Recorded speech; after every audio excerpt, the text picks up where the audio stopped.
The content presented on the following show is intended for satirical and educational purposes only. The views, opinions, and statements expressed by panelists and guests are their own and do not necessarily reflect those of the host, production team, or channel.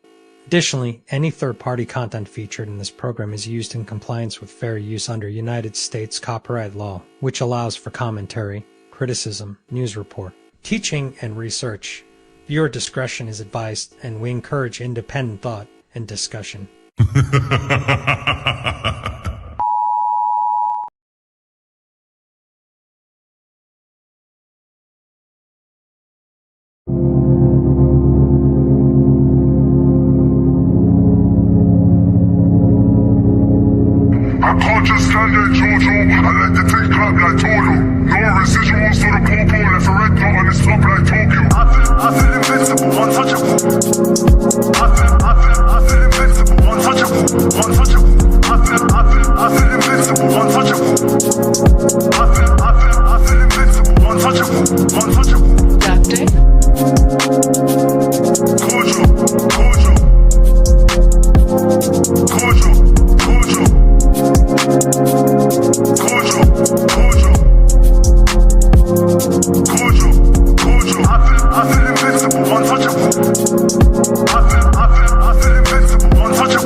Ladies and gentlemen, we are ready.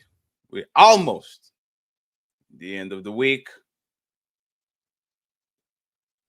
The ladies, gotcha. The super panel starts right about now.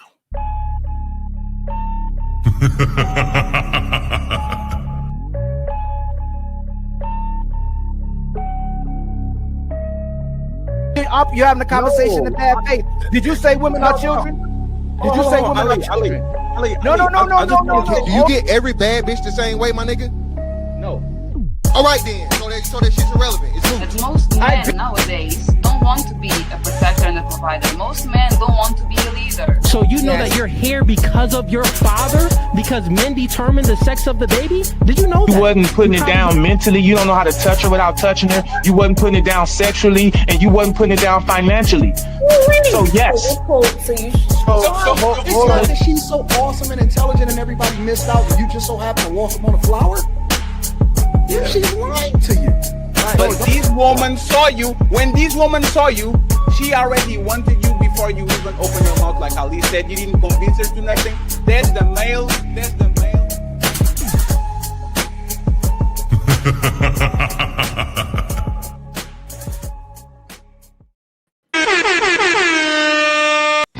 It's time friends. Once again, uh, welcome to another edition of the Super Panel. I hope you guys are doing good. I hope you guys are doing well. We have a very interesting star-studded panel today. But let me make the introductions. Let me start from the bottom row. Sabotage. She is back in the building. Thank you very much for being here. We have the lovely Ashley. She is back. Thank you very much, Ashley. Appreciation. We have a new friend, the original Ali. Ali Boumaier. Shout out to King Ali. Matter of fact, matter of fact, uh, and we have a returning guest, Ty. Thank you very much for being here. I appreciate you. Thank you. And then the lovely Didi, she's in the building. Jay, thank you very much for being here. Jay Monet, aka Bella Rings, thank you very much for being here. I am your terrible host, Fatty, and we have the untouchable founding father, Ilkan Ali.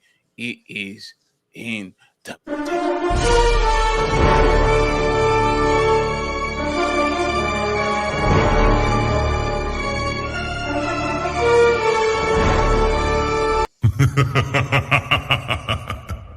Once again, I thank everyone for supporting the show. We got 40,000 subscribers. Try to be like Didi. Okay, try to get to a bajillion subscribers. So please, tomorrow we have a smoke show because there's a lot of growing pains. So we're trying to get them out of the way. And on Sunday, the infamous lady show, the infamous first lady, ladies first, we're going to have a show about 49ers, women that are forced but think they are nines. Should men uh, sacrifice beauty just to get the same attitude with less of eye candy? Okay, Sunday, Saturday, all shows at 5 p.m.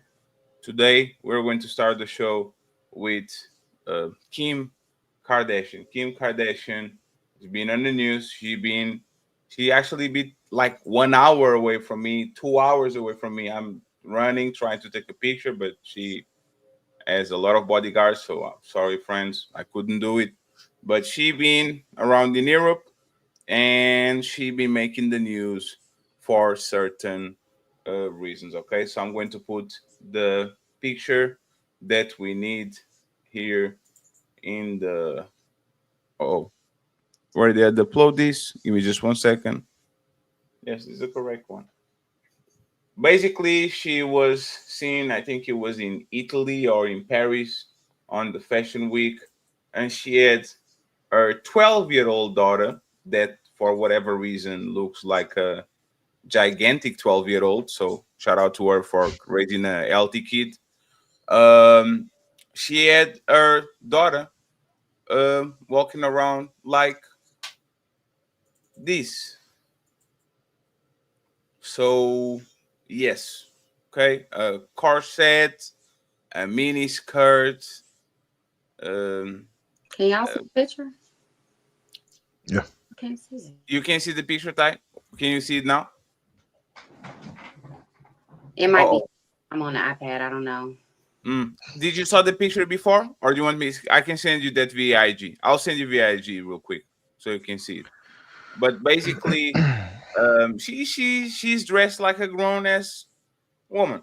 So we're going to start right now. It's time to do. Northwest 12-year-olds in a corset. Is self-expression, or is her mother pushing her child too far? Who wants to go first? I'll leave you. Go ahead, Ty. You got it.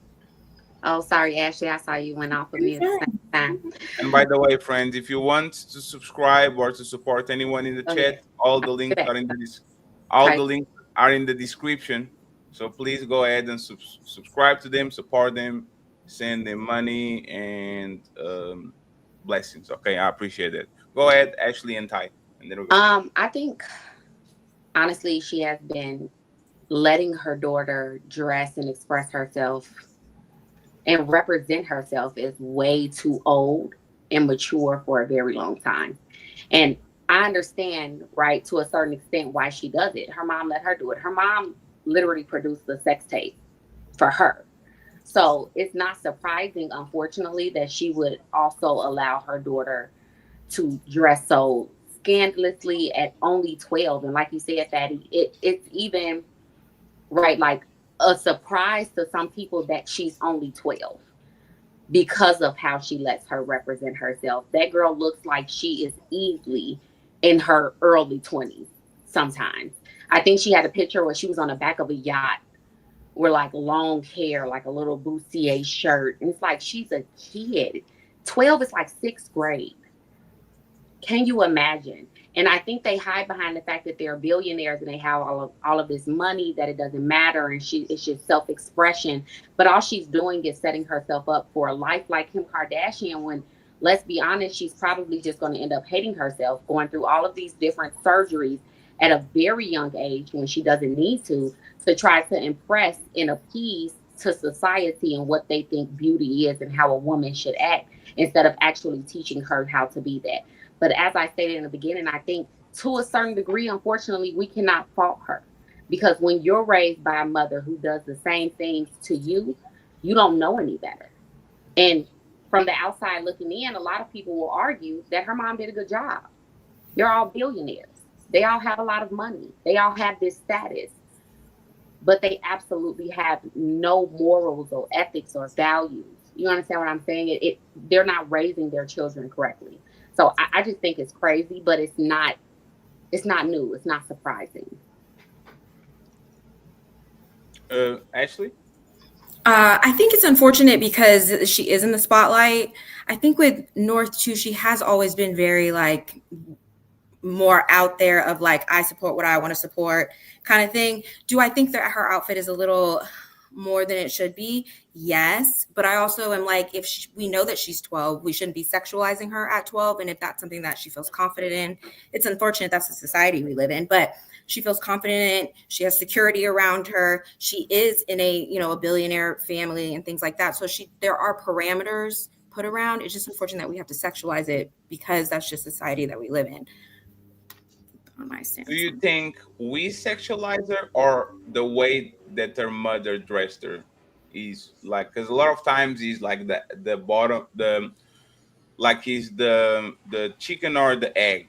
Like, this she looking like this that makes man and woman looking at her and kind of like, damn, like this is dressing like a grown up, or is that us that already have that type of mindset? So no matter what she dressed, we are going to look at her like that. Which one do you think is more prevalent? I think it's us as a society. I think that's more prevalent. I think that we always, I think it starts out at a very young age, when you're in, as a kindergartner or, middle school, you can't wear spaghetti straps because men are, boys at that time are going to be distracted. So I just kind of feel like it just happens to be that way. Do I think that she should be wearing a bustier, and a little mini skirt? Probably not, because she is in the eye. But then I'm like, she's always expressed herself that way, and society's going to be the way society's going to be. So it just kind of is what it is. Ashley, do you think if her mother didn't express herself the way that she does, that she would even think to express herself that way? That's a great question. No, I think that if her mom was in sweatpants and a t-shirt every day, I don't know if she would have really gotten that type of style from what she's seen. So I do agree that her mom definitely has a lot to play in how she dresses. Yeah, and the parent is, the one who kind of. I'm sorry, Didi, we can't hear you. Oh, y'all can't hear me? Oh, no, it's good. It was just a little bit of a noise, but you're good. You're good. Can you hear me? Can you hear me now? Maybe I need to. Yes. Okay, so I probably. Yeah, you good. Yeah, I totally look at the parent. I look at the mother. You should set the example for your kids. I really didn't know that this girl was 12. I thought she was I know she's young, but she doesn't look 12. And I think people, are going to sexualize children, people who have problems, but I think it starts at home. I think it starts with your parenting. and how you present your children. And as children, you should know, what a 12-year-old should be dressed like. I don't think it has anything to do with how much money you got. That's the thing. I don't. A lot of people focus on whether you have money or not. That has nothing to do with how you're parenting and raising your children, and how you want to present your daughters, especially out into society. When you know that there are crazy people out here who are going to over sexualize her based off of what they see. So it's up to the parents. It's up to you to, parent your children correctly, present them in a way that is presentable for their age. She's a minor. So I don't think that she should be wearing her boobs pushed, all of that. Well, honestly, I'm a little conflicted.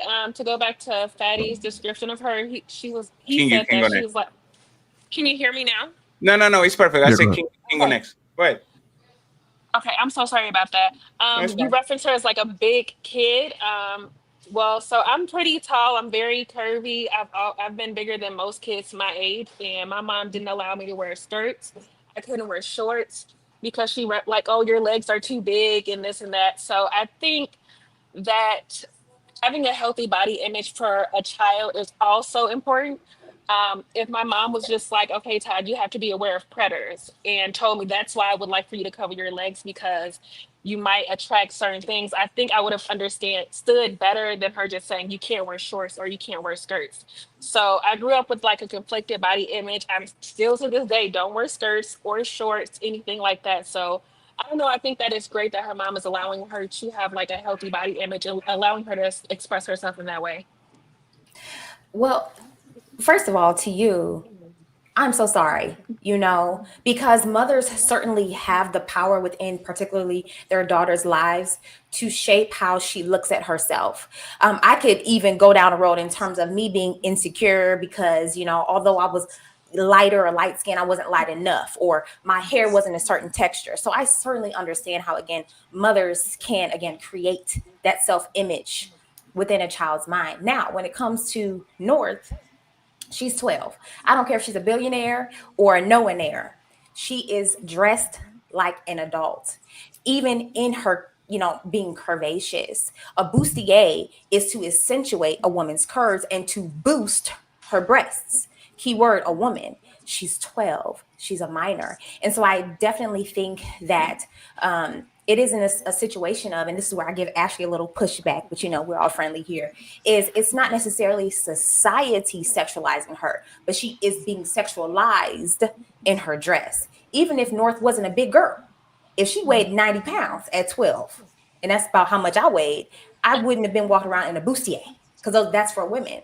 Like, for example, stilettos. Stilettos are made for women, and every man like a woman in stilettos. You know what I'm saying? Those calves poke out. You can see those legs are accentuated. Is to draw the sensuality toward that body part and up and down. She's 12 years old. It's completely inappropriate, but we're expecting a Kim K who doesn't necessarily live a moral life or lifestyle to, you know what I'm saying, raise her child to live morally.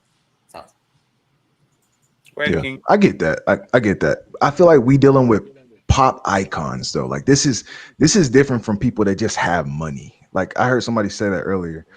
This is different from, oh, I just have a couple dollars, I make six figures, even I'm a millionaire or whatever. Even being a billionaire, because most billionaires aren't even in the spotlight. We can't even name most of them. These are pop icons. So they're going to behave differently than regular people. Their rules of parenting are going to be different. And anyway, the first time I saw this picture, I saw it on Instagram. I was just scrolling. I think Shade Room posted it. I didn't say in my head, oh, look at this girl. No, I said, this looks like a kid cosplaying as an adult. I didn't think in 1 second this was anything sexy. I said, this is a child in a costume.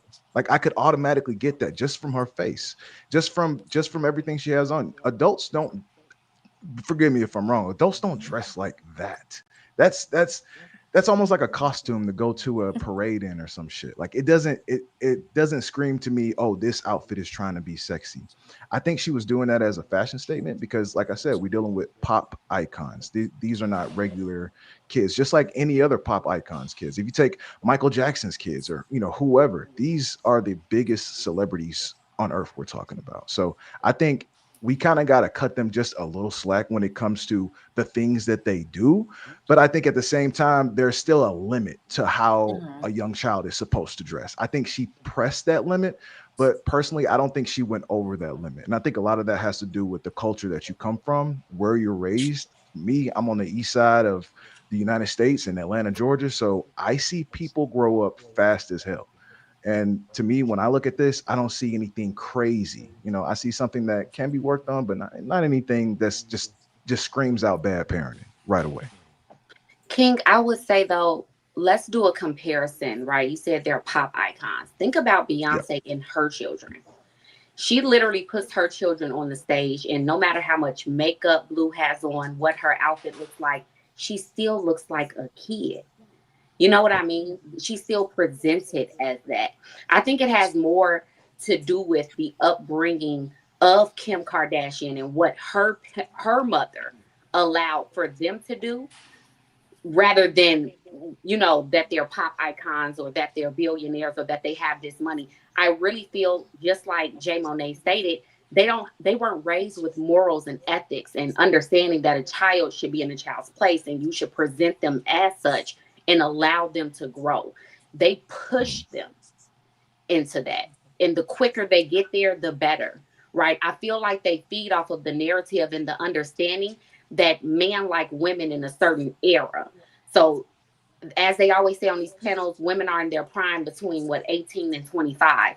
But if they can push them there faster and make them sex objects faster, they can make more money off of them.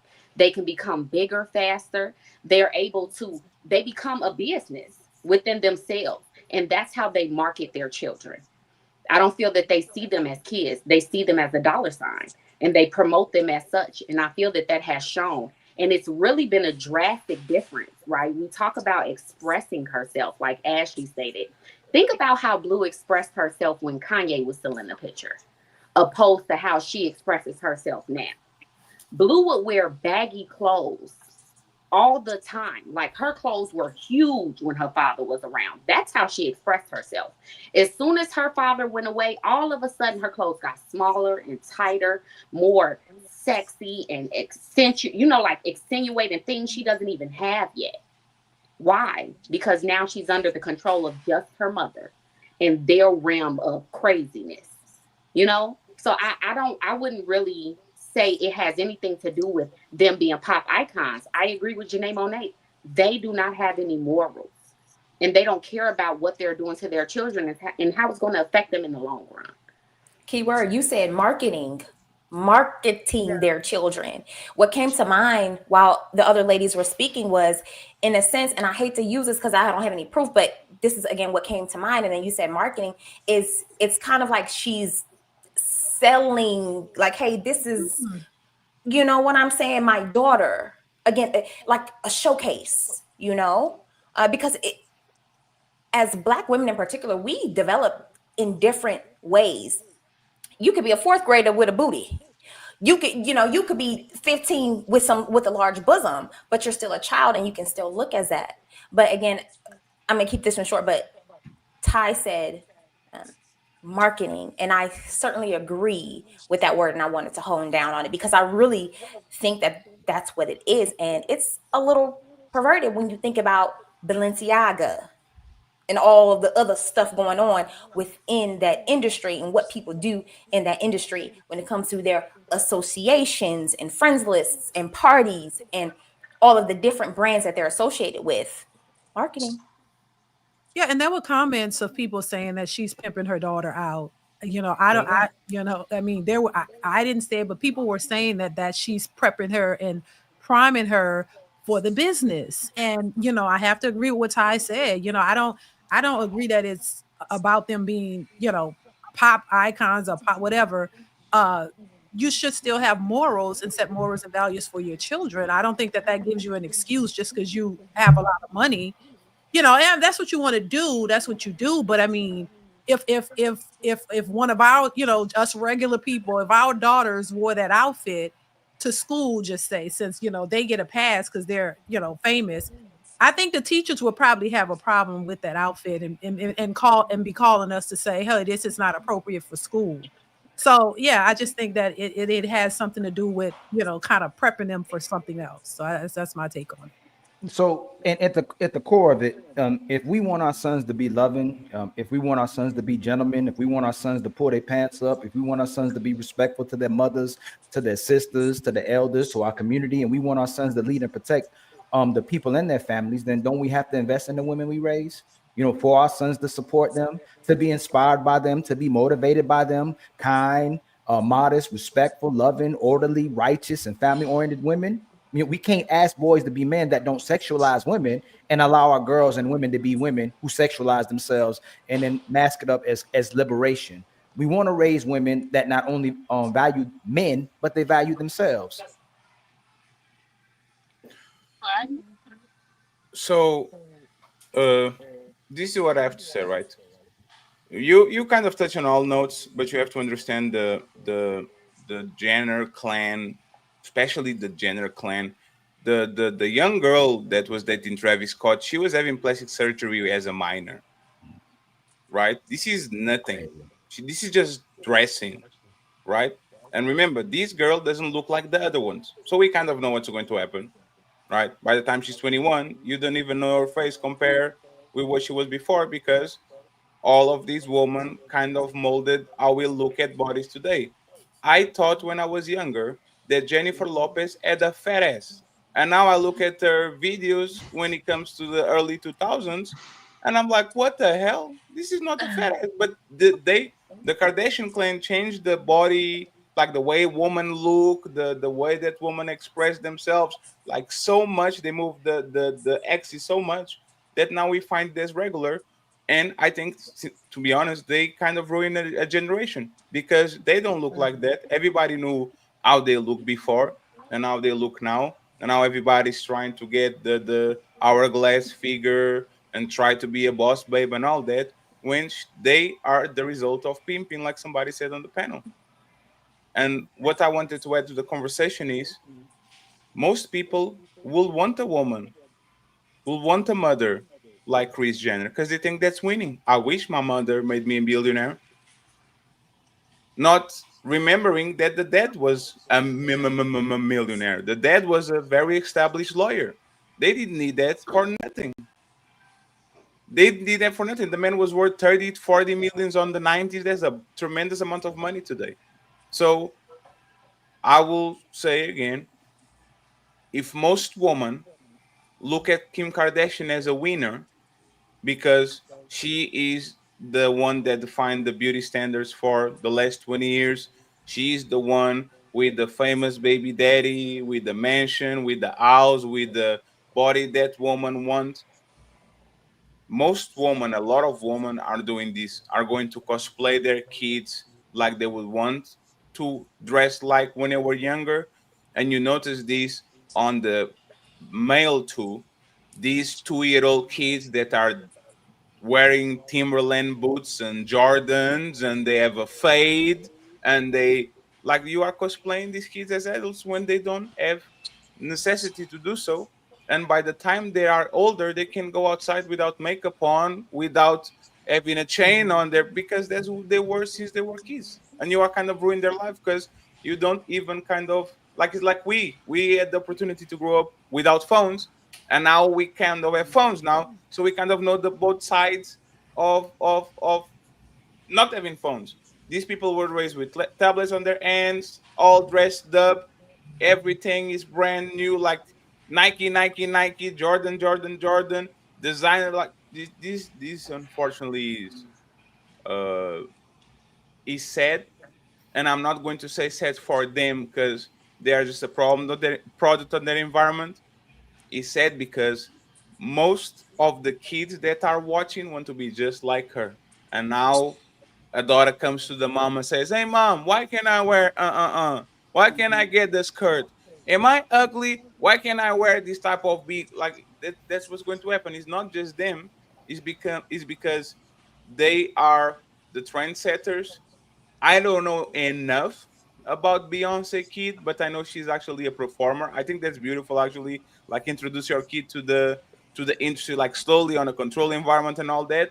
But when it comes to the Kardashians, you know exactly what it is. They're going to try to extend the clan. So by the time all these kids are grown, you are going to see men on the television trying to ruin the next generation of kids. So it is what it is. Uh, Let me ask you something real quick, right? Um, like, where is the line between encouraging creativity and like flat out you neglecting or kind of doing too much? Like when it comes to fashion, sports, like, is that freedom if your daughter really wants to dress a certain type of way when she's with you? Like if your son wants to cosplay as an adult even though he's not an adult, like where is the line between freedom and let the creativity fly and all that? Because I come from an African background. There's no creativity in my house. There's nothing, right? Even today, if I make thousands of dollars sitting in front of a computer, I'm playing video games for my parents, right? I should be going outside and uh, try to get potatoes out of the ground. So, like, coming from your perspective, and most of y'all have kids, what is the line between let the kid express themselves or kind of let the kid express themselves as kind of like street parenting, like neglect, like stop them on their tracks and says, no, you're not going to do this. You can paint when you are 17. You can dress this way when you are 18. Like when, what is the line? Well, let's go. I'll Go say, ahead, Didi. I think, I think there is a line that should be drawn between allowing your children to express themselves. My kids, they are able to express themselves to a degree. Like there's certain, certain things that they want to wear that we don't have a problem with as their parents. But then there's a line that's crossed. Like my daughter, she wanted some shorts. The shorts were a little short, and she's tall. So we like, no, that's too short. Even her father was like, no, pick another short.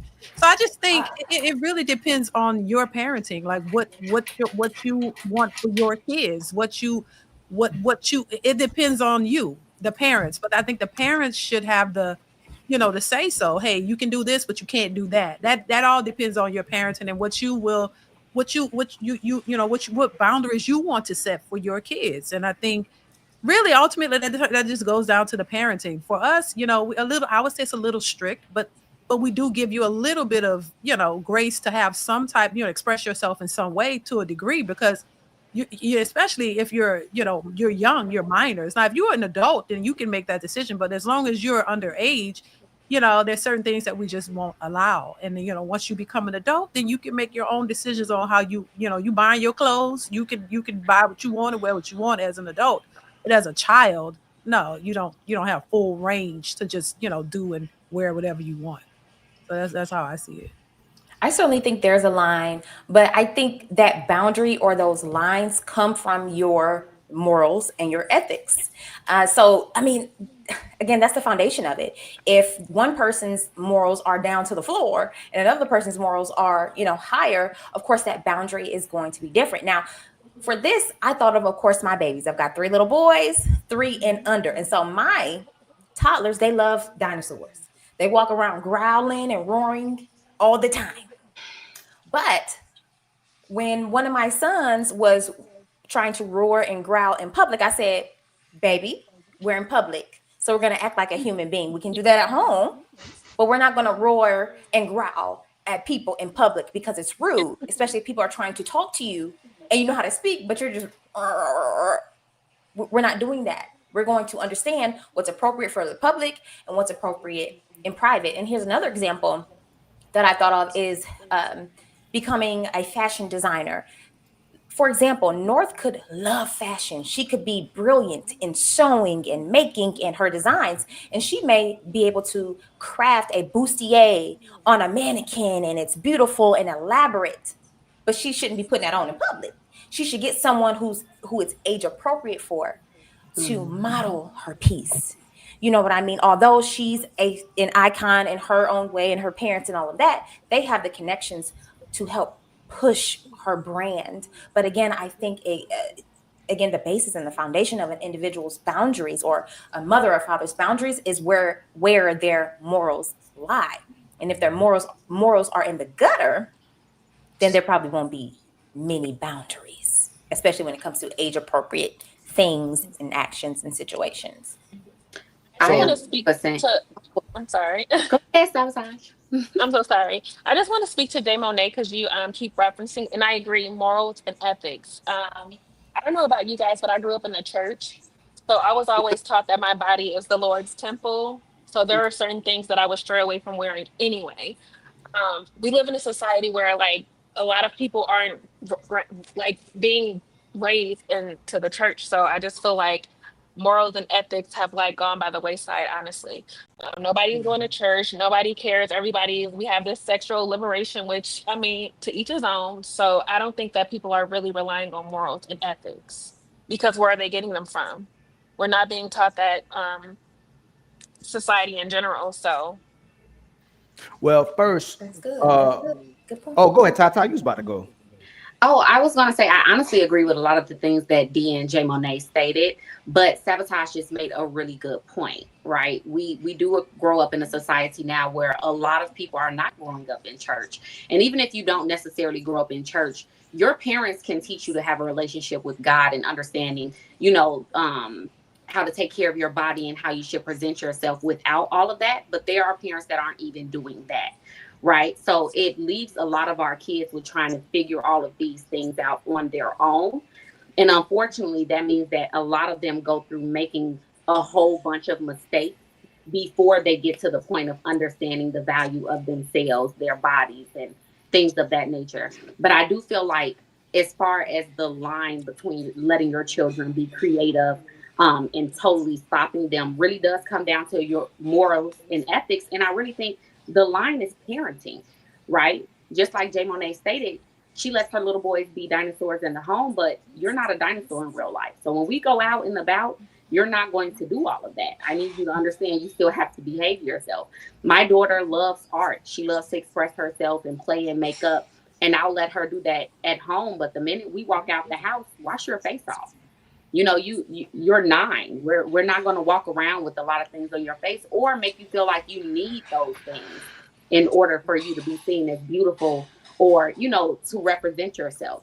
There are different ways that you can help your children, I think, grow and be creative and express themselves that are still okay for kids, where it doesn't cross that line and allow them to just be out here doing anything. And I want to add to that, you have to lead by example as the parent. If you're the mother and you're dressing like a 304, then your child is watching you. You are an example of what your children see. So even if you tell them, hey, don't do this, you shouldn't wear this, and you're doing it, that's a contradiction that they understand. And they're like, wait a minute, why are you telling me not to do it and you're doing it? You dress like this. So then they want to emulate what they see. So you have to set the example and the tone for how you want your children to respond. So that's another point too, I would say.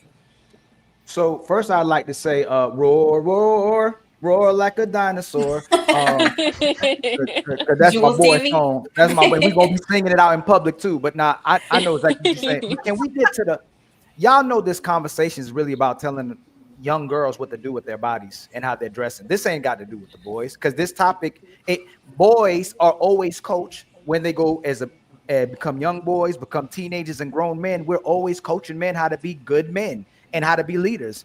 Soon as a woman or a young girl gets to a certain age, supposedly now they can dress like an adult, they can sexualize themselves, they can wear their makeup, they can wear their wigs, they can wear their eyebrows. This is really the topic about how women, what are we doing to tell women how to conduct themselves and how they should dress. So if I tell my child when they're supposed to sleep, what they're supposed to eat, and who can be around them, how are we allowing kids to at that age, if they ain't fully developed yet? And a lot of women love saying that too, about kids having to be fully developed before they can engage in certain behaviors.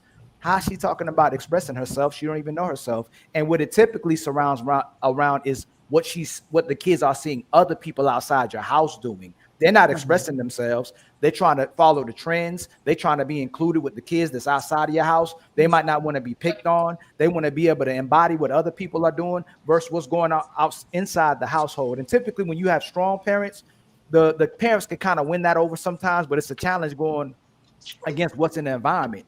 But if you have some dysfunction in your household, if their kids ain't getting monitored and they being neglected, the streets is going to win over, and the kid expressing themselves as being like everybody else. So the main thing is to address, though, is the fact that we have to be as serious about how we coaching and speaking on women, and women don't like that control word. If we're going to be like this with our sons, so we have kids that we're raising to be men and husbands, we have to be that intense with what little girls are doing and how they're conducting themselves, how they dress, what they're embodying, and how they speaking and how they're carrying themselves out into the real world. Yeah, I want to say this real quick, and then I'm gonna shut up. I think as parents, you have to be your children's influence, because when you said they're following trends, they're influenced by social media, by celebrities. In my opinion, just my opinion, I don't think your children should be influenced by Drake and Cardi B and those people, because that's why you have these young people trying to emulate these celebrities. The mother and father should be who your children look up to. You should be who your children are influenced by. So if you are teaching them the right ways to go and you're giving them good, solid advice and you teaching them morals and values, that's who they should follow. If your kids don't respect you and don't look at you or think that they should listen to you and they don't listen to what you say and they're influenced by everybody else, that's why you get those outcomes too. Just so Didi, one second, because there was some questions that I didn't include on the description of the show because I wanted kind of to bring in on y'all. Yeah. And one to Ashley and one to Didi, but let's start with Didi for now, and then the rest of them. You say that the parents should be the influence of the kids, right? Mm-hmm. Was Kanye right? And let me explain what I mean by this. Kanye always on the front line to saying she's growing too fast.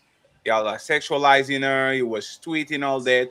But Kanye literally has a wife that goes out like the Lord put on this world, right?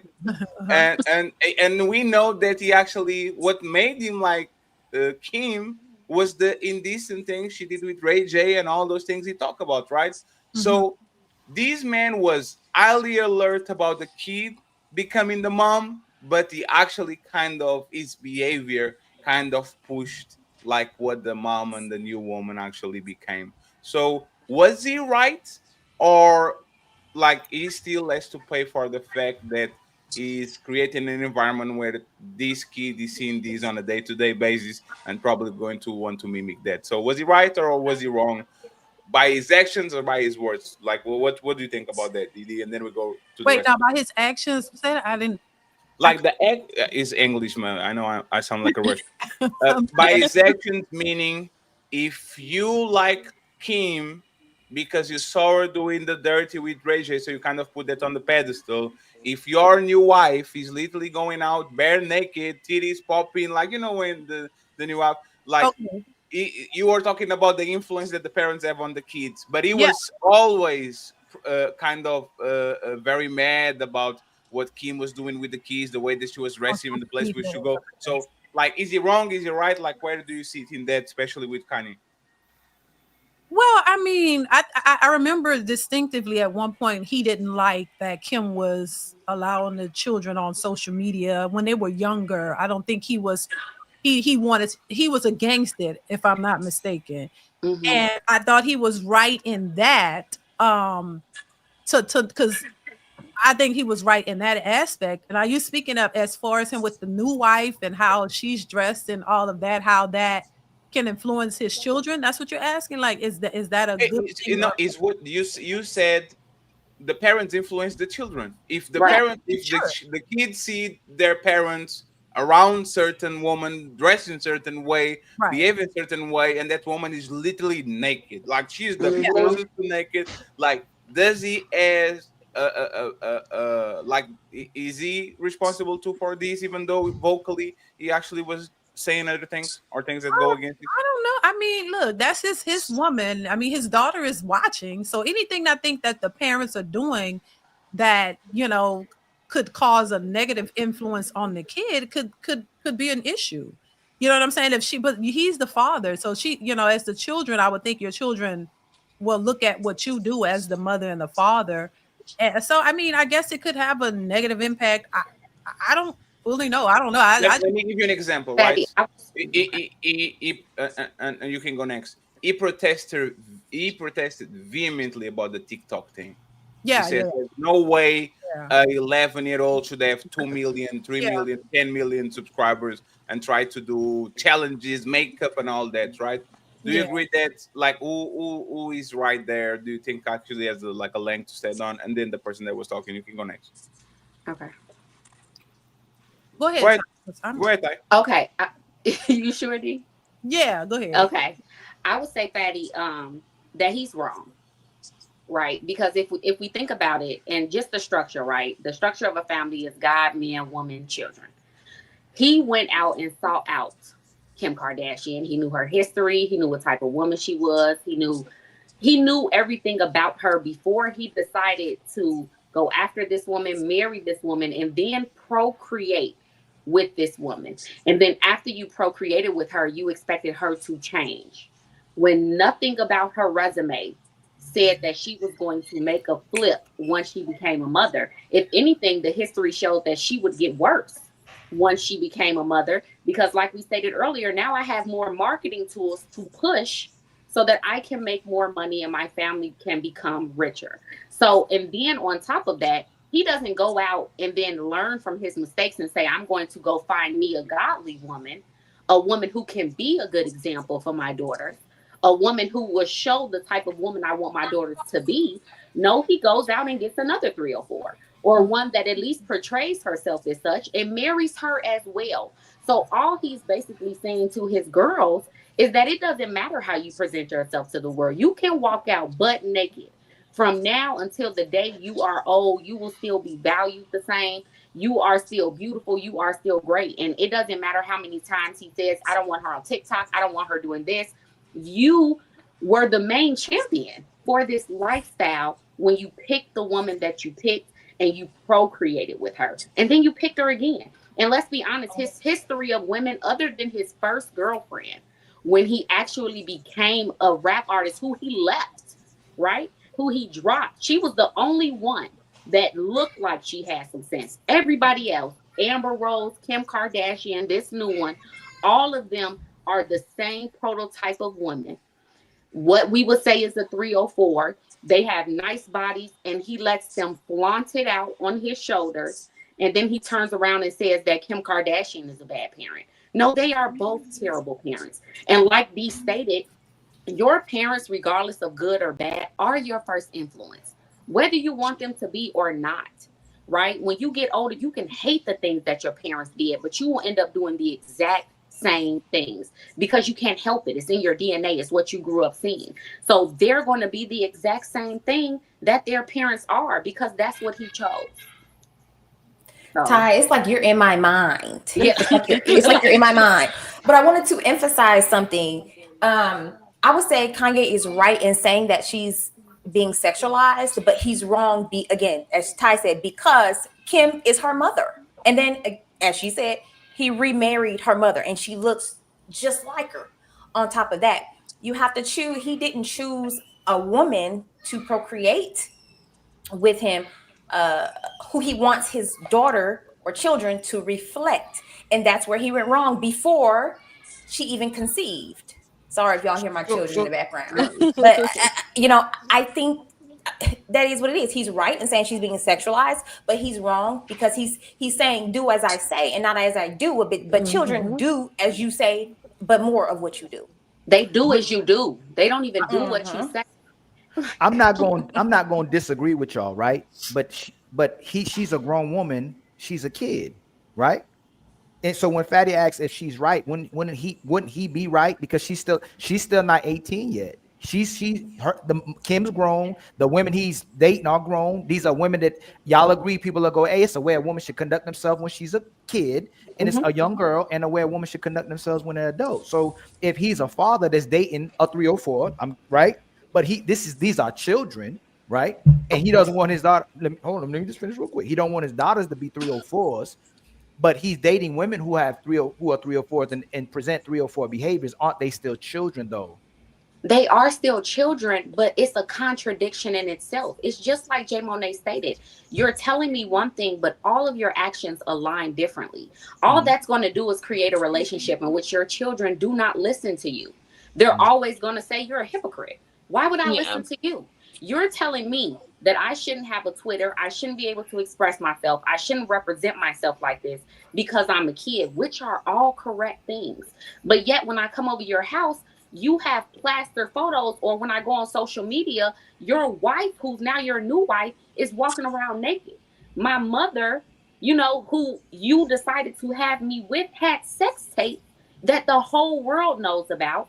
She's constantly being sexualized. All of my aunts are sexualized, and everyone acts like it's okay, but it's a problem when I do it. All children are going to hear is that it's okay if you do it, but it's the issue when I do it, and it's only going to make them more rebellious.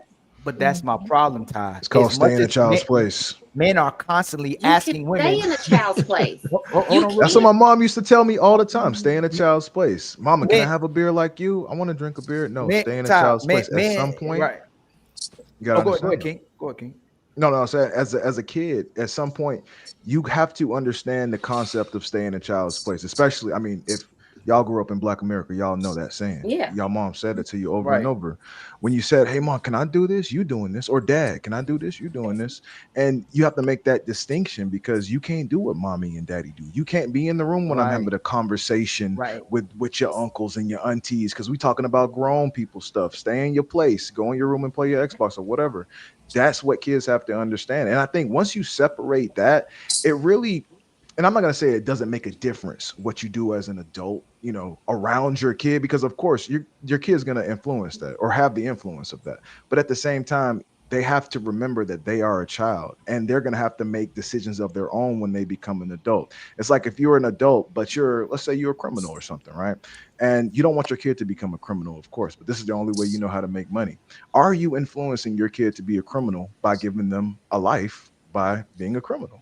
Yes. Maybe not. Yes, your kid could grow up. It's the direct. They could possibly, right? But they could possibly grow up and not become a criminal, though, right?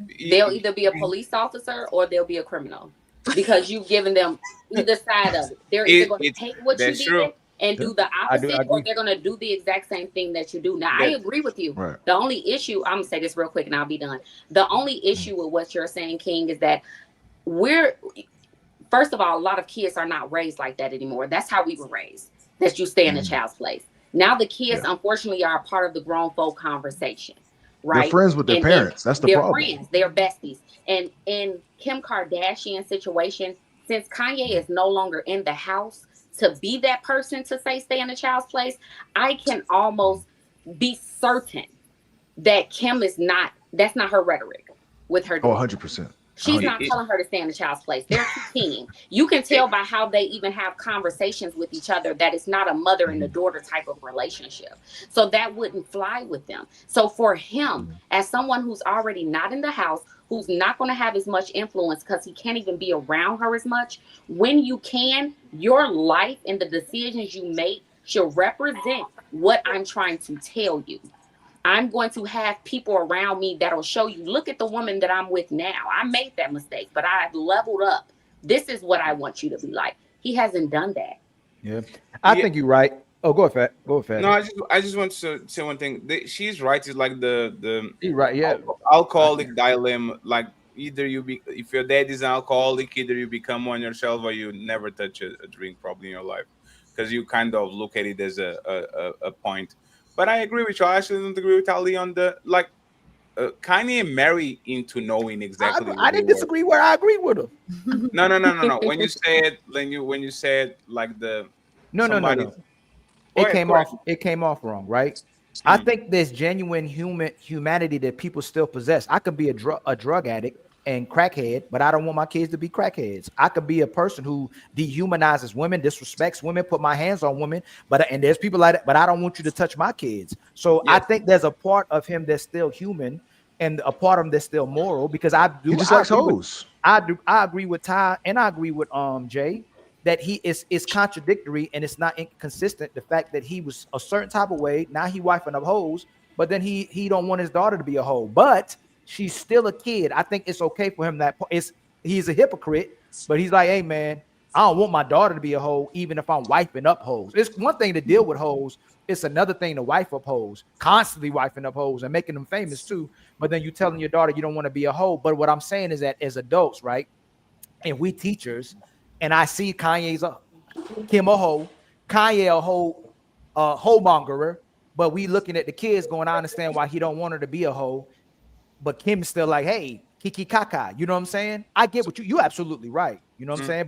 But she's still a kid. So that's what I was saying, is that if a woman marry a drug dealer, whatever, everybody will say, your kids are just like their daddy. You picked them, you know exactly who they are. I agree. Afterwards. So if Kanye picked not just a woman, a family, because you see the way that Kim talk with her mom, they're friends talking with each other. It's like older sister talking with younger sister. You know that she put her on the industry. You know that she negotiated her sex tape to put it out there. You know that she literally pimp her family and make, like, everything that they do is fake. Like that their life is literally is nothing. Like their life is all a cosplay about the perfect family. So for the most part, if Kanye saw that level of dysfunction and says, I can't wait to be a part of this shit, respectfully, like the daddies, like, and Ali knows about this, right? I don't want to get married. I want to have kids, but I know people change. I'm 36, probably 41. I'm going to be a different person, right? If I go to pick a woman, I'm not even going to try to pick a good wife. My first priority is a good mother, because I know for a fact that if she actually is a good mother, is a high probability that the daughter or the son actually become good parents, two good brothers, and all that, because they see the love coming down to them. So for the most part, is repetition. You are creating this monster, and this monster is breeding other little monsters, and now nobody wants to be together. Is the baby mama, baby daddy culture, and now these kids are going to grow up with the helicopter parent, and a parent that is not even a parachute, is right over like there. So now we're having a problem, because this kid clearly is Kim's daughter, right? And when we see them when they were younger, it was clearly Kanye's daughter, right? You see, like, you could see it. This is Kanye's daughter, and then like it was a shift, and now you see Kim's daughter. So at this point, I think it's kind of what you guys saying, sowing what you reap, or reap what you sow. We're kind of doing that. I just wanted to do a repair about what Ashley said. Actually, there's no way that we are sexualizing her. There's no. This is not a. I think you went. I don't know if you meant that, but it sounded like you're saying that it's man's fault. I don't want to say man's fault, because the man have the wandering eye, and they kind of like sexualize. I think this is 1,000% the woman's fault, because I don't think no man is looking at it as like King said and saying, "Oh, that's sexy." No, they're saying, "What the hell is she like? Is she 16 or 17 or something like that?" So I think that is 1,000% on the woman, because nothing about the mini skirt and a corset say this is kind of I'm available type of clothing. And for a 12-year-old kid, that's crazy. That's ridiculous. Would you say that Kim has more influence over her daughter than Kanye? 100%. Yeah, all women on their kids Now, drastically. yes. On their Right children, now, 100%, when they're when Kanye teenagers, was still my around, when Still. Kanye was still in the house, no. Kanye had way more influence over North. They were like this. She loved her daddy. But now that he's out of the house, that's a totally different child. Even how she presents herself. But whoever has the child more is going to have more influence, unfortunately, right? You have them all the time. They see you all the time. So now, yes, I think she has way more influence over North. And what I she don't know. Y'all influence, the power of y'all influence is very powerful. The only way like your influence can really drastically fall apart if you just a horrible mom and the kids like, man, my mom terrible, and they get, because there's, you know how many kids I worked in mental health and they got to an age where they go, damn, it was my mom. But it's so instilled at me to look at my father a certain way. I still look at my father a certain way. The imprint that you have on the children is the strongest and most influential imprint. Like, it's very strong on children. So like, to say that he would have a strong influence, I agree if the mother's supporting him and pushing him, but it's almost like rolling the dice with your children. If your woman's pulling one way and you pulling another way, your kid can be compromised because of how strongly influenced a woman's impact is on all of us. Y'all are powerful human beings, influence. Y'all give birth to us. You know what I'm saying? How can my influence be stronger than you?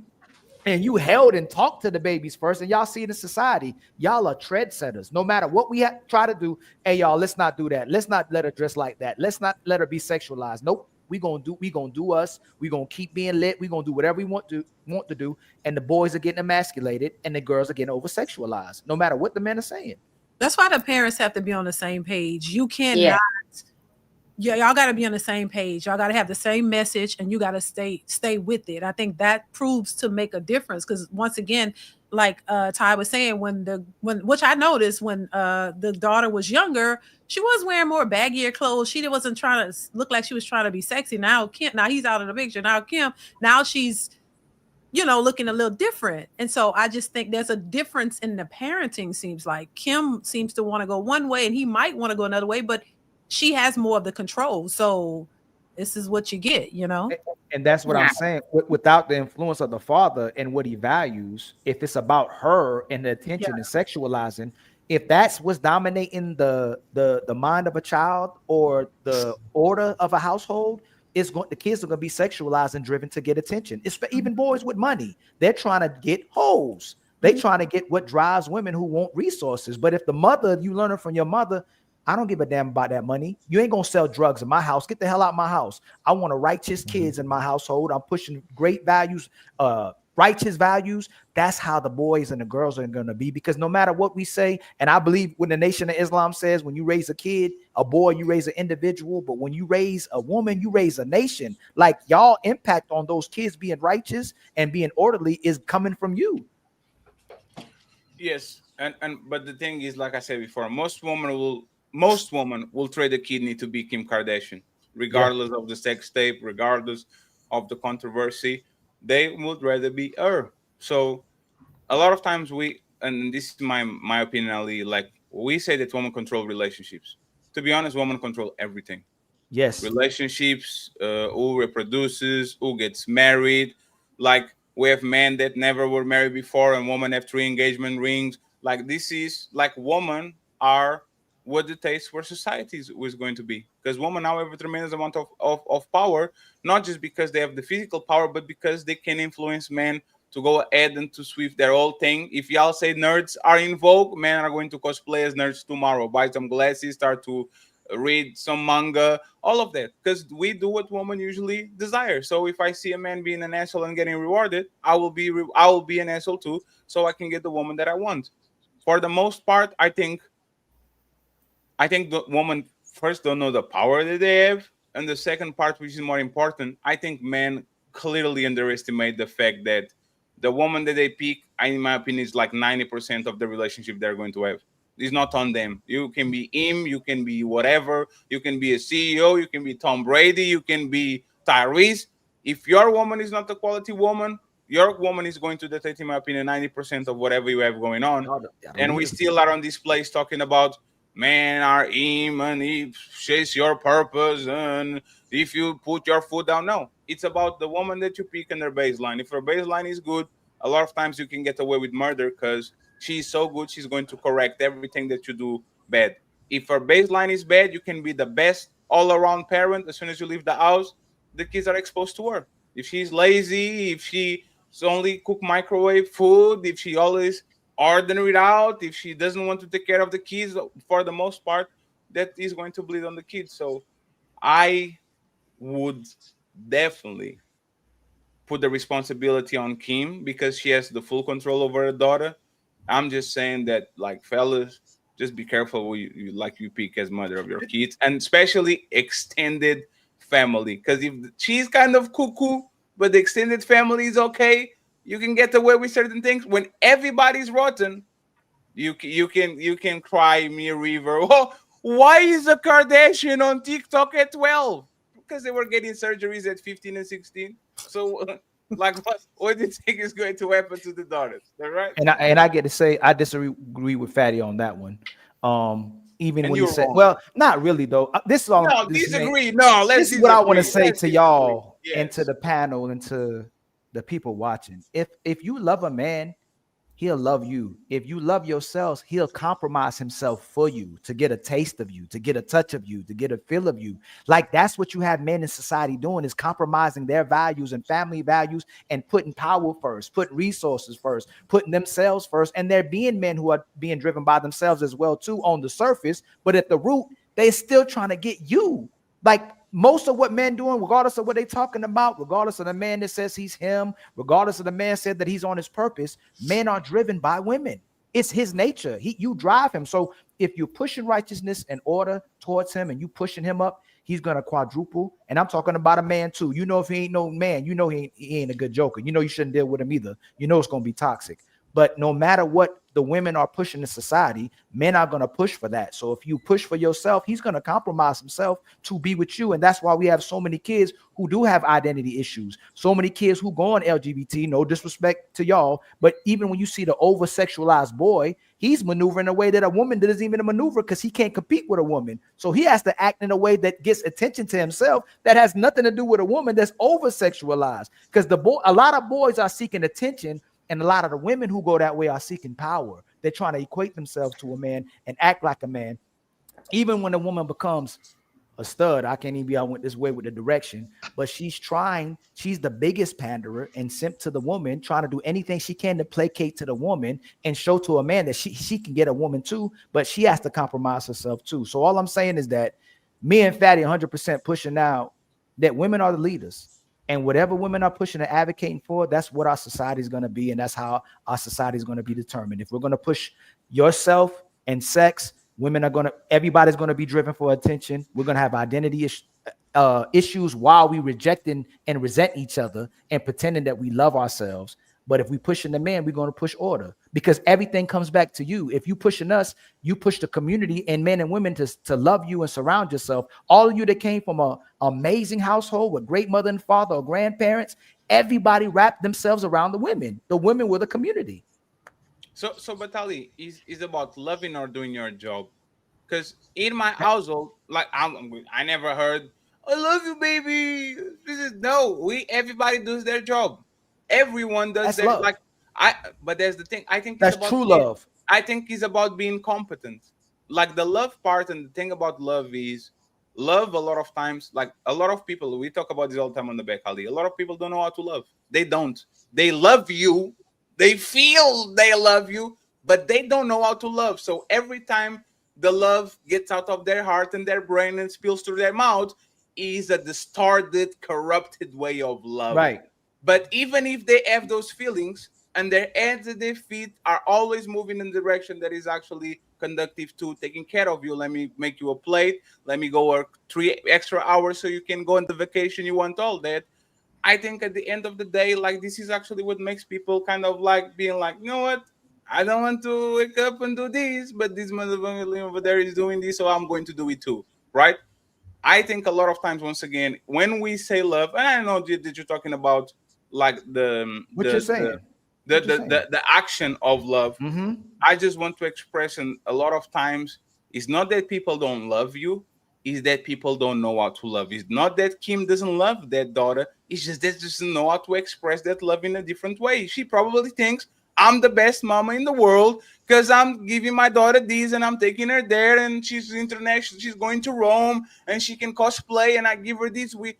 But for the most part, once again, she got a distorted notion of love from her mother. From her so mom. now her daughter gets a distorted and her daddy of love, and we go from there. And I'll finish at this. I say this all the time. Respectfully, Blueface and Christian Rock love each other. They probably love each other more than most couples. They love each other. The distortion of what they think love is what actually makes it toxic, because it's like being a leader. You're not just a good leader. Sometimes you're a bad leader. You're still a leader. You're just a shitty leader, right? Love is not always a positive feeling, because people that do the oh, she cheated on me, so she go to the next life and I'm going to the next life too. I think those people truly love each other. They just don't know how to express it. And that becomes a dangerous precedent, because This woman will think she's love you with all her art. This man thinks she will love you with all her art, but the reactions, the way they talk, the way they actually move, for the other person, that looks like resentment, that look like hate, that looks like I don't want to be here, and that person is deeply in love with you, but they just don't know how to actually express it. So I think we need to be better when people talk about good communicators. No, be better, actually do actions that show to the other person that you love them, because you can feel all the type of way, you can be crying on the car and all that. As long as you do your job to the other person, the person will say, you know what, that person might not see eye to eye with me right now, but they love me. But when you have the love without the action involved, and without actually the acts that the other person wants to do involved, this is when people don't see eye to eye, because you don't love me, because if you do, you would do these A, B, and C and C. And that's when we get into a lot of trouble, is people kind of projecting the way they love people on themselves and do it on the general distorted way. I think. Oh, sorry. Go ahead, Fetty. I'm sorry. No. I finished my point, and then I have one more question with the super chat, and then we go to the other parent, because now it's actually time to talk about the dads. I just wanted to double back off of what you said when it comes down to love and how people portray it, right? One side of the token is that people usually show love in the way that they were shown love. Another way is people show love in the way that they want people to love them, instead of understanding how that person receives love, right? Like, love languages is a real thing. How people need to receive love, to feel love, is different for everyone. So you have to understand how that person receives it and show up in a way that they receive it, not in the way that you want to give it, if you truly want that person to feel love. So without playing, this is one of the best panels too of a conversation, and where everybody's intentional and good faith. I think it's the order and disorder that I think we're discussing. And when people are seeking validation for the wrong things they're doing versus the right things they're doing. And even before this conversation we had, I believe the greatest investment you can make as an individual is to invest in loving someone else and helping them develop into a man or woman. One person is helping someone develop into someone that's helping society, versus someone who's just trying to make themselves feel good. So you either functioning as a normal human being, or you're going to function in dysfunction. So I think it's the order and disorder, where drug addicts want to hang out with each other, that's love. Alcoholics want to hang out with each other, that's love. Broken people want to hang out with each other, that's love. Toxic people want to hang out with each other, they believe is love, versus loving each other in order and doing what's in each other's best interest, and that's being true to ourselves, raising adequate, developed, mature men and women. I think too that we all struggle with communication, not all, but most. And I think communication fails when we're trying to express love. I think people can only love to the capacity that they love themselves. That's just something on me. And I think we're really shying away from, as a society, we're shying away from learning how to better share emotions and can communicate what you're actually feeling. And instead we want to keep this persona of like, we're just cool, or we don't care, or we're only going to show actions outside of communication. And I feel this is where it falls with us emotionally, because someone can be doing all of the things action wise, but then they don't know how to say, I love you.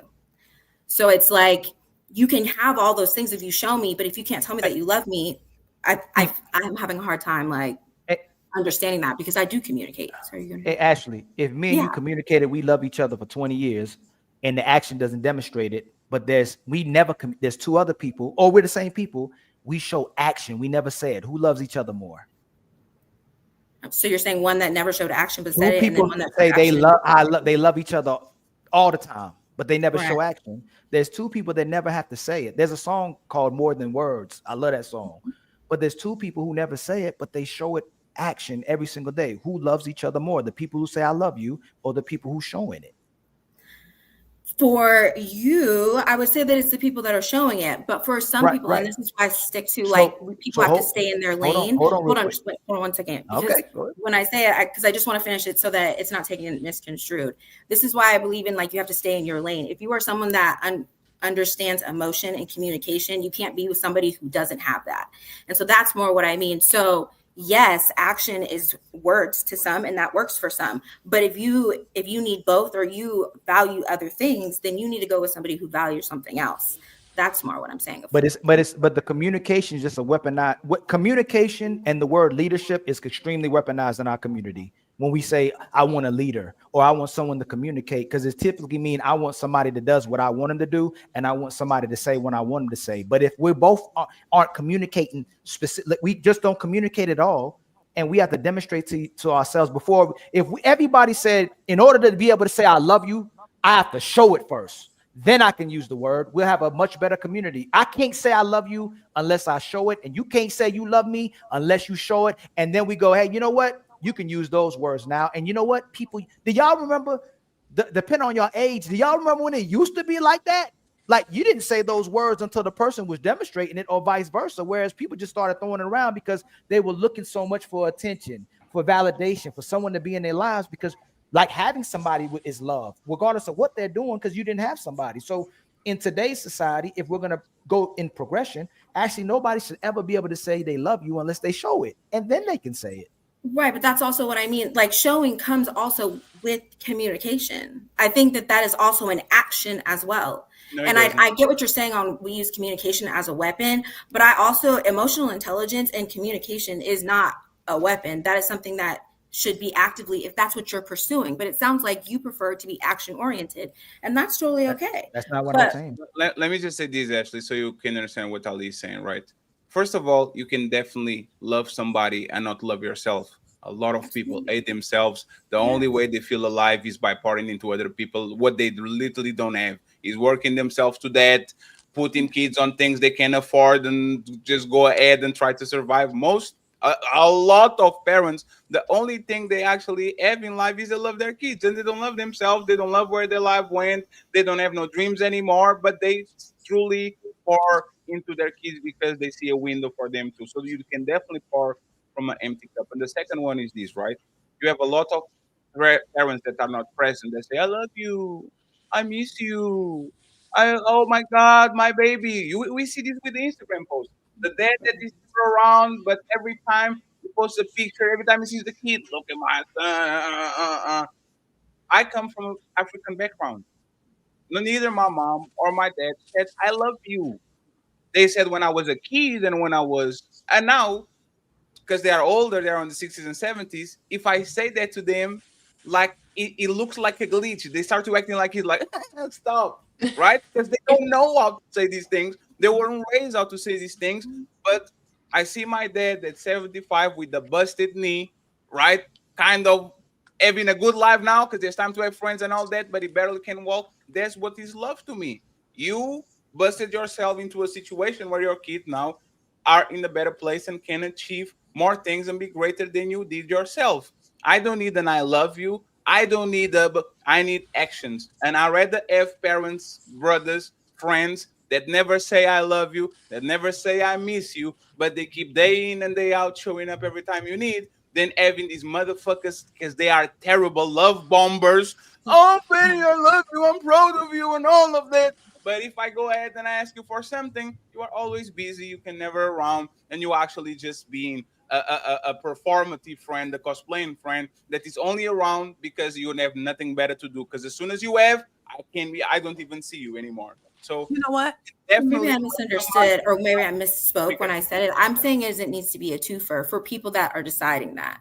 Like, I don't think it should just be communication. It needs to be action and communication for what I'm looking for. And that's what I meant about staying in lanes. So if you, Fatty, you choose to have action oriented only, and that works because that's for what you want. So when you look for somebody, you're not looking for that emotional connection in that sense. You're just looking for action. Can I ask you something real quick? Can I ask you something real quick? Just very quick. Yeah. Okay.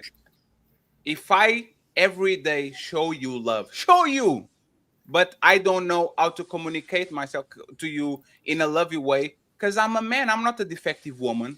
When women say, I want a man that is a good communicator to express love, they usually ask for a man that moves and behaves like a woman, the romantic guy. Let me express your feelings to you. Let me tell you what is going on in my mind. Let me tell you how much I miss you. Emotional intelligence isn't woman romanticize communication, because I can sell you a dream, and as soon as I close the door, go fuck on another woman. Oh, Lord. The man that is showing you love is the man that means what he says and says what he means. He might be short when it comes to words. He might not be the guy that is always going to be lovey-dovey and perform like romantic actions and say those things, but he wakes up every day without no doubt. Every time you ask him for food, he brings food home. Every time you ask to go someplace, he tries to make his hardest to actually get you there. That's the man that loves you. So why do you crave so much the communication if that man daily, on a daily basis, is always showing you that he truly cares for you and he loves you? Why do you need the words part of thing? And Ashley and then Didi, please. Why do you need them? Ashley. For me personally, because that's the lane that I want to be in, I do not see communication as a weakness. That is actually something that's strength and brave. And that is something that I expect intellectually with who I'm dating. For other people, that works for them. It doesn't work for me. You can be great and only action oriented. And I've had that in my life and I had to leave. I think they're a great person. That's just not something that I want. If we can't communicate and you struggle with even telling me that you like me or that you love me, and that's just basic. I think that's bare minimum, honestly, but that's per choice. I don't want that type of relationship where I have to feel quiet for the next 60 years and we can't have a real conversation about anything. I can't talk to you about anything because the only thing that you're going to do is action oriented with me.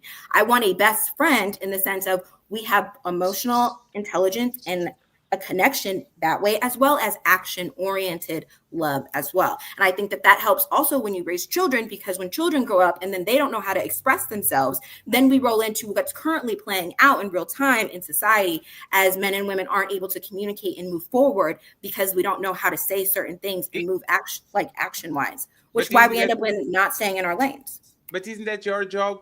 If I'm the rough, I can express no love in a talkative way and all that. Shouldn't you be the lovey-dovey, kiss him on my cheek, show your kid how to be feminine and show love and pour love into me while I show how to be strong and how to actually do what you need to do for my like? Shouldn't that be your job? Why do we have both to be lovey-dovey? Like I said, and sorry, Didi, for cutting you off. Women in 2025 think men are defective women.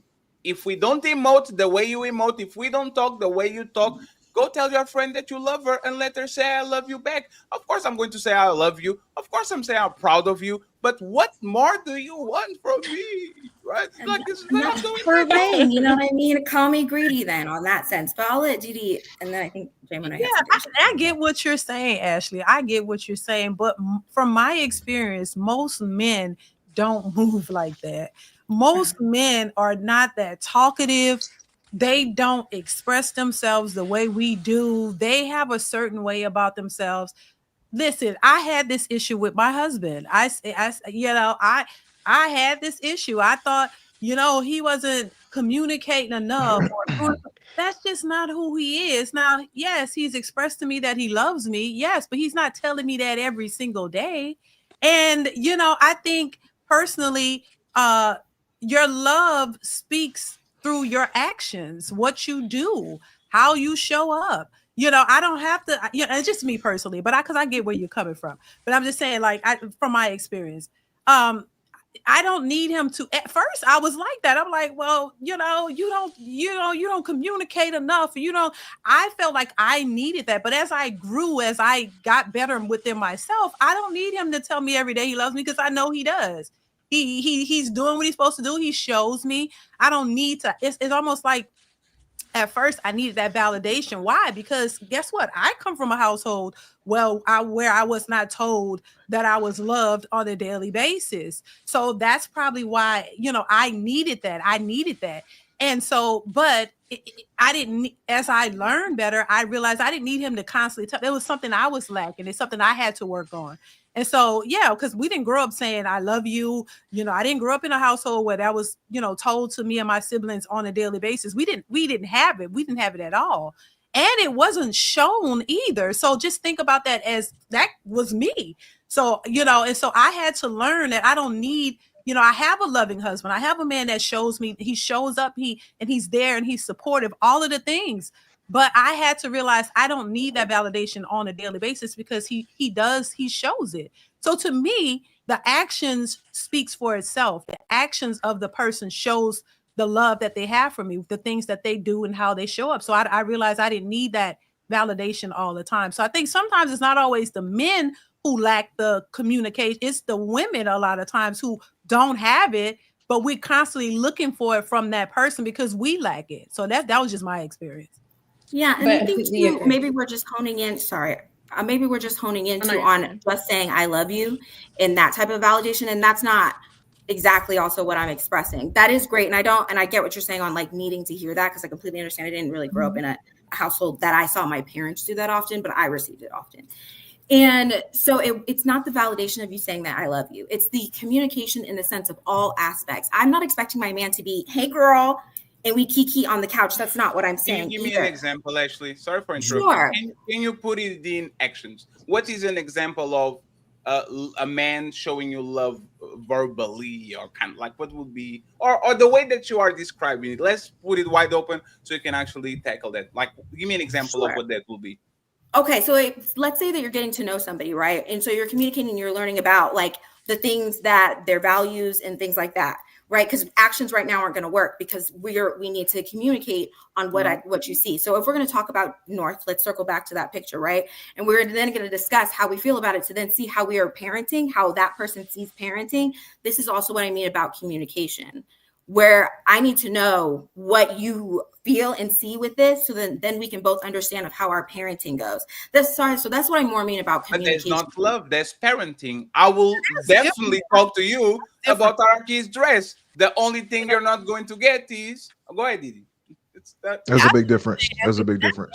That's just a regular, that's something you should be able to do. You should be able to have those that's a conversation about other things, but I thought it was, you was talking more like, the love part and all that. But no, that's just a conversation that you normally supposed to be able to have. If you can't talk about those things, then I think that's another issue, Right. And so I was trying to full circle as like, that's what I mean about emotional intelligence and communication. So yes, you showing your actions and love and other things, but the communication needs to sit there of like, so maybe I was misunderstanding you, Fatty, because how you're explaining it of how you want your relationships is more like you don't talk. Like it's more just like, may I get in here?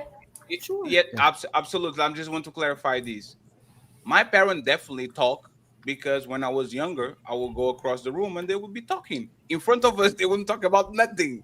That's what it say. Like I don't need to see them being lovey dovey. I love you, baby. I love you too. Like I don't need That's that. a cultural thing too. Yeah, but they can clearly, because I know they talk, because I say, hey mom, I'm going to do this, but don't tell that. And as soon as that room closes, the next day, hey, I heard you were doing that. So they be talking. Exactly. They just don't overtly express love in front of you, because that's that was how we was raised. And I think I interrupted somebody, and I think King wants to talk on Sensei.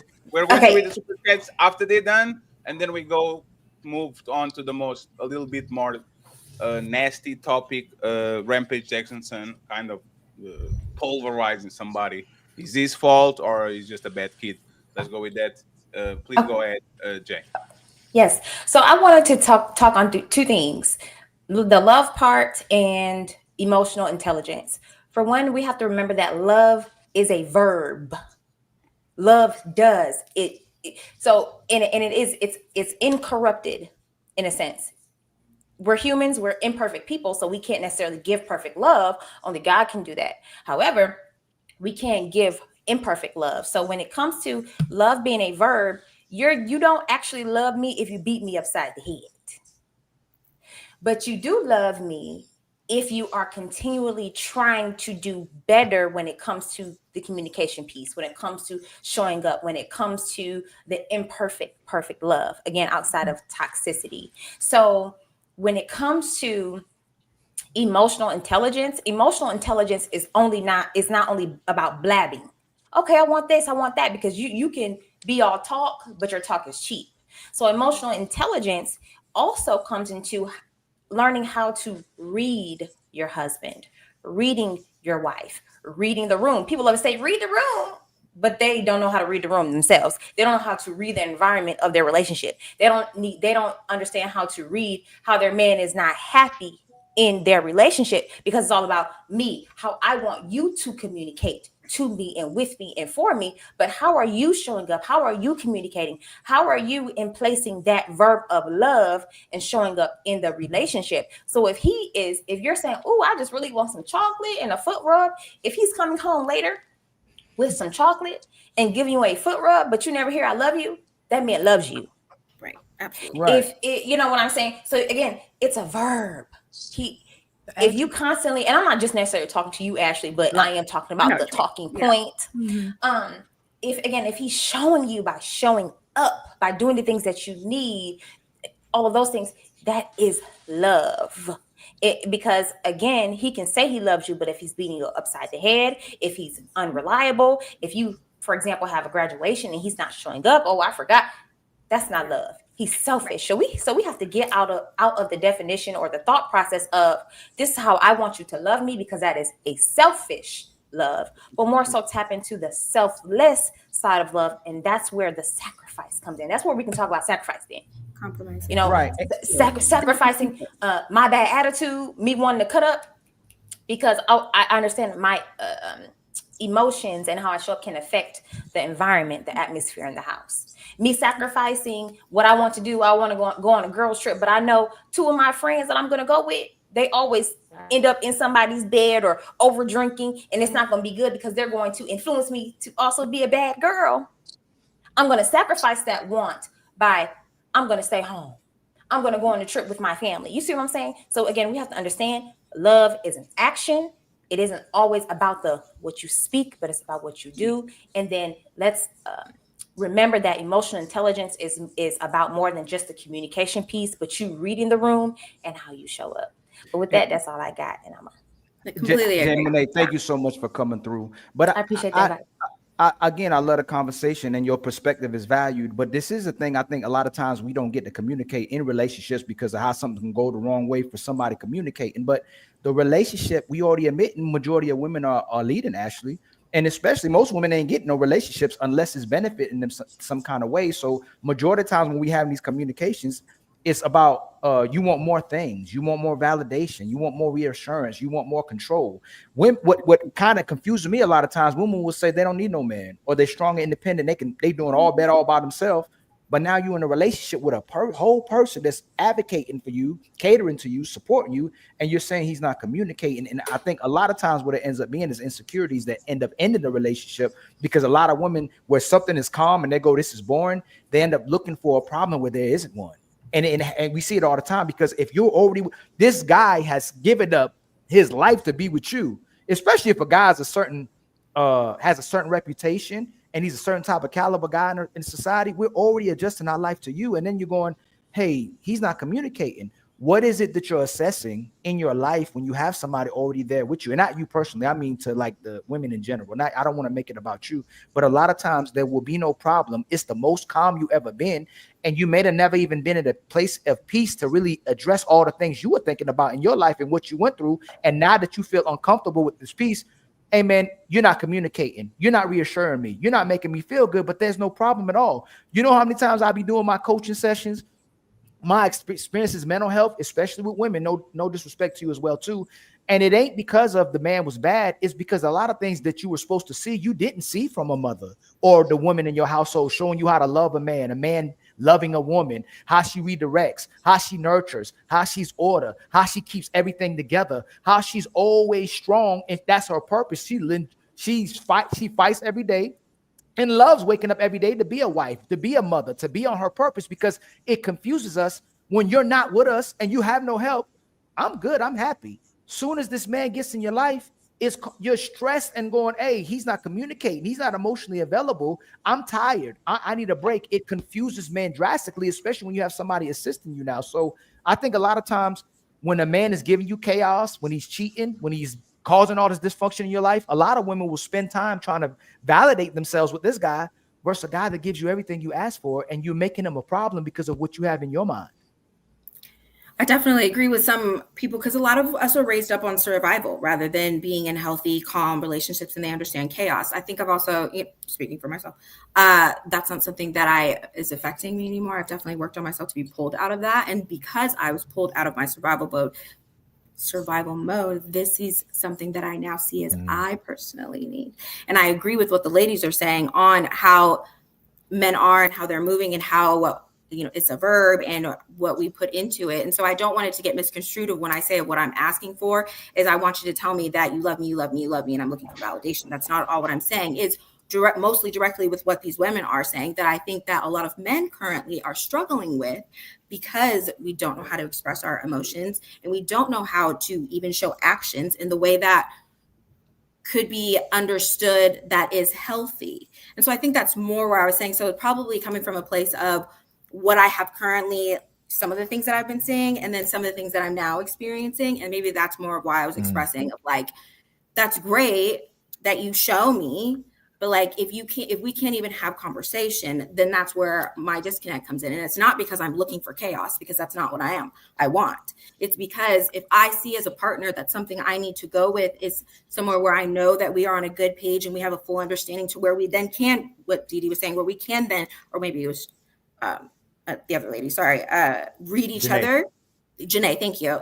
Read each other. That's where that stems from for me. And I feel like when we're starting off with a lot of relationships now in society, that's not what's happening anymore. Like, I kind of want to cut in here when you get done with that, because I got something to say about that. Yeah, go ahead. So communication in the courting stages, when you're talking to a woman, it's not rewarded. This is why so many guys are stuck in that Mysterio phase. When you're courting a woman, and you're being 100% honest about everything you feel. Oh, I can't stop thinking about you. Oh, I was thinking about introducing you to my mom. I know it's been 24 hours, but I'm just head over. You can't communicate all this shit. It sounds ill. So this is the thing. You start off as Mr. Mysterious. She falls in love with you because you're so fucking mysterious. At the end of the day, you are the man who she fell in love with. So you continue to be Mr. Mysterious. You're not bleeding your heart out. You're not wearing your heart on your sleeve like those guys that she passed up to be with you, because you're Mr. Mysterious. So at the end of the day, a lot of guys, they get stuck into that mode, which I understand why they do. And communication becomes a thing where it's like the guys that over communicate get demonized worse than the guys that don't communicate at all. I'd rather be a guy that doesn't communicate at all than be one of these guys wearing their hearts on their sleeve. And then every time I look around, my woman's laughing at me because I'm crying about something. So I think a lot of guys are just trying to avoid being that guy, being Mr. Nice Guy. And then that's what we get. We get unresolved relationships where communication is a factor that, people just don't know what to do. I think it also plays a part in something we have to understand with men, and something I really just realized is that men don't feel comfortable communicating until they literally feel comfortable being vulnerable with the woman that they're with, right? And a lot of times we as women, not even knowingly, right? We don't create a space that lets a man be vulnerable. So he will always have his guard up, and you're saying, I want you to communicate, share your feelings, share your emotions with me like you share them. But the world, for the most part, is our oyster. We can share our feelings all the time. Like King just stated, men get demonized a lot for their feelings. So until you create a true space where your man feels comfortable doing that, you're not going to get the communication that you want. And I 100% understand you, Ashley, right? Because I'm that way. I'm a communicator. Communication is so important to me. And honestly, it's so important because I feel like when we're old, gray, our kids are gone, our sexual body parts no longer work, all we have is communication. What else will we have? So if I can't talk to you, then I can't be with you. But the only way I can truly have a best friend and my partner as a man, right, who will want to communicate on the level that I want him to communicate on, I have to make sure I'm providing a space where he doesn't feel judged by what he says, and where I am not being defensive from the things that he says as well. Because sometimes we have to look at ourselves and how we respond to them communicating to us. If we respond in a way where we're defensive, which most women are, I'm not talking about you, I don't know your situation, but a lot of women, we get defensive when people criticize us, period, when they say something we don't like. So when you're in a space that's supposed to be peaceful, a man is going to try his hardest. The minute he sees that you'll get defensive, he'll back up from it. He doesn't want to cause extra chaos in his peace, which is his home. So he'll keep from communicating and just show up in ways that shows that he loves you. So all I'm saying, and I'm not sure if you've done this, but when you're looking for that in future relationships or the relationship you're in, just be cognizant of how you are showing up in that space and allowing the space to be open and trusting for him as well. One more perspective. Yes, and I think too, one more perspective, because those are two phenomenal perspectives. But Let me give you another perspective. What if he say, I don't like you don't cook but once a week. I don't like that I don't get some but 3 times a week.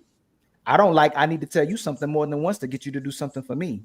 Like, men will continue to do their job, but because we love you. But if I don't get rewarded, if I don't get my communication addressed and supported with no follow through, why would he want to communicate with you? He not going to go anywhere with his love because he love you.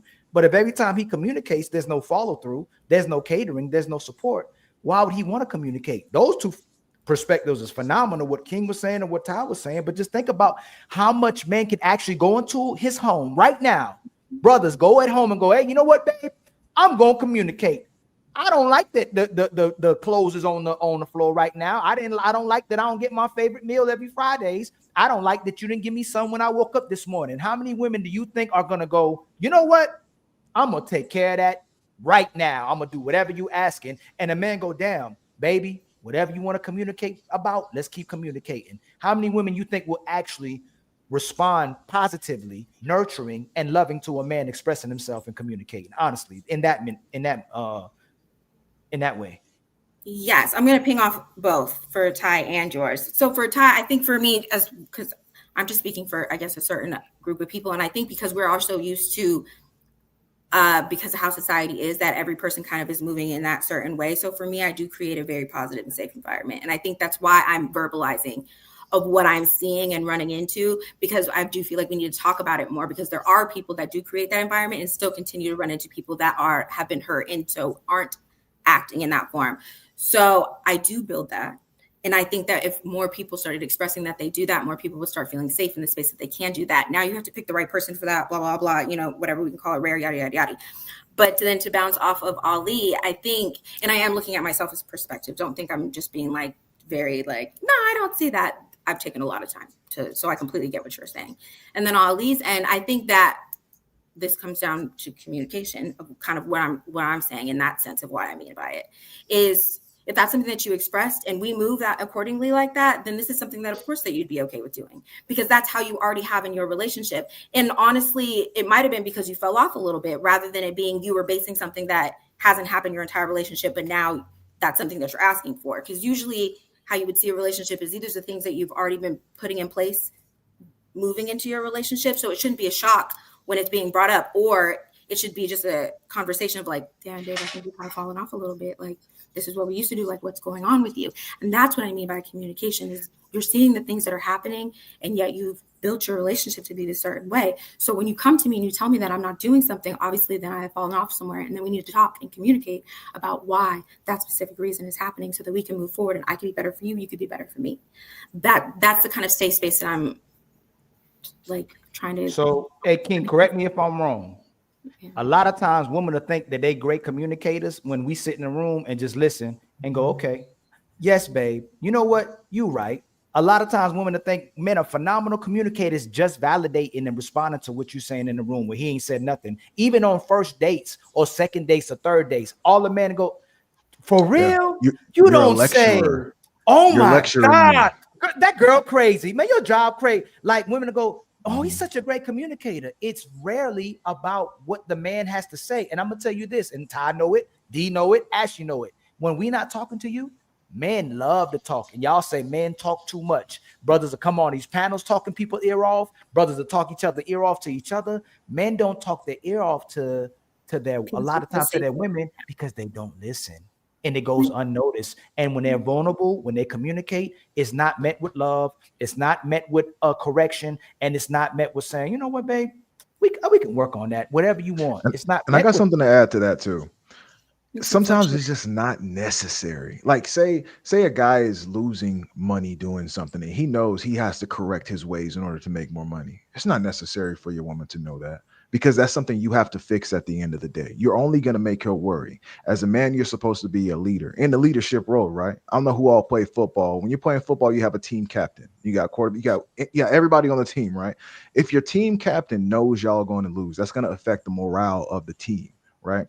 So as a man, you are the captain. You're not supposed to affect the morale of your relationship in a negative way, even if that means that sometimes you just don't say shit when certain shit you know is up and you can handle it. You just don't say it. I saw a post a long time ago about a guy saying that he lost his job for 3 months and his girl never knew. never knew because he had money stacked up and he just got another job. His girl never knew there was no changes in his lifestyle. There was nothing going on because he had enough money to where the lifestyle couldn't change at all. And it's like at the same time, he didn't communicate, but I think he did the right thing because that young lady didn't worry about anything at the end of the day. She wasn't supposed to worry about that. She's not built to worry about that type of stuff. So when you have miscommunication, I think that's a key too. No, it gets King, mixed in.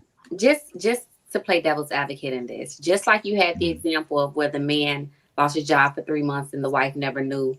There are also many stories where men have lost their jobs, their lifestyle jumps down, and then all of a sudden the whole family is killed or they kill themselves. I've heard like I like ID channel. Okay, just to preface that with that. So those type of situations, and my first thought is always, why would you decide to kill your entire family instead of just letting your wife know what's going on? Because in That's today's crazy. society, right? Like, Mhm. I understand that you are the leader, but a woman is here to be your helpmate. So when you've gotten Mhm. to the point in life where you feel like you can no longer help yourself, you don't just end it or now you have no solutions. No, you turn to the person that's put into your life to help you. And in today's world, let's be honest, most of us don't have the privilege of just leaning on a man to figure out everything himself. Most women are out here figuring out as well. We also work. We also know how it is to pay bills and handle things. So you should have a partner that you should lean on. Now, no, you're not going to come to her and tell her every woe that you have and every issue you have, right? Especially if you feel like you could figure it out. But once you get to the point where you have exhausted most of your options, not even all, I feel like most of your options, you should start then negotiating with your wife. This is what I'm thinking about. This is the issue. Can you help me out with that? I want to You know, respond to you, Taj. I think it go all ahead. comes down to two things. I'm sorry. I'm gonna let you go. I'm sorry Oh, about no, that. go I ahead. think it all comes down to two things: how I look at my woman, right, versus how she looks at me. How I look at my woman when she says, "Babe, I'm scared." I still think she's beautiful. I still think she's feminine. I still think she's amazing. How my woman looks at me when I say, "Babe, I'm scared." Now I'm losing my masculine touch. Now I'm losing my leadership. Now I'm losing who she thought I was. Me being scared affects me more than it will affect her in both of our eyes. So even though both of us can say the same thing, babe, I lost my job and I'm worried. And then she says the same thing, babe, I lost my job and I'm worried. These are two separate things going on, even though the same thing happened to both of us. This is why men fault to not communicate sometimes, because honestly, it doesn't affect us in the same way. I think Yep. that all comes down to your partner and the type of woman that you're choosing. Just like Ali, the other Ali, stated earlier, right? If you have a woman whose core is good, right? Like Mhm. she just genuinely loves you and what you provide outside of your financial state, then no matter where you are, that woman is going to stand beside you and won't see you as anything less than. You're going through a hardship in life. That's not your personality or your identity. That is a situation that you're going through. And it's the type of woman and the caliber of woman that you choose, right? That it should really, she should still be there regardless. If you turn to your woman, you've had a job, you've been holding her down, holding the house down, and now you're going through a hard situation, and the first thing she does is look at you and you feel like she's now looking at you as weak or less than a man, or she's treating you as such, you should get rid of that woman because she was never of value to begin with. You should have never even been with that woman. That's how that's honestly how I feel. But a woman who's going to help you rebuild, because something that you built before can be rebuilt again. And now that both of us are here, it's going to be even better. So Right? Ty, the problem is that that's most women. What King Ali is saying is absolute. You want my emotions until I show you the red room. This is the 50 Shades of Grey. You have a mansion, don't go to the red room. That room is just for me. When I open that door, don't cry, don't complain. When imagine a man saying exactly what he feels. Like that's a great example. I actually don't think I saw anyone say that. I am scared. There's this like for a man to say that to a woman, you are going to put the fear of God on her because you're like, what the hell? If you are scared, what about me? What about the kids? There's some things that you should never say to a woman, and this is what we're talking about. Is it's women are fetishizing men's feelings.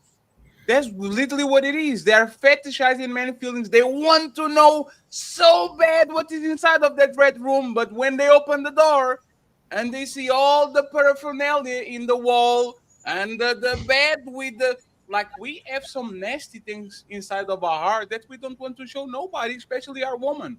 That's why we use the woman that we believe as our host as outlets. I can say whatever to you. I don't care about you. But there's some things that are just for us, because I know if these things scare me as a man, if I instill this in your head, you are never going to look at me the same. Because once again, I don't have the me, Ali, any man, we don't have the luxury to be scared. We don't have the luxury to say, I have no idea how we're going to get out of this hole. Like, I don't have the luxury to say, hey baby, I'm extremely wounded. Go ahead and take care of business for the rest 3 years because I know my mama died and I don't know how to handle these. Like, we don't have that luxury. We have to wake up every day, put the pants 1 feet at a time, and still go to work, still do our things. So once again, I believe that women really want to get that part of us because we will give our wallet, we will give our freedom, we will give our body before we give anything of that. I'm just saying, I think this is one of those situations of be careful for what you like. Be careful what you wish for, because the day that you actually meet a man that puts everything on the table, I mean 90%. Hey, here it is. We have some people on our space that they are called red pill raging because they ingested something that they can digest, and that brings a lot of pain, a lot of anger. Right? Imagine now a woman ingesting emotions that she has no stomach whatsoever to digest. We are going to be in trouble, right? And this is what a lot of women don't understand: is you are asking for an emotion sandwich, and I will put a emotion. You're going to get the whole thing. No, I'm full, baby. I can't. No. Eat everything. No, you're going to eat everything. You asked me for it. You're going to eat everything, and this becomes resentful. This becomes, why are you doing this to me? This becomes, you should do your job as a leader. This becomes, why am I even with you? If you're as scared as me, why am I with you? And once again, I know that a lot of women don't agree with what I'm saying until they actually been through it. Until they wake up and they see a man crying, and they'll, instead of being the, oh my God, baby, oh, why are you crying? To the woman that you're dating. No, this is facts though. He's talking facts. I think you guys I feel like we're exacerbating too what's being said, because you like to push the narrative of like, not Ashley, just one second, because I talk about this experience all the time, right? My second girlfriend, she was like I'm 6'2" something. She's like a tiny bitty 4'10" in a good day. And when we were 21, we were working out Pizza Hut, and she always was like, oh my God, every time we fight, I'm always the one crying. I'm always the one like being affected. You don't like me like that. And I was going through something happened and all that. And while we were working, I broke down. And I sat on the floor and started crying. And when I look up, because it's probably the first time in my life I'm looking up because she's a tiny person, right? She's smiling about it, and then she starts crying uncontrollably. Like, she starts smiling about it. I got him. It's finally showing that he cares about me. But then she doesn't know how to deal with those emotions. So she gets embarrassed and she starts crying. And this is what we're talking about. 1 second. And this is what we're talking about. We giving our emotions to women. Every man that goes through that shit knows, I'm not doing this anymore. Because you can't handle this. If me expressing my emotion is going to alter your emotional being, and now we both people crying on the car, that better be our wedding day, and we be better riding to Las Vegas. Because if he's not, that's going to bring us trouble. And I truly don't understand, Ashley, once again, why do women crave the red room when they know as soon as they get inside of it, they're going to feel mad about it? It's so, I think let's base it off of that girl that you just mentioned, right? Yes. You knew that she was already toxic before you even got to the point of you crying. No, that's not toxic. You said that you guys were fighting often, which means I actually did. Now, 1 second, please. I will clarify for you. Okay. What happened is people have disagreements, and she's an emotional person like most women. So when things actually get heated, I'll remain the same because I'm actually very comfortable with confrontation, and she will cry because she's a woman. That's what happens. And in her point of view, she was the only one that loved on that relationship because her way to express distress is crying. And because I don't cry, oh, you don't love me like that. But when I actually showed that I care about by expressing the same way she craved about, instead of she's embracing that, she was repulsed by it. She didn't add the, oh my God, like, and this is most women. Y'all will care, and we will crave that Women the are woman cries. hardwired like that. But actually, respectfully, then you got it. It truly matters why we crying. Like why we crying. She gonna call you right back. I'm texting. Why we crying is more important than we crying. Because if I cry about something that you don't approve, I'm going to be in a massive amount of trouble. So how do I know if this is the right situation to cry or this is the okay situation to like how do I know? I better not do it in front of you, because if I have 50-50 chance of this going actually left, why should I take that chance and put you in danger too? Because now we put people crying on the car. Like, why do that? Sure. I think if you want to take the time to figure that out, and I'm sorry that happened to you also, because that's not. No, there's not a traumatic experience. There's just a day-to-day. I'm not saying it was. I'm just saying I apologize, because it's what these actions are what have led people up into their feelings now of why they don't want to express themselves. So it is unfortunate that those things happen. And so how you want to take it, and I feel like we go into this mass thing about like, well, I'm going to tell my whole world in the red room and blah, blah, blah, blah, blah. And it doesn't need to be overnight. That's not at all what I'm saying either. This is something that you build in your relationship to get to. And that's kind of what I was coming at the beginning. So I don't want to drag it on about how you get to where you are in your relationship. Do I think that every man should not have emotions? No. Do I think that you need to choose the right women to do that? Absolutely. I completely understand where you guys are coming from, but you feel that you don't feel safe for. Now, I do think that there are women out there who will let you feel safe. You guys can take it how you want to. I'm not going to cry on your shoulder every 2 days, blah, blah, blah. I don't think you guys would do that normally. So all I'm saying is, if you find the right person, that is possible. And you never know what the right person is, because Ashley, and I understand. And again, I don't think it's about feeling safe. A king and ladies, see if we agree. Have you ever met somebody that you thought he was the right person, he was a good person, until they were not? Of course. Every single one of us started dating the good girl. Not every time, but for the most part, we thought we were dating a good girl until she was a bad girl. We thought we were dating a good boy until he was a bad boy. We thought, like, most of people are going to present themselves in a certain type of way, and you say, oh, I think I feel vulnerable, I think I feel this, I think I feel that, I think I can do these things. And then the same woman that you think you are vulnerable, the man, they are on Reddit saying, am I wrong for this? I was craving my man emotions until he actually showed my emotions, and now I don't respect him anymore. And now I feel the ick, and now I'll do this. Why am I going to put myself in danger by doing this? And you getting the visceral reaction, and all of a sudden you can never see eye to eye, because not because you don't want to do it, because you can do it. Like, your brain just doesn't go there anymore. So why doing it? Why ask men to put themselves in danger when women can cry all the time and will not feel nothing about it? Like, why do that?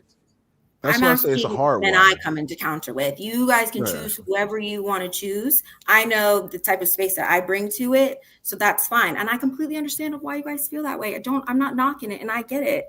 So you guys can move how you want to move. And it all started with what I was kind of going for in the lane that I was going. So I think that how you're moving is perfect for your lane, and how I'm moving is perfect for my lane. I don't think it's purposeful. Like, I'm sorry, D, I keep cutting you off. You want to go? Yeah, let me say real quick. We get podcasts, we read super chats, and then we go to the main event. Okay, friends. Thank you very much to the 500 people watching. Please like the video, like stuff for free. I forgot what I wanted to say, really. I think I wanted to say, what did I want to say? Emotions, be vulnerable, crying. About men being emotional, or something I wanted to say at a time. I forgot. Damn. What I want to say is men don't damn it, what did I forgot. I'll give you time, Didi. Don't worry about it. Just think about it for a second. I said something and I wanted to respond to what she was saying. And I done forgot my damn it. But I think it was something along the lines of men not opening up and communicating all of their feelings. I personally, like I said, I went through this with my husband. I know what I want to say. He knew I could not handle what it was. He knew. So I think it boils down to knowing your person, knowing who they are, knowing what they can't handle certain things. So certain things he would not tell me because he knew that I would worry. I'm a worrier, so I would worry about certain things. So he knows certain things he would not tell me. When he finally tells me, he's already handled it. He's already taken care of it. Then I'm like, why didn't you tell me? Well, I didn't need to know certain. I think Fatty said that. Certain things I didn't need to know. He took care of it. Now I'm pretty sure if it was something more detrimental or whatever, he would communicate it. But certain things they don't think it's necessary to tell you because they know you're gonna flip out, you're gonna be worried about it, and they just handle it. So that's what I'm saying. Certain things men just don't disclose to us. Like they don't think, and I think it's so. I don't think that's wrong with it. I think it's okay. Yeah. That part I completely agree. But your husband then came to you later after and you talked about it and how he fixed and moved. And that's more of what I'm saying. I'm not asking you to pour your heart out to me and cry to me on the couch every Tuesday and Thursday. That's not what I'm saying. No. You ask for emotions. You don't dictate the periodicity of what is going to. I made up that word. You are not going to dictate how many times per week I go to your couch and cry. You want emotions, baby. If I have to cry every day because my mama died, you are going to get that shit. And this is actually, once again, remember what I said about you asking for a sandwich, and there's the long one, the big one that you can eat in one try. You can dictate after you say, open to me, baby, and show my emotions, how many times a week I go to you. Either you get the whole thing up on your throat or you get nothing. That's all. And that's okay. No, that's for you. I don't even think you'd move like that. And that's what I'm trying to say. You're thinking of something. You're not even going to cry to yourself 10 days in a row. Ashley, please. People go through things. Absolutely. A man that can provide is in pain. A man that can show love is in pain. A man that loses his parents is in pain. A man that loses his kids is in pain. A man that loses a brother or a sister is in pain. You can tell me in one day, on Monday, baby, please show your emotions to me and be vulnerable because I will never do that to you. And then on a second try, hey, you better not be crying once a week to me. Or no, you get what I give you and you have to stay there. You promise me. No. So it's okay that we agree to disagree on it. Fatty, I agree with where you're coming from and how you're moving. I have a question for you. I want to ask her a question too after this. How many times can I cry to Ashley, not to overall woman, all the time? How many times can I come to Ashley and cry on her lap uncontrollably like a baby? The snot one coming out. Like, oh no, actually, I'll play for you. If you want my emotions, how many times per week or per month or per year, I'll let you decide how many times can I go to Ashley and cry on her lap until she gets repulsed by me being a crybaby? How many times, Ashley? There is no limit, but I also play into role of therapy. Let's be so real right now. I feel like you're blowing this up into like, I'm just going to be this child flapping around all the time. And you know that's not what I'm even talking about. We all have emotions within ourselves. You're not saying that your girl cries to you every day either and that you would stay. Be so for real right now. What I'm stating is there are parameters around everything. If you feel that you need to cry every day, why aren't we in therapy? Let's work on that. Let's work together to get you into therapy so that you can have someone to talk to express your emotions so you don't feel like you need to cry every day. There are ways around it. I don't think every man wants to walk around now. That's not, look, if y'all want to walk around every day and cry, I am so sorry that is what you guys are in your life right now. Have you ever been depressed? Have you ever been on a state that you dread waking up and get out of that bed? Absolutely. I had my I want to cry every day. So now that I can get out of that bed because I'm on a state that I wish I could be dead instead of feeling these things, I will go to Ashley and give her exactly what she asked for. Feelings, not just a little glass I will give her waterfalls. You are going to get so much water, you're going to drown on that shit. Ashley, can I do that to you and be with that like you because you love me, right? Or should I contain myself and refrain myself like all the people on the panel are saying because I'm going to drown you with the type of emotion that I have? Should I contain myself or should I just let it go? I think we can just agree to disagree. We're gonna go back and forth. You're gonna try to. I feel like you're trying to push me into agreeing with you, and I want to don't. ask you a question, No Ashley. matter what I say, it's not gonna. Let me make the. I feel like we're all on the same page. Let me make this statement. Let me make this statement. King Ali podcast. This is why men on this space say, be careful listening to women. They are going to tell you one thing up front, and then when they meet the monster, they are going to run from the hill. Ashley, based on what we're talking about, Ashley, I can trust you with my emotions, and that's okay. That works. No, Ashley, I'm not in your lane, fatty, and that's fine. No, but Ashley, that's not the point because there's 400, 500 people watching these, and they are listening to you too. So what you are going to tell to these men is be vulnerable. Be okay with expressing your emotions. And that man is going to do that one time too much. And now he loses his family, his wife, his house, his kids, because he listened to Ashley. We can't do that. Find your person. That's all. King Everybody Ali, is different. Everybody's gonna move differently. Move how you feel you should move in your own lane. Do not listen to me. I literally listening to you. I just want to ask you a question. And now you are mad. I listen to you. Let's get King Ali, Mr. Beans, and then we go to the super chats. And once again, thank you very much for being a panel easy to moderate. When people are civil and are not savages, it's actually easy to have a conversation. So thank you very much for the Corwin show. Yes, and this is clearly shots at people saying I'm a bad moderator.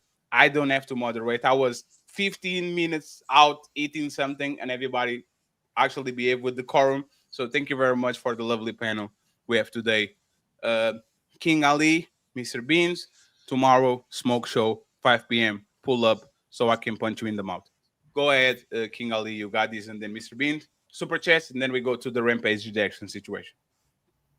So I just wanted to ask Ashley, because I like to bring it back to tribalism, because, you know, we're all just tribal when it comes down to it. Our basic DNA was hardwired in our brain, right? Hunters and gatherers, that's who we are. So if this was a basic tribe and your husband, or let's say your mate, was going out and he brought back nothing but a broken spear, he said, baby, I don't know how we're going to eat for the rest of the week.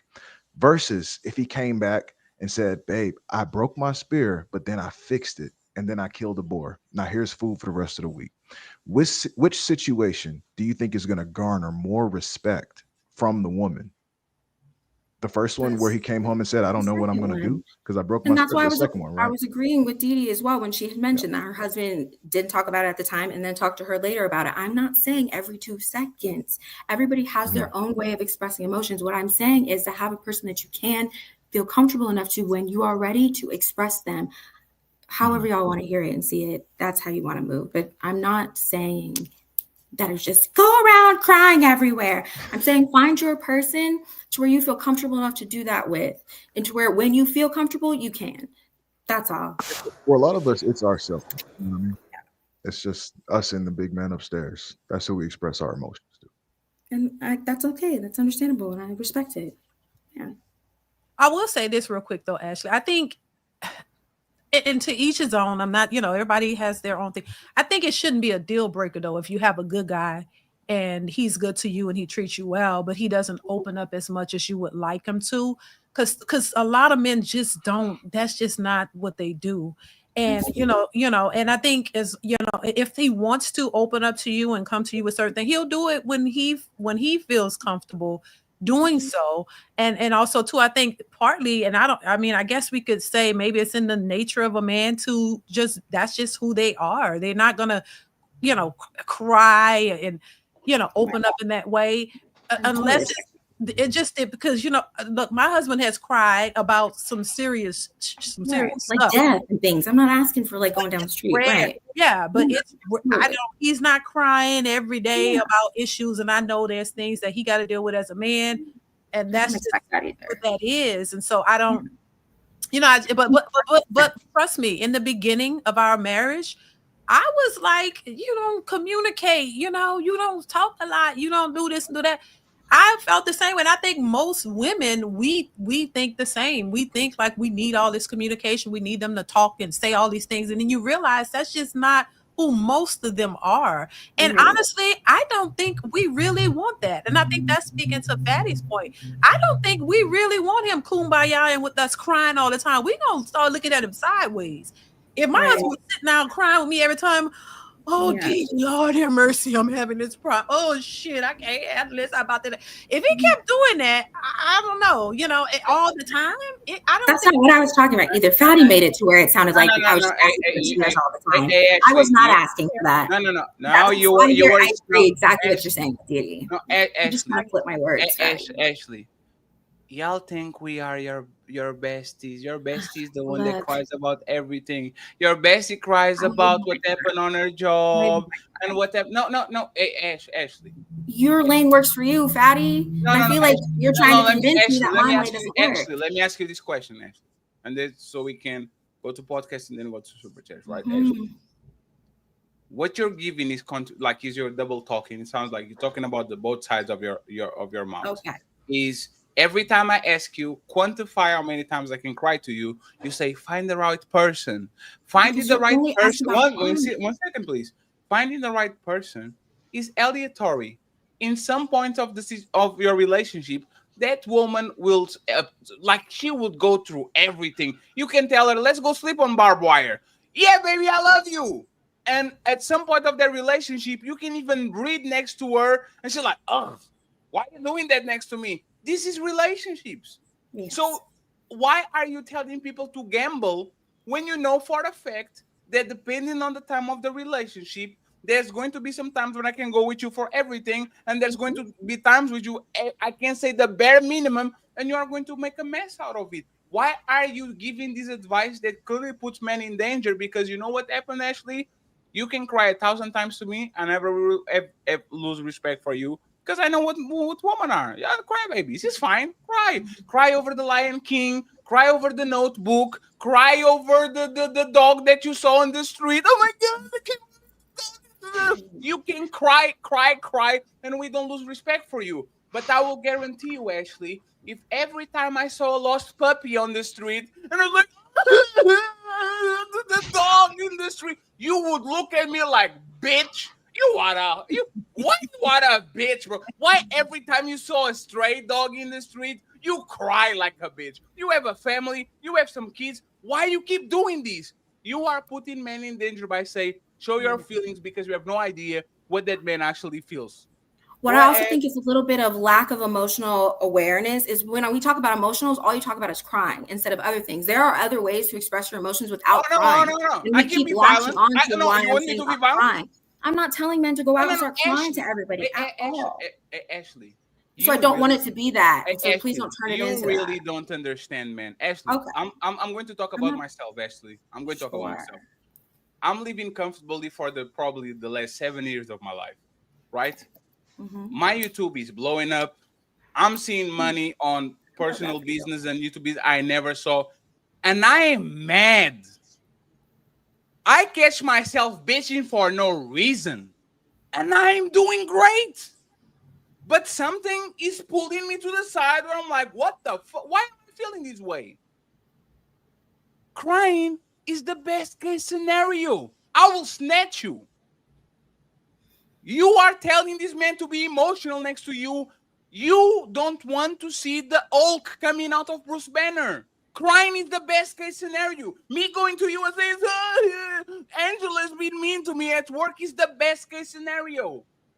The worst case scenario is Angela is being mean to me. My boss is being mean to me. My kids don't love me. So I'm going to put all my resentment, pain, and feelings on you. I'm going to grab you. I'm going to shake you. I'm going to call you bitches and hoes and da.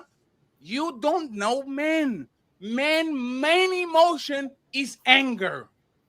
Is being on a state of mind when if something is wrong in my life, I will snap at you for the bare minimum.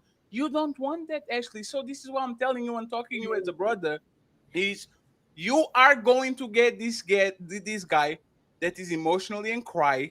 and you are going to resent him until you met a man that his main outlet to emotions is anger, is violence, is pain.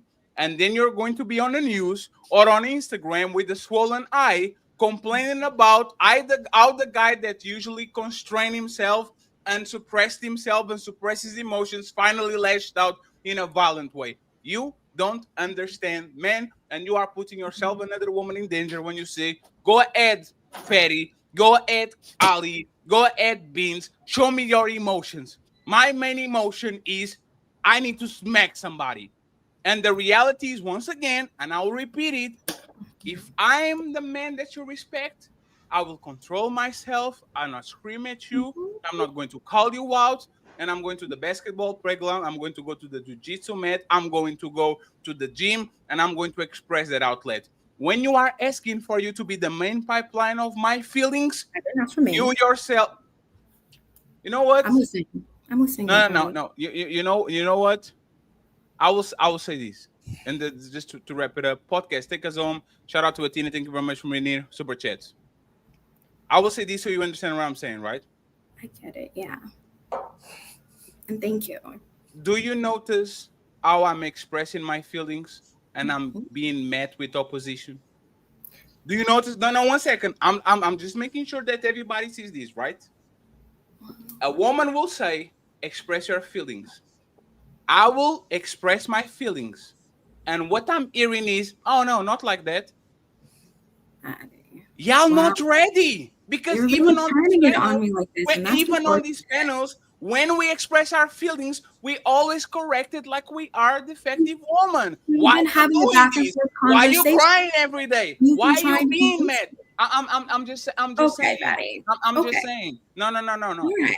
Understood. I see where this has went, and so I get it. And I appreciate you giving me the knowledge that you know, and thank you for everybody else on the panel for giving me the knowledge that they know. And then we can move accordingly. Thank you very much for the dismissive tone after I expressed my emotions. And this is Stop why, man. it. That is so unacceptable. No. This is why, man. Unacceptable. This is why men keep Do Ashley. you? That's so Ashley, unfortunate that that's how you're Ashley, going. you are not the villain. You are the average woman. Like it's no, I don't see it as malicious or evil. I think he's not intended. But this is what I'm talking about. Every Okay. time a man, even on public platforms, express their emotions, they are met with not like that. So if you're asking me to express my emotions and I have to cater the way I express them to the way that you feel comfortable about it, I will go to podcast. I will go to Ali and vent for him for 3 hours in the motherfucking phone because I know for a fact he's not going to feel no type of way about it after I talk with him. But if I have to cater the way I express my emotions to the way you feel comfortable about it, you get none of them. Go cry out to your bestie. Go talk with your bestie. I'm not the one for you because you are not ready to actually experience what a man truly feels in the bottom of his heart. You are That not is a man. okay. What I feel like is you're trying to project that where I'm feeling is wrong. And I'm saying, okay, I completely understand. And we were having a candid back and forth conversation. But because I don't agree fully with saying, yes, you're exactly right, and I changed my whole opposition about it, you're now saying I am defensive. And I just find that interesting. And so now we can just leave it. I get it. Thank you for giving me the game. And the dismissive and condescending tone is exactly what I'm talking about. Is No, please. Like you see, let's just squash it, Fatty. Ashley. Why are you putting it this way? Hey, Ashley, we're doing too much, right? I myself doing too much. I don't want to beat the dead dog like I make it saying on the show. But I just want you to think about it. I will think about it. No. Thank you for giving me the knowledge. Just for a second, restrain yourself. It was about my feelings, and you made it about you. I apologize for that. Okay. And I'm not going to over pursue. I just want to pin it that like that. It was about my feelings. It was about men's feelings. And at the end of the conversation, it ended being about what the woman feels about my feelings, which is literally why King Ali, Ilkan Ali, Didi is saying is be careful what you put on a woman lap. Okay? Go ahead, Mr. Podcast. And then we go to the main event, Rampage Jackson's son beating the living ish out of somebody. Go ahead, Podcast, and interrupt it. And then we go to the super chats. What's going on? How you doing, sir? Somebody told me the other day that I have to stop complimenting women on panels because it interrupts the chastising that they're getting and rightfully deserving today. And I told him I wouldn't do that. So, Ashley, you look amazing today. Good seeing you. But I do want to ask you this question from earlier before we switch the subject. Do you think let me ask you if you remember. Do you remember when Lizzo went to that basketball game with the booty cheek out jeans on? But that's okay. Go ahead. I Yeah. didn't. But we can go from there. Yeah. So she went to a basketball game with some jeans with the butt cheeks cut out, right? She got a whole lot of criticism about that. Do you think that criticism was people sexualizing her, or do you think they were just criticizing her because she had a butt out at a basketball game? I think they were just criticizing because she had a butt out at a basketball game. And it's not what some people wanted to see. Yeah. Do you think she thought that it was sexy? Probably that's why she wore it. So the reason why I'm asking you that question, right? Oh wow, he actually found the picture. What the fuck? Right. So the reason why I'm asking you that question is because of the statement earlier about you think that it's the people sexualizing folks, in particular, maybe like Kanye's daughter. Mm-hmm. And no, go ahead. It was because Ali had mentioned of over sexualizing, and I feel like it was the same way of how I was saying it, but maybe it's how I gave it in that sense. When we are from a young age, women are taught that they need to dress a certain way because of boys and men, and that's still now to this day. Even as grown women, we are taught we can't wear certain things because of how we will be looked at, and that's more what I meant of like that over sexualization of when you're a child and you need to look like a child instead of looking like an adult, because now people are going to some people are going to see you as an adult, and so you need to cater to what that child is at that time and how to move forward. It's because she's a child. So that's more what I meant. Not that we have predators, there are some, but that's not everybody was looking at her like, oh, she's like they're a predator. No, we tend to over sexualize women at a young age. And so that's more what I was referring to. So, and this is why, now I'm not gonna lie, this is one of my biggest gripes with the world. Sexy is an appearance, a vibration. It's something that you give off, right? Not everybody is sexy. Not everybody can pull it off. So I'll give you an example. People call me, they say I have a foot fetish because I'm always talking about feet and pretty feet and how I love feet. But 80% of the shoes that women own are shoes with their toes out. So who has the foot fetish, me or them? Who thinks feet really look nice, me or the women? So obviously they think their feet are sexy, and that's why they're walking around with their toes out, right? So even if I'm looking at the feet and I'm saying, oh, wow, those are amazing feet, I'm not sexualizing the feet. You sexualize them. And that's why I see them that way. Or they are sexy, because we all know it's some ugly feet women out here. Right? And we're not sexualizing or admiring those toes. So what my issue comes in at is it kind of, and I'm not saying you're doing this, but I'm saying as in general, this whole thing always falls on the men. I in no way said that it was men when I said. Literally just said, I'm not saying you're doing this. Oh, I'm sorry. Oh, okay. Sorry. Like literally 3 seconds ago, right? I prefaced the statement by saying, I'm not saying you're doing this, but I'm saying in general, as a society, that's what we do. And I think that's I think at this point in 2025, we should have been moved beyond this. I thought those was fake titties on that picture of Kanye West's daughter. 12 years old and titties up here to her neck. How's that happening? Right? But then y'all explain to me, oh, she has this thing on that's forcing them to protrude that way. Oh, so somebody's trying to make her look that way. And then if I see it that way, I'm the problem? Oh, hell no. You're not going to do that to me. You're not going to do that to me. Right? So I just think with all this Me Too stuff that's been going on, and shout out to the people who did the TV show Good Fight. I just binge watched it. Awesome show. But after all this stuff that's been going on, and understanding, you want people to understand what men at and what women are at and this and that. I think it's time for us to start understanding how we treating men. Don't demonize me for being attracted to what looks good.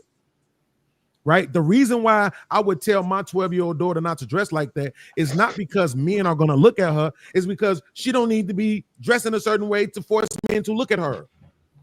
It's not about stopping them from looking. It's about protecting her from even being in that situation. You're not even supposed to be wanting to be desired like this right now. You're 12. Go to school. I got you an Alvin and the Chipmunks book bag. Like, what the hell are we talking about? Right? That sounds crazy at 12, don't it? But I'm just saying, if you really want them to be kids, treat them like that. And then the other thing, very quickly, was to Ty, because Ty brought up love languages. And I used to be a fan of love languages because I loved how they were written. But I'm starting to realize that's some toxic shit. I'm starting to realize that love languages is very problematic and they force people to be selfish, right? Because on the one hand, you will tell a person, well, this is my love language. But then when they say, well, this is my love language, and you can't capitulate to their love language, now we need to find people who can. This isn't promoting connectivity. This isn't promoting longevity, right? It's not promoting the thing that you're supposed to be more concerned about, which is your behavior in a relationship. If you're so focused on your love language, then you're focused about what you can get, instead of being focused on what you're giving, because that's how relationships work.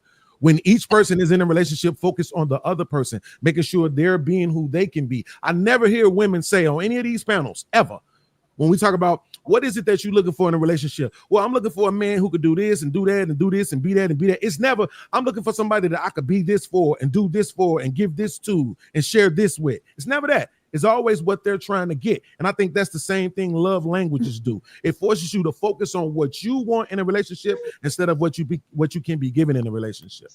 I just want to respond to you really quickly on that one, because I think, to me, it's really crazy how you view that. Not crazy how you view that. I actually understand how you view that, right? But I think it's all about perspective.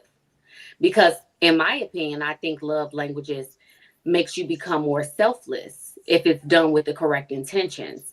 Because the point isn't for you to only care about my love languages, it's for me to acclimate to yours as well, which is usually something different than mine.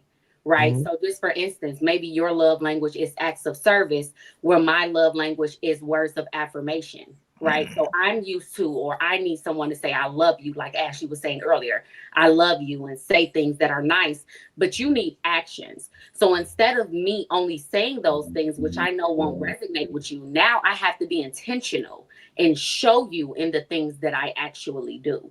So I honestly understand your perspective on it, but I think it's all about how you perceive the message.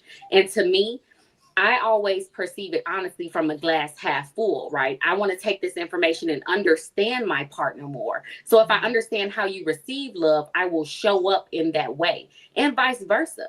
If you care for me in that way, if you understand how I receive love, then you will show up for me in that way. Now, it can be selfish if I only care about how you're showing up for me and I'm not, right, recognizing how I'm not showing up for you. Yes, it can be very selfish. It depends on the person. But I honestly feel like the point of it and the intention behind it is all for good, right? It's to help people be more selfless in relationships. That's all I want to say. Well, let me ask you, can I say this real quick, please? Real quick. Go ahead. If is love, because I never understood the love language, maybe because I'm old and I've been married for too long. Is love language, is it just a new way of communicating? Because when you're in a relationship with a person for a long time, you have these conversations. You learn each other. You know what they like. You know what they don't like. You learn the person you're with. And over time, you know who they are. You know what'll piss them off. You know what you should and should not do. And that's just what you learn by being in the relationship. I just call it knowing your person. You know, my husband always says, know who you, he'll cuss when he know who you're effing with. He knows who you're messing with. He know me. I know him. So when you know each other, you work with each other better. So I feel like this is like a cheat sheet. 1 second. I just wanted to respond to Didi real quick. No, you can answer to both of us, right? Okay. Love language is a manipulation tactic, and I'm going to explain you why when it comes to romance, men do 80% of the romance. So you are literally telling me, I want you to love me this way, even though you might not want me to love this way. I don't want the gifts. I don't want this. I want you to love me my type of way. So you make it about yourself. So once again, if romantic gestures were 50-50, if romantic gestures were 50-50, then love language will be great because you want me to love me this way. I want you to love that way. So we're going to go 50-50. I do this for you, I do this for me. Right. When romantic gestures is for the most part man to woman, I will make a song about you. I'll write a poem about you. I'll sacrifice myself for you. I will do this thing for you. Like usually romance comes to the man to the woman. Love language is just an extortion mechanism. It's just I like to be loved this way, so And I either want you to give me love the me. love this way I want to, or I'll That's find actually somebody true. else. Because I never heard a man in the history of mankind saying, my wife can cook, my wife can click, my wife have sex all the time. She's a good mother, she's a good wife, but my love language is words of affirmation, and she's not loving me the way I want to. No, she's being a good wife, so I will let her alone. Love language is just an extortion mechanism for a woman to actually get what they want from men. In my opinion, you can reply Okay. to both of Let me reply to reply. both of Let me us, reply to you. and then we definitely have to go to the super chats, friends. Okay. Gifts of I service. just want to reply to you really quickly. Yes. And I'm going to speak about me personally. Right? I'm not going to speak about any women that you have come into contact with because I can't speak on their behalf. When you say, first of all, that, you know, romance is 80% on the man's side, I feel that is true in the beginning of a relationship. But just like we was saying, the longer that you're with that person, if you have a woman who actually cares for you and shows up for you, she will also give you back that romance.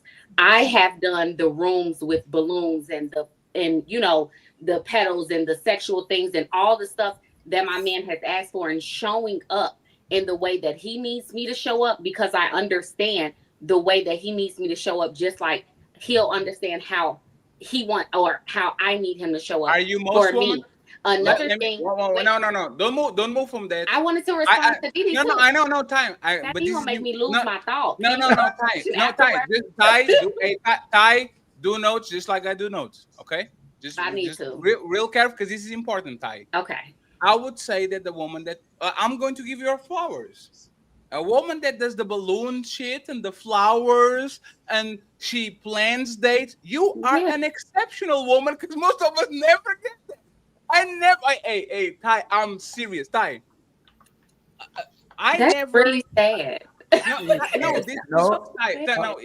fine. It's fine to be said, Ty. But ask the brothers, how many times did they add the Valentine's Day that was about them? That's what I was about. The brothers, how many times they had a Valentine's Day that was not about the woman's feelings? The or woman what Sweetie's Day? Do you guys get Sweetie's Day? I'm from the Midwest. I'm from slow down. Ali, just 1 second. Ali, how are you? Ali, podcast. King Ali, you have kids? No. I'll say this, right? And I'm going to make a general statement. Ty, do you see how we get treated on Father's Day?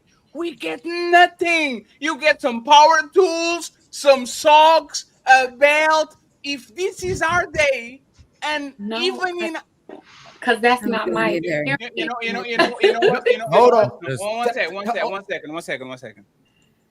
I'm not. Once again, I'm giving you flowers. This is not you're talking about in general, but we are not talking about you. I'm just saying, for the most part, yes, romance is never the man way. The only way women actually show romance. Most women, of course, because the woman that don't do this is exceptional. I bought some lingerie that looks good on me and make me feel like a baddie, and I'm going to give some coochie to you that I fucked 1,000 times before. Sorry for the cut. Right? That's the only way men get romance from women. They don't write us poems. They don't write us songs. They don't make a full R&B album. You should let me love you. All we get is, you broke my heart. I'm so sad. I'm Mary J. Blige. Please stop hurting me. We don't get the, I will go to, I know what? I'm doing too much. I will just say this and then you got it. Did you saw the problems that Beyonce got into you for making a song saying cater to you? Do you saw the amount of controversy the feminists coming afterwards saying, why are you making a song catering to a man and running his back? I never heard that, Fatty. I didn't No, either. you never heard it, but this is the thing. This is Cooking our with Kaya. job, right? 1 second, Ty, because we are content creators. This is our Right. job. And like 2 years ago, there was a massive controversy that started on TikTok and on Twitter about women that were going out of her way to saying that Cater to You is a pick me song. It's a song of women that want to be picked. So they are showing everything they're going to do to a man so they can get picked. And this is what we're talking about. If women see that song, which should be romantic to a man, look at this woman saying that she's going to dedicate herself to me on a adversarial way, I will say to you once again, Ty, you are an exception. Because the fact that we as men never experience a woman saying, let me put some petals on the floor, let me put some balloons so I can actually show my man that I truly love him, appreciate it, says a lot about the reality of relationships today. You can talk about you can make it in general. I'm just saying what you're saying right now, most men never experience in their life, because the first time a man usually gets his flowers is on his funeral. I'll replay this again. The first time for most men they get flowers in their life is in their funeral. So most men will never get this experience that you're talking about, because most of us don't remember the last time you got some roses as a, oh, I love you, I appreciate you, here's a flower. Okay, well, if that's the case, then I'm going to say this to women: do better. Okay, because that's absolutely ridiculous. And again, I cannot imagine. Like podcasts and Fatty are trying to communicate. When that love language to us means the men are attempting to do exactly what you want. We can't read your mind, and we're doing what you want, and it's not good enough. And I ask you this, Ty, and D already know the answer, Ty, but it looked like you're not gonna struggle with it. I bet you're gonna look at Ty a certain way. How many men wouldn't want to fulfill both of y'all love languages? How many men wouldn't? How many men wouldn't love to want to master your love languages? You, Athena, Ashley. How many men out there going, you know what? I know your love languages, but I don't want to do it. And then when you reverse it, how many men stay with women that have no idea what their so-called love language is, and they still actually love them? We still love you regardless of what you ain't doing for us. You don't love us regardless of what we're doing for you in an attempt to make you happy, and it's still not good enough. Whether it's we can't read your mind, or when we do what you want, it's not good enough. Ashley demonstrated it when Fatty communicated. Not like that. Gifts. How many beings? How many times you try to give your woman a gift and she's like, thank you. She didn't even like it. Like, no matter what we try to do to master giving you the things that you want, it's not good enough. But when you give us, hey babe, I hope you had a great day today, I love you. It's like, God dang, a random text, I love you. That goes so far with us. Or, hey, you may not communicate to me what you're going through, but I'm here for you. Most men never get none of that. We don't get none of the love language. What is that? So let's be genuine about this. Most men do everything in their power to make women happy. It's not good enough. It's easy. One of the easiest things to do to make a man happy, and women barely try. Give that for a love language. I would say real quick. I just want you to understand, Ty, sis. I just want you to understand and about you. And I think even though for these panels, we need women. Like right now, if any woman watching, I swear I cash app you $10, $20. Come on the panel and just be honest and say, no, I'm not gonna lie, all my relationships was about me. I really wasn't really caring about how he felt, what he wanted. I did stuff for him when I felt like it's not. And that's what I'm saying. That's the difference between our relationships now. And the problem with love languages is just they've been weaponized against men, right? And it's usually acts of service, which corresponds with their 6-figure requirement, right? So it's never really the things like words of affirmation, because that wouldn't be enough, right? And the thing that men do that's different from women is we take what you give us. So if this is how you show me you love me, I'll take it. And I'll try to get other things out of you as I can, but I'm going to take what you give me. Whereas for women, you just want what you want. And then things like acts of service is just another way to iterate what it is that you want. And the flip side of that is to be able to chastise us when we aren't doing it. And that's what makes it problematic. Everything women get is usually a tool against us. And I hate to say that because I love women because they have pretty feet sometimes. But it does never fit fetish, guys. I'm like, what? Right. To But answer I the hear question, guys say all the time. Oh, do you mind if I go really quick?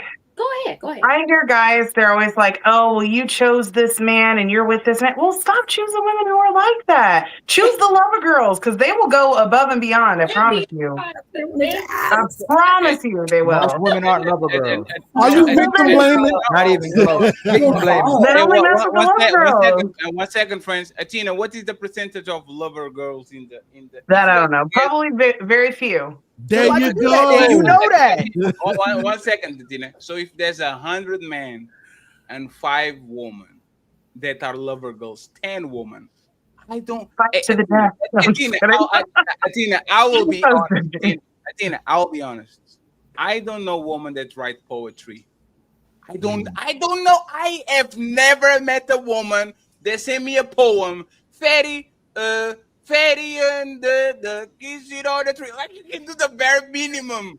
You like men are starving for the bare minimum. You have AI like I'll say this. I disagree. This is ridiculous. You have AI apps for $10 where you can put "I love Fatty" and they will make a full song about Fatty, how I love him and how I miss him and all that shit. I never got one of those. It's just typing "I love Fatty." You know how happy you will make your man if you just send him one of them. He will be smiling from ear to ear for the whole day. He will go to the work. Hey, podcast, look at what my woman did to me. It's the bare minimum. And this is what we're talking about. I don't think women understand. And this is why me and Ali, for the most part, say women have the complete power over relationships and society is because we kind of understand we have to cater to you. We have to be romantic every now and then. We have to take you on dates every now and then. Right? Because the day that we actually depend on you to be the romantic stuff, to bring us food, to get lingerie without me or asking to be before you. Hey, let me take you on a date quick. Green Rising King, let me take you on a date real quick.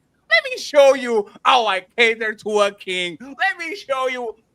We get these during the discovery phase. You like me more than I like you, so you are doing anything and everything to get my attention. As soon as I start liking you more than you like me, ooh wee! You better pray to God for an act of something because the only time we're going to get that back once again is when you're picking my suits when I'm on that casket or when something happens to me so devastated that you really need to actually cater to me because something happened on physical life. So it's can I ask you a question real quick, Ali? Yeah. I want to just ask, I want to ask specifically Ty and Athena. I want to ask them because I know already D knows. I've been on her panels before. And Ashley just been under the gun. I don't even want to bother her. but to Ty and to Athena specifically, do you think you're exceptional? And I'm just looking for a yes or a no real quick so we can. No, I don't think okay. exceptional. Okay. Athena. Not really. I mean, the only thing is y'all say, oh, guys would love this. And I've done that. And it was like, oh, that's nice. And then they moved on. So I'm like, that's just not been my experience. So I think guys love it when the woman they want to do it does it. But if a woman that they don't really love or that they're using as a placeholder because they're lonely, they're not going to appreciate it. I was just looking. I just wanted to. Yeah, that's why I just wanted you to just say yes or no, so I can move past. Okay, before we go, I just want to acknowledge what she said. 100% right. We're talking about the woman that we love, that woman that we're in a relationship with. Is not about the courting phase because nothing icks a man more than you over pursuing and going out of your way to kind of show tremendous amount of love. We'll look at that as love bombing. Lady, you have 100 men after you. Ugh, why are you going so hard after me? You might want to know, like, you probably want something. You probably want something back. And you know what's funny, Athena? That's 99% of the time. That's the case. You will ask for the broke guy to pay for the date, but if the rich guy wants to pay for the date, you want to pay so you not show that you are a gold digger. So this is like why are you doing this right now when I know you wouldn't do it, when I was broke. It's just that most women that actually do it is not on an altruistic type of way. Is always what am I going to get from him for doing this? And I will say this for most men, and most men will say this. Athena, you would be surprised the amount of times a woman does something for us. I pick up the phone and I call Watch and say, Watch, my woman did this for me. Oh my God. And then 3 days later, hey, Fatty, can we go to Cancun? I know it. There was always something on the back end. And once again, if you are not this type of woman, you are a motherfucking diamond, because most women only do things for you because they know by the end of the day, they are just investing so they can get their money back and they get their retirement, like the investment they did back. So if you're And not that's just manipulation. That's not real, genuine. One second, because I stopped. 1 second, I stopped podcast from talking. Please, podcast, take us home. Yeah. We have to read the super chats, and then I'll open the panel for everybody because we really need to talk about the Rampage Jackson situation. Go ahead, podcast. No questions and interrupted, and let's go to the main topic. Go ahead, podcast. So, Ty, the reason, and Athena, the reason why I asked our question, and since he said no questions, I'm just going to tell you, I want to substitute exceptional for special, right? And the reason why is because I think, in general, most women want their men to treat them like they're special. Right, but then you would say you should have to be special to be treated special, right?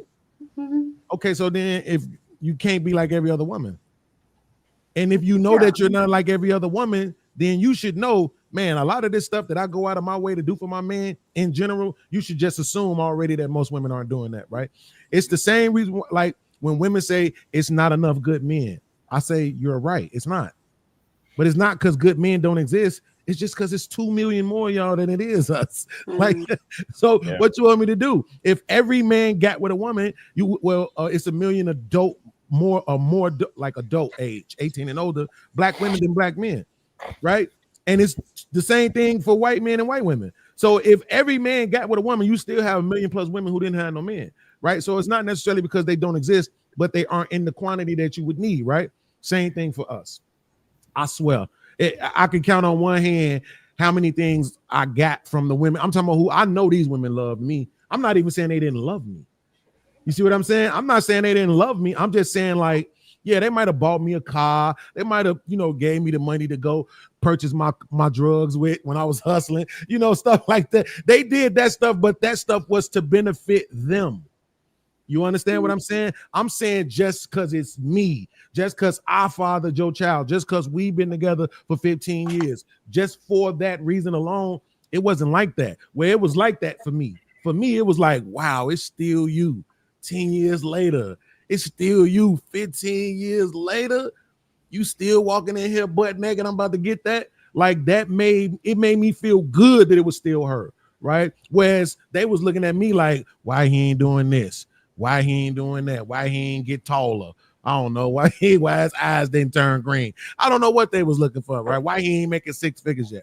That's not how men operate. This is why I always say men don't show loyalty by being faithful, right? My loyalty to you isn't about me being faithful to. I know Athena, it sucks. I'm just telling you what it is. That's not how. That's not how they do it. Yeah, exactly. But that's just not. See, now look, that's her love language. Her love language is this is how you show me you love me by not having no other women. Yes, right? That's crazy. You see how if you got a special one, but he expressed himself. He expressed himself. But if you got a special woman who's there for you, who get you those things and don't expect nothing in return, it's showing up for you and doing everything you need. Why wouldn't you? Doesn't matter. Doesn't mean no. That's not no. We express it because that's our nature. Hey Ty, are we naturally like that? Are we no? So why do y'all keep doing that to us? If the Bible says y'all that's not your nature. What's crazy about what he's saying? If you say you're not naturally cheating. If you truly loved us, you wouldn't want to change. You wouldn't want to change nothing about us. You love And your if you babies. truly loved us, you wouldn't want to change nothing What we about us. change? What we trying to We're change not about asking. We're not asking. We're not Hold on. asking. What are we trying to change? Hold on. Let her answer because this. You want to What do you're the trying tip to tat. change is my need for loyalty. Women want a man that's for them. If I'm showing up and I'm doing all the things that you asking me to do, I'm going above and beyond. Just like Mr. B said, technically I'm special. I'm special. Athena special. Didi clearly special. Ashley special. We special. We different. We're not Pause the right norm. there. So Pause, if don't go too far, Ty. let But me Ty, you finish. gonna make a Let me several finish. points. Ali, All right, go let me ahead. finish. If we are these women and we're showing up and we showing out and we doing what we're supposed to do, why don't you're expecting us to change and be okay with y'all dealing with other women when we the special ones? Why wouldn't you just deal with us? Why wouldn't you choose not to make those decisions? Because it's a choice at the end of the day. Your penis don't jump out and jump into a vagina. You choose to take it out and put it into one. So this is how y'all projecting away, right? When y'all say self-love, when we love ourselves, you chase after us. When we have multiple women, you chase after us. When we don't care about us, you chase after us. Let me, Ty, you gonna get it, Ty? Let me, Ty. You gonna make me lose my track of mind. The man that gives you the least, you give the most to. The man that gives you the most, you give your worst and least to. Soon as a man commits, we get the worst part of you. We get the least. You don't cater. You don't support. You don't understand, and we never understand it. Like, man, why the way we different than y'all? When you a hoe, it's not you a hoe. When we deal with a hoe, we give her the least, and she gets she doesn't get our best. But when we commit to you, no matter who you are, you get the most from us, and we give you our best. You give your worst to the dude that don't like you. You give your worst to the dude that does nothing for you, that doesn't care about you. You mean your best? Your best, excuse me. But you give the worst to the man who chases you, loves you, supports you, gives you an arm, gives you his foot, gives you his understanding, gives you his grace. He took you out the streets. You was out here dotting, giving your body to everybody, and he preacher. And you give him the worst part of yourself instead of loving them the most. Y'all are backwards. And you know what that is? Live spelled backward. Evil. Okay, go ahead. No, you did. You're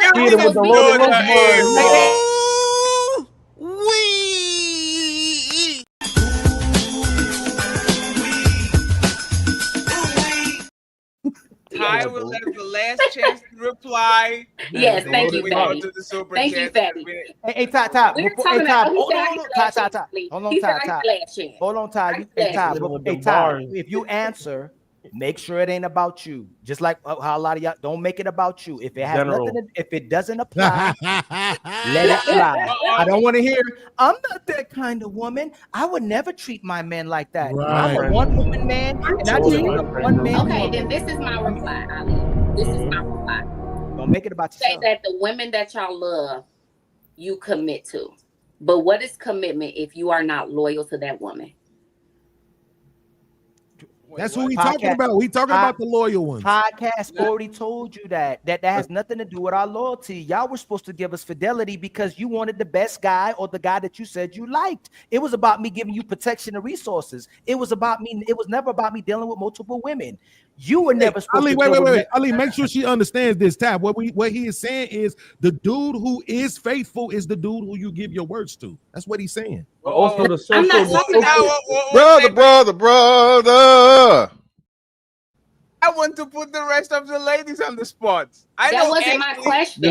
The social. Hold on, Fatty. Hold on, let me ask. Hey, Fatty, please. That wasn't my question. Fatty, let me ask them a question. I'm trying to be a good moderator. This is the question. 1 second. You will have the last chance to reply. I am so curious to hear. I'm so curious to hear from Didi and Athena about the fidelity thing. Yes. Special, like Didi is a warrior. Didi. I want to hear Didi. Like no. 1 second, please. Kudos. Very kudos. Okay. Let's hear just real quick about this fidelity thing about Didi and Tina and Ty. You have an uninterrupted time after they go to just go all out. Just write a note so you don't forget it. So you don't say you forget it. Okay. So let's get Didi and Athena. We get Ty, and then no interruptions, no back and forth. We go to the main event, super chats, and we go to the main event. Go ahead, Didi. His podcast and Ali write about the we loving you has nothing to do with fidelity. You smiling, Ty? No, he's talking to Didi. No. Exactly. Didi and Tina. And Didi got this look too. Hey, Didi, let me play for you. I don't like being put on the spot. And Ashley already broke. She already broke. We are listening. Wait. What's the question? Does love my loyalty to you? Does fidelity have anything to do with my loyalty to you? You mean like going out cheating? Hey, Didi, don't turn. Didi, you better not turn into them. Didi, you better not turn to them. No, I'm trying to figure. What you mean? So Didi, no, Didi, Didi, no, Didi, don't understand. Hey, Didi, if I cheat on you, does that mean I don't love you? Come on, Didi. Tell us your truth. Didi, I don't like cheaters. No, I didn't say you didn't like me either, but that's not Tell the us point. your That's not the truth. question. I don't like cheaters. Didi. Ali, one second. Ali, reframe the question. Didi, if a man cheats on you, my husband. If my husband cheats, if one second, are you leaving? One second, friends. This is actually a personal question. This is actually a personal question. So don't answer in general. Answer for yourself. If your husband cheated on you, would you consider that he actually showing by his actions that he's not loyal to you? Disloyal. That is, it's the same word. Sorry, motherfuckers. Right, it's the same thing. Not loyal is disloyal. God damn it. So if he cheats on me, would I consider him disloyal? Yes. Yes. I would.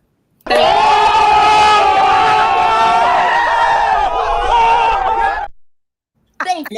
No, I will say this. After 9 kids, God damn it, that was your crazy. I will feel the same Hold way on. after 9 kids. Let me ask the women the question. Since y'all don't believe.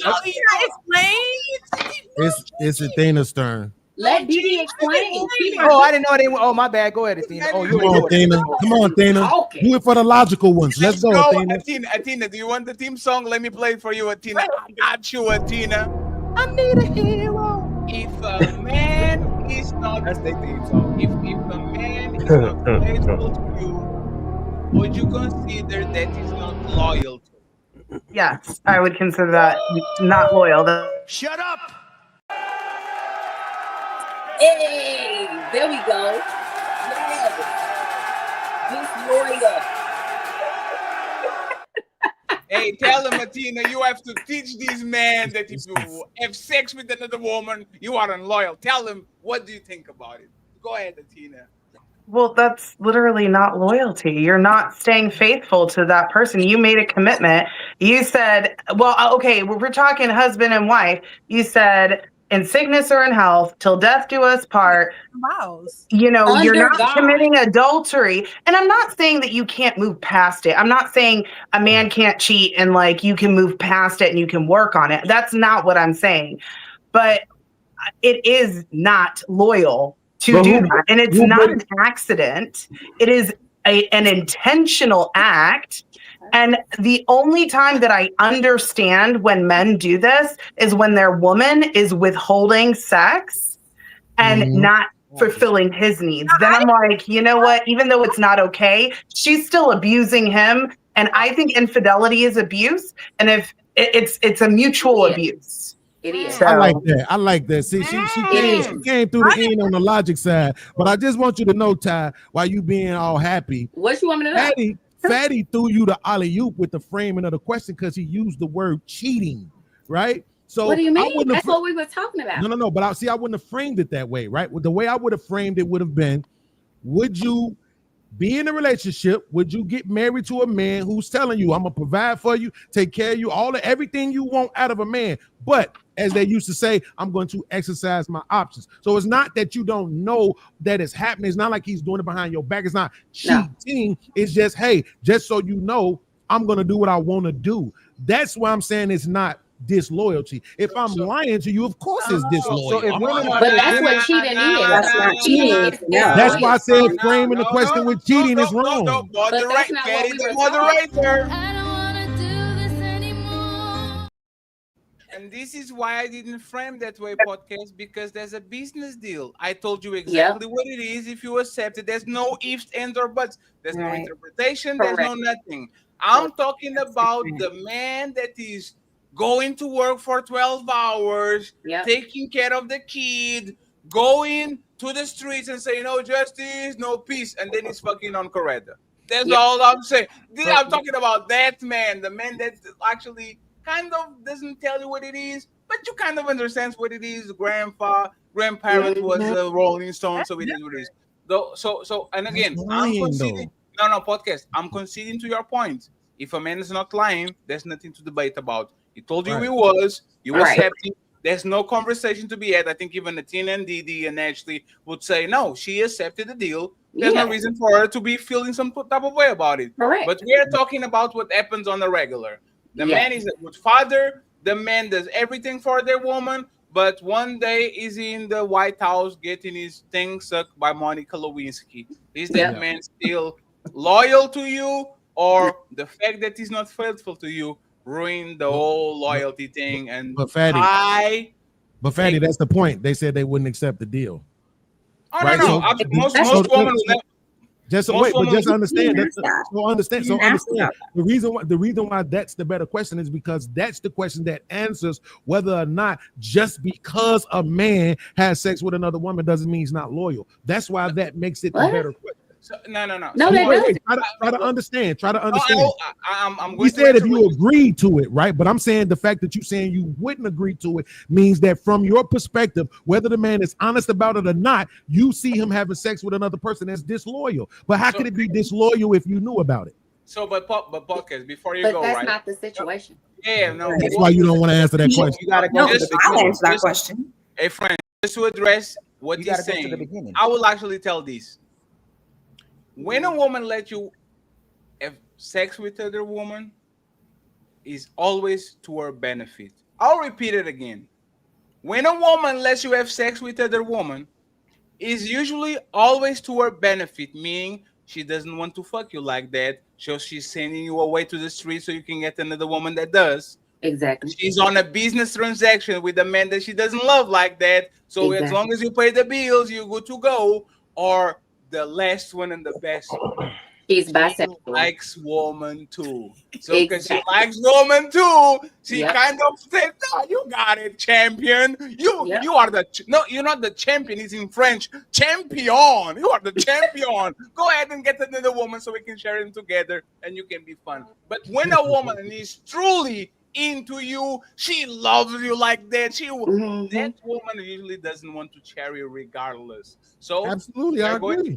We're going to tie back again before I go to the super chat, and then I get my boy Watch in the building. Yes. You have the chance to rebuttal. Okay. Please, no question. And I need a chance to rebuttal too. No, I got a rebuttal too. No, nobody wants to rebuttal. We're not done with it because they can't. I will give y'all the chance to rebuttal. Just don't leave when I start to read the super chats because it's too late. Okay. Ty, Ali, and Didi have the chance to rebuttal, and then we go to the super chats. If you leave while I'm reading the super chats, I will throw a tantrum. Okay, go ahead, Ty. You got this. Didi and Ali. Fatty made the best point, and his example was the best because that was the premise of the initial question that we were talking about. Women see you cheating as disloyalty. Period. Because what men don't understand is just like you see your woman and you want that woman to just be yours. Women are the exact same way. We are extremely possessive over the man that we love. We're doing all of this for you. You are mine. I don't want anybody else to touch you, experience what I experienced with you. I don't care if it was, and men always have this thing like, well, I was just having sex with her. I don't care about her. I don't love her. And that's why it's worse for women to cheat because you have an emotional connection. You don't understand that when you lay down with someone, you are literally swapping energies. There are souls. It's so much more in tune with that. You think all you're doing is laying down with somebody and you going about your business, but what you're doing is bringing bad energy back over to me and putting it back into me. Then you're being deceitful because you're not even telling me what's going on. So now I'm dealing with other energies I don't understand. I'm dealing with maybe STDs that I have to deal with. My pH balance is going crazy because you done put your stuff in somebody else. There are so many other things that go into that. And honestly, I feel that men that always speak that are the most selfish. because you don't understand how you're affecting the woman you supposedly love and the family that you have, and you're willing to risk it all for one night of pleasure when you got pleasure right there at the crib. It doesn't make sense. Fight back, Holly. You gotta get him back. You better go down there and get him back. Back, Holly, and then we have and Didi, and Didi will take us home. But Holly, you better fight back, Holly. I'm telling you. So they're lying. Y'all sleep with married men. You cheat with married men. You increase your body count with single men that you meet that you like. But once he commits to you, he don't get sex anymore. Nor do you start giving him sex anymore. And you start, you don't see it as disloyalty. You see it as control. That's the problem. So y'all lying. All the men that y'all pursue, you met him having sex with other women, and you try to convince him not to have sex with no women anymore. And as soon as he does it, you think loyalty is your ability to control him and him not having sex with no other woman anymore. And you think you're superior to him. And once you can control him in that way, you don't even like him anymore, and you resent him, and you want another him. Y'all emasculate your man to the point you don't like him. It don't make no sense. But again, any woman that ever pursued me was trying to have sex with me to convince me to stop having sex with other women. So just keep it real. That's how y'all. We already addressed that, and we specifically addressed that and gave the parameters. You went and ignored those parameters and went on with that. Because you think you're because you think we you have specifically power. said if you're withholding that you are abusing your partner. We said if you're withholding that you're abusing your partner. We specifically mentioned that in the parameters of what we were discussing. And we said if you're doing that, then it's mutual abuse. Okay, so stop right there, please. Do most women abuse their partners? Yes. Anybody? Yeah, I'd say yes, most of them. Yeah. Ashley. Yeah. Have y'all ever abused your partner when he made you upset? No. With withheld sex? No. Have you ever abused sex? Yes. One second. We have to clarify it. Men see as abuse you denying sex when you don't get your way. That ain't my thing. Okay? So let's use it as a baseline. You're not cooking as much. Before you go there, Patty, before you go there, a man can never take breaks. If I'm mad at you, I'm still going to pay the bills. If I'm mad at you, I'm still going to protect. If I'm mad at you, I'm still providing. If I'm mad at you, I'm still going to bust it down sideways, even worse because I'm mad at you. I'm going, hey, this mine right here, right? Do most women, outside of Didi, Ty, Ashley, Athena, have y'all ever used that against a man when you were upset with him? I don't do that. Yes. I have, yes. Checkmate. So no, it's not checkmate. Making a mistake is not checkmate. No. Let me hold on. Let me finish. If I ever stop paying the bills and I'm in front and someone is trying to attack you and I don't protect, are you leaving me instantly or are you gonna work it out?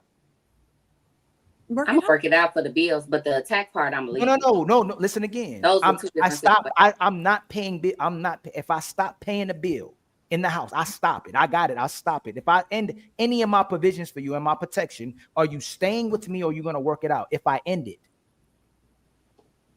I'm gonna stay with you. Well, I'm gonna try to work it out, figure out why you're doing it. What's the reason behind it? Communication. Right. It's the reason why you're doing what you're doing. It's I just want to make sure that I'm withholding sex. It's a reason you feel like you need to retaliate against me for some reason. I've literally had these conversations with my partner before. Like, I see you're trying to get back at me, and you did. You know what's funny, Ty? Right.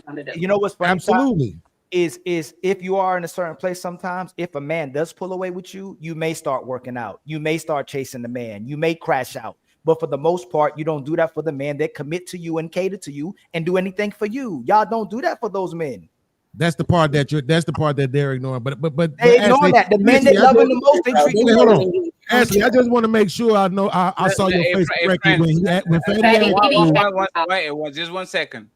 Hey, I'm letting this go. Podcast Didi, and we have to go. Please, podcast.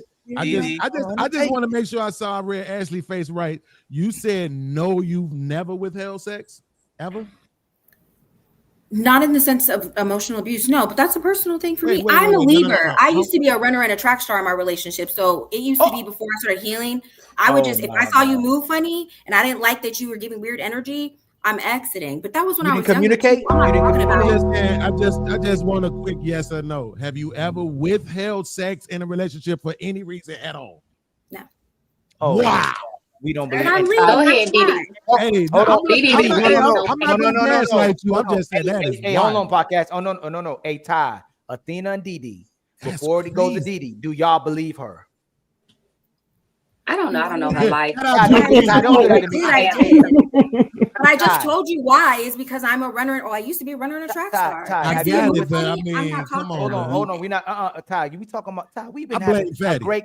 Hold on, real quick. We've been having a great conversation, holding men and women accountable. Ty. Yes, okay? we have. But she literally hold on, just said Ty. she Ty. leaves Hold on, Ty. Ali, Patty, just one second. Ali, I think you actually should listen to what she said. Yeah, Think about it. As soon as she doesn't get her way, she out. leaves. No. Okay, 1 second. That's worse. That's worst. She's not even staying to play the little games and to weaponize sex against you. Not even as trying soon as to you work don't say what you want, out. So this is what I'm talking about. Ali, that's worse. This is actually his worst. As soon as I don't get who cares? 1 second, please, friends. You are evil. It's two separate points, Fatty. No, I know it's two separate. It's worse. You're right. If somebody gives me the worst point, I don't need the lesser one. If you are leaving every time I do something that you don't like, you are worse than the woman that is weaponizing sex against me. Because at least that woman is giving you the chance to actually flip it. You see what I'm saying? Well, no, I just want to see Ty. Is Ty consistent? Hey, Ty. If I said I never lied to a woman for sex, would you believe me?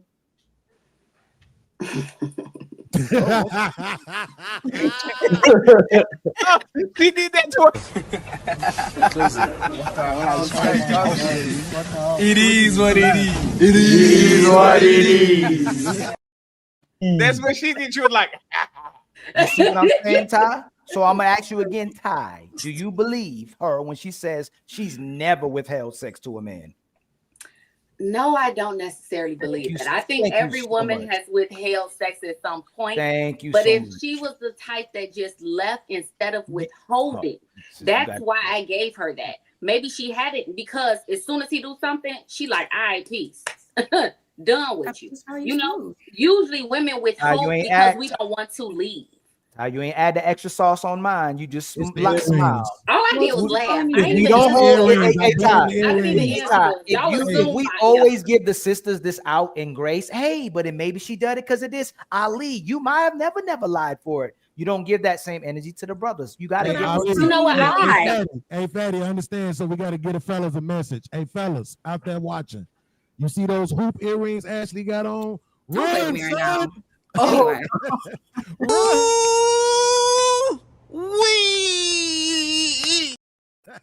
I'm talking about y'all crazy. Get out of there. Let Didi get her. You don't want me, please. Ashley, don't listen to them, Ashley. Hoop earrings are fine. Let Didi talk. Hoop earrings are toxic. That's a red flag. Personally, I don't like that.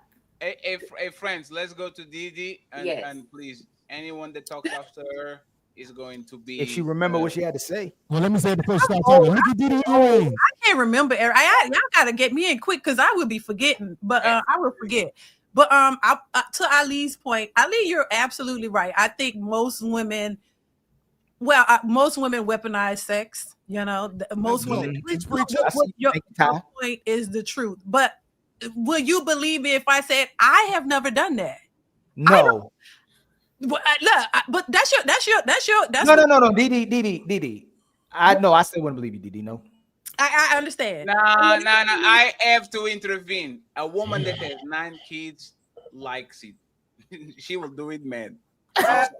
Okay, never mind. This is just speculation. If a woman has 9 kids, she will do it pregnant. She will do it bad. She will do it happy.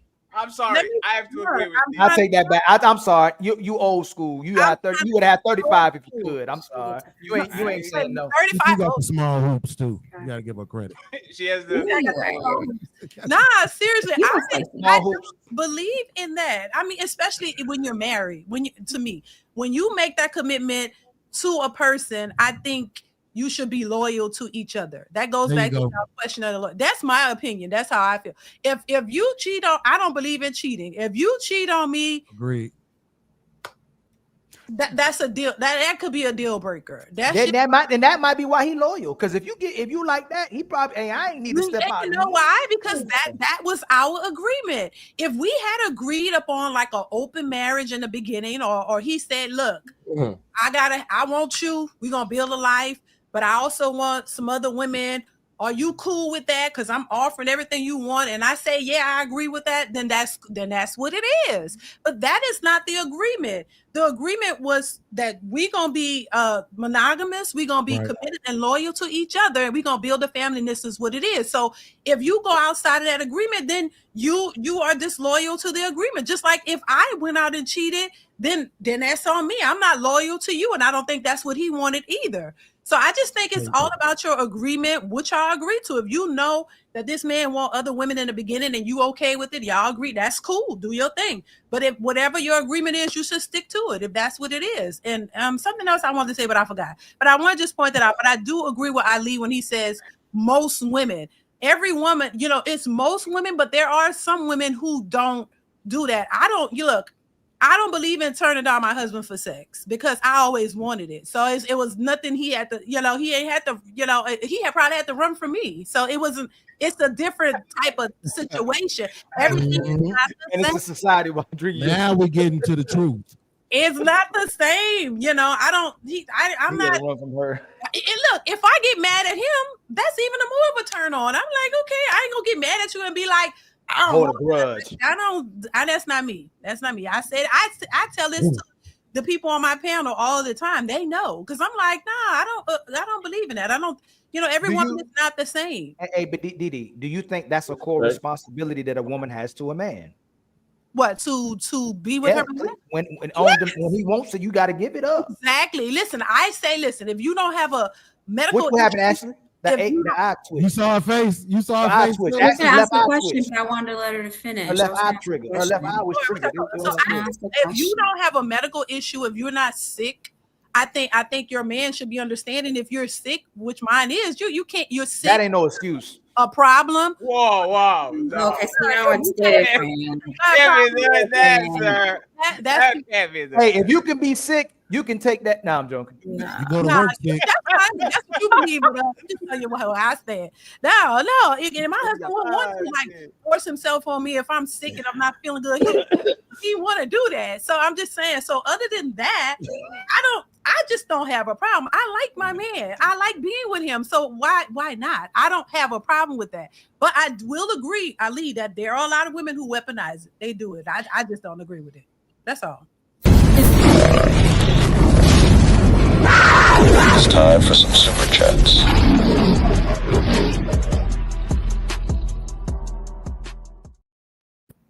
And sorry, but I promise y'all, and I have to keep my promise, okay? Wonderful panel. Shout out to this panel. We're having fun, good vibes. Truly appreciate it. Thank you very much for not making me look terrible again. Appreciate it. I truly appreciate that. Thank you very much. Actually, having a lot of fun, and thank you very much. Y'all have been very kind to us. So we're going to read the big ones and the small ones. Omni Design with the handle to Miss Didi. Omni Design Studio. Says, question for Didi: what's the secret to your successful marriage? Teach baby girl. Let's go with less than a minute if that's possible, Didi, so we can go to the rest of them. Oh, you want to answer it? No. It's a question to you. Like somebody send you this super chat to your Omni Design Studio. We send them $100. I ask you, what is the secret to a successful marriage? Give us like 2 bullet points, and we'll go from there. Good communicating, reciprocating. Didi. Communication is key. Loving each other, supporting each other. You know what I'm saying? Just being there for one. Love the person for who they are. Don't try to change them. Who you met is who they are, and if you chose to love them for who they are, don't try to change them. Please don't try to do that. Accept them where they are, and they can accept you where you are, and y'all just love each other and live y'all best life. That's it. Thank you very much, sir, for the $100, and sorry for the profanity, but we have to do it. Sir, for $100, what's the craziest thing you do? The craziest thing I do is listen to your ass all day. Ma'am, for $100, what's the craziest thing you'd do? For $100, I'll let his baby mama braid my hair and then fight her. Damn, only $100? I look like some cheap hoe. Could have fooled me. Yo, all jokes aside, dead ass, $100? Nah, for real, I appreciate you. That's love from my boy Fatty, feeding the untouchable empire out here. Thank you very much, Omni, for taking care of Didi. I appreciate that. We going to the $10 balls. We have Courtney in the building with the $10 balls. Say shout out to Fatty. Shout out to Ashley. Thank you very much, brother. I appreciate the support. Let's go. We got $10. Sir, do you have any change? Nah, motherfucker, I'm broke. Much. I appreciate you. Let's keep going to the other $10. We have My Mere Thoughts in the building. It says, charge me with involuntary simping today. The girls are gorgeous this Friday. Simp! Sir, I appreciate you. Simp! Mauricio, he has a Portuguese name, so I'm going to say the super chat in Portugal. Eu deixei a igreja porque eles ofereciam criticismo. No. I left the church because they only criticize men and only coddle anything women do. I grew up hearing what I should do, nothing about what I should expect. Man, church is more for single mothers and single women. Oh, Lord. Thank you very much. Obrigado, Mauricio.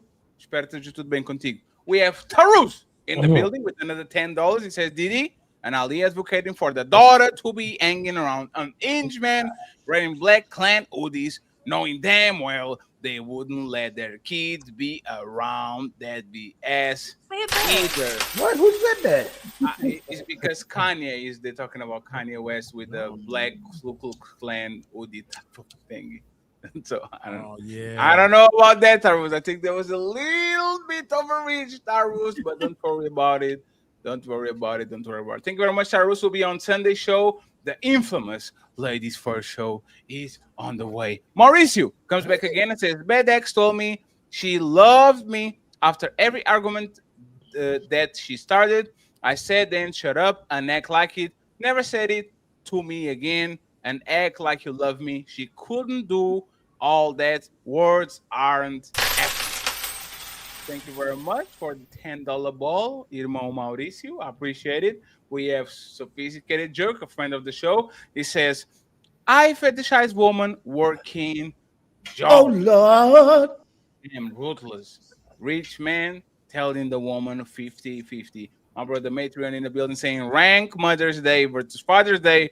And that shows who is appreciated in society. Mother's Day is after Christmas, and I think Father's Day is like number 13 on the list or something. 22nd, something crazy, but Mother's Day right after Christmas. Mother's Day is in May. Let me get the memberships No. out of you. Oh my God, Ty. I know you're being funny, Ty. I know. Adios mío. Carl Anderson with our 5 untouchable memberships. Thank you very much, Carl, for always supporting the game. I believe that there's multiple so-called black leaders who believe that they are untouchable. Got untouchable empire, baby. Thank you very much. Once again, I appreciate that, Carl. Thank you very much. Let's go to the rest of the memberships. Lady Xyrox in the building with 1 untouchable membership. I appreciate Got you. untouchable empire, baby. We have another one, Rashad. For 11 months, he says, I appreciate you, bro, for bringing our nation up. As-salam alaikum, brother. Thank you very much. I appreciate you. Thank That's you very for me? much, sir. I think that's for you. Yes, I think that's for you. You said the Nation of Islam says man can do these, but the woman can do wonderful. Yes, that's what you said. JM in the building with 5 untouchable memberships. I appreciate you, sir. Yes, sir. So, you think you're untouchable? And then we have Reese in the building. He become a member of the Untouchable Empire. Shout out to my boy Reese The in the building. Untouchable Empire, baby.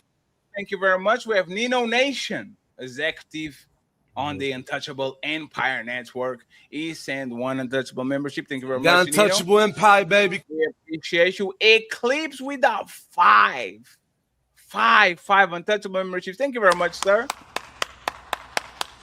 The Untouchable Empire, baby. Thank you very much, Eclipse. You've been very generous lately. Salute to you. I appreciate you. We don't take it for granted. Thank you. Thank you. Thank you. We have Dark Relief in the building with one Untouchable Empire membership. The Untouchable Empire, baby. And finally, shout out to my boy Dark Relief, always on the back.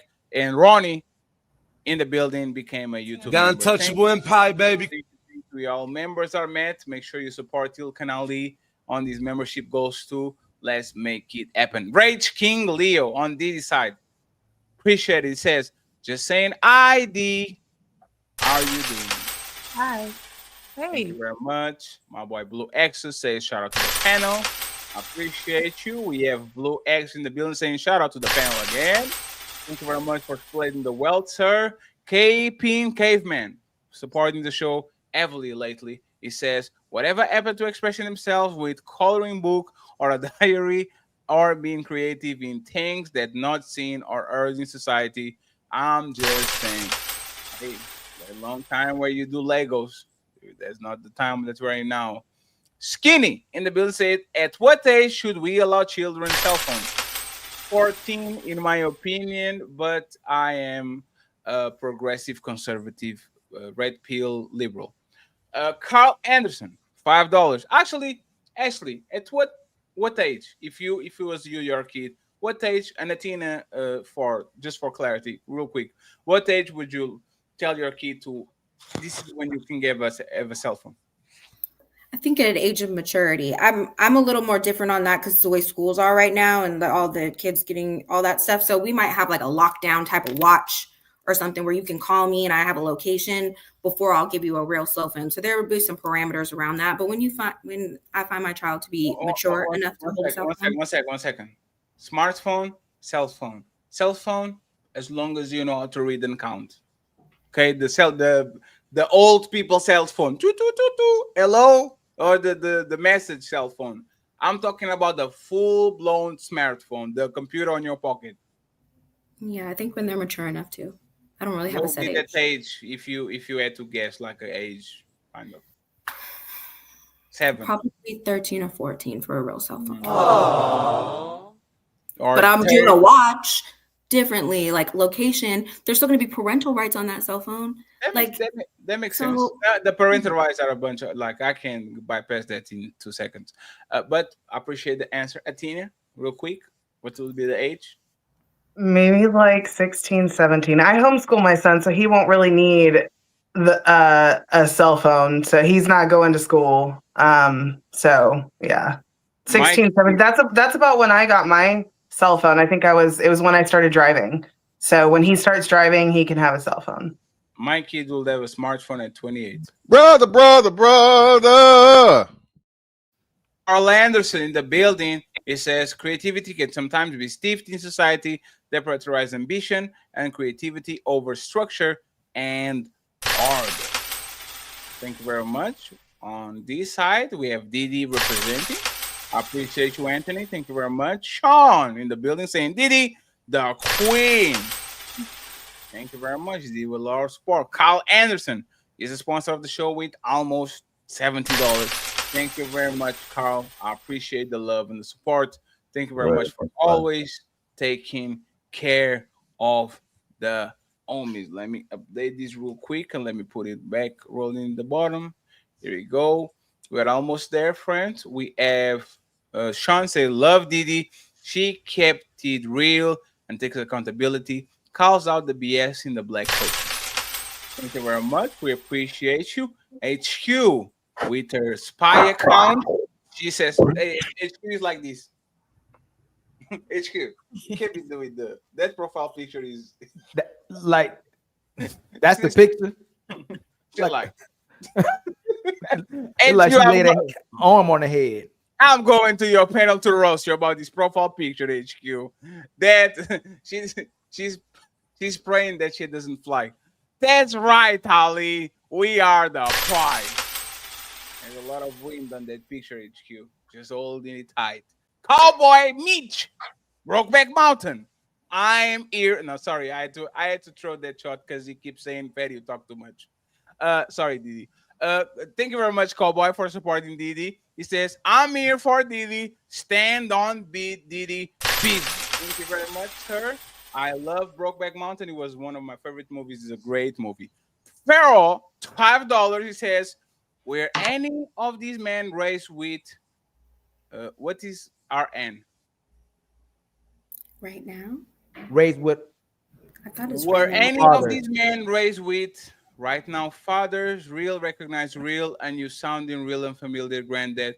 I don't know. Is he talking about my dad? Is being married with my mom for 45 years. I don't know what's going on. Ali kind of thing. I don't. Thank you very much, Pharaoh. I grew up in a 2-parent household. Daddy grew up in a 2-parent household. Yes, but I didn't have a dog. I grew up with uncles, and this is grandpa. why my trauma is because I didn't have a dog growing up.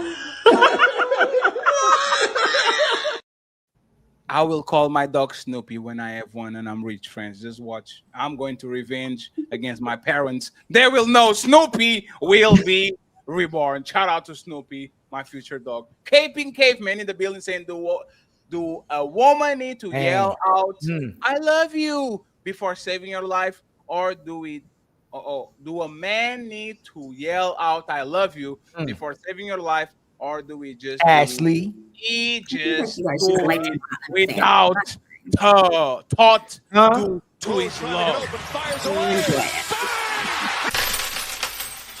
Damn, thank you very much, KP. We don't have to say it. We have Martin, Cowboy Mitch saying, "Let her speak, Didi." Get your man And now. Jay, cut in, please. I have a smoke show tomorrow for all you new fans and the LGBT community. So once again, I'm a lefty. I'm a progressive. I support gay couples. So pull up if you have a problem tomorrow with me. Okay. Thank you very much, Cowboy Mitch. We have Anthony in the building saying, "Didi, do you want us to just say we love you or so?" I think Didi was on our side on this one. My opinion. We have again Cowboy saying, "Preach, Didi, non-biased and talking from live experience." There you go. Shout out to you, brother. Thank you very much for the support. Hannibal Africanos, great name. He says, "I don't think most women can handle a man's real emotions, thoughts. They like our stability and stoicism and worry when we get emotional."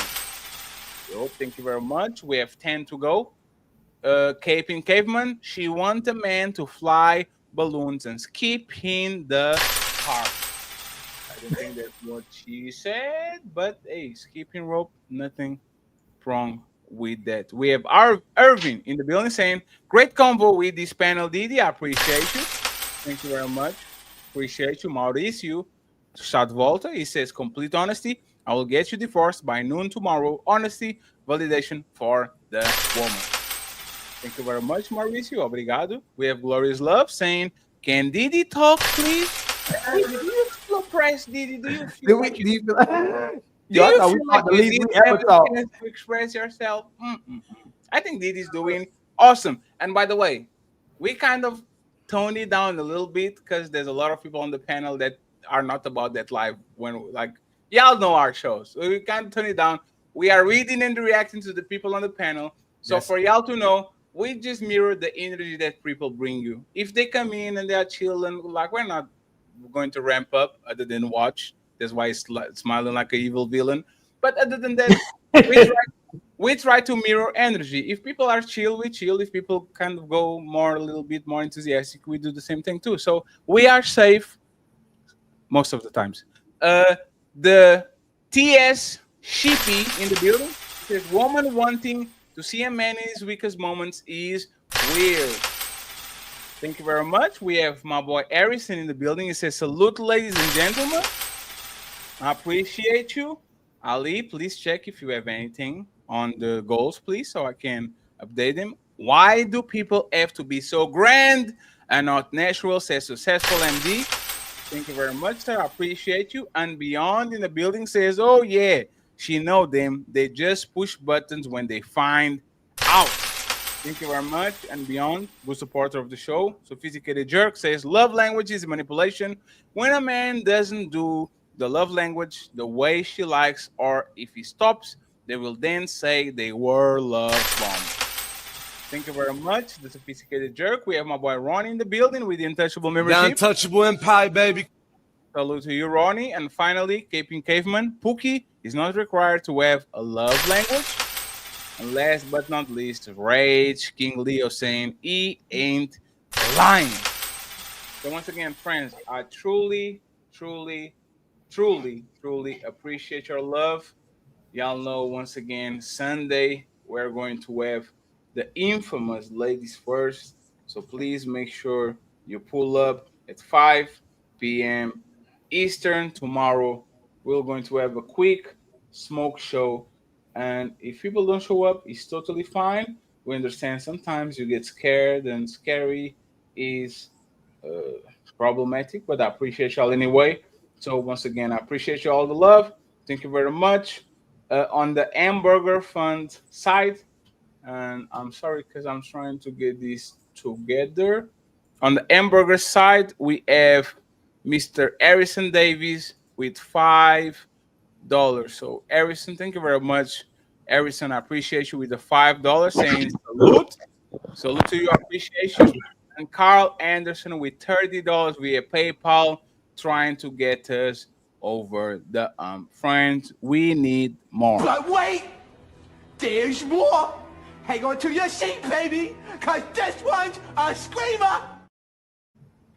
Shout out to Mr. Derek Miller with $5 for supporting the Ilkan Ali Fund. Please go ahead and try to get him up with the memberships and the motherfucking goals. For now, we need $65 for the Hamburger Fund. So if you're feeling generous, you know what to do. Hey, baby. If you're feeling a fatty, hit that like, smash subscribe, and bless the Cash App at $Team Fatty 8.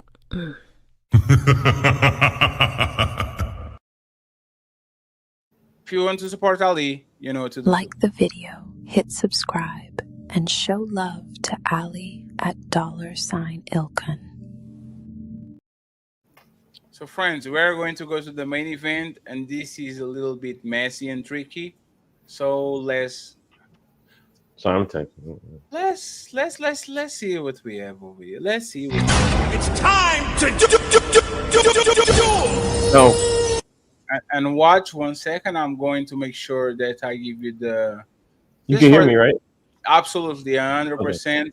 Just for people to get the honest rundown of what happened, and then we'll go from there. Okay. Let's go. So let's see what we have here. Let me present the picture. Mr. I'm not going to say his name because I think it's pronounced Raja, but y'all Americans use words on the way that I don't understand them. That's not it. God damn it. Raja Rampage Jackson. Raja Jackson. He is a son of the MMA legend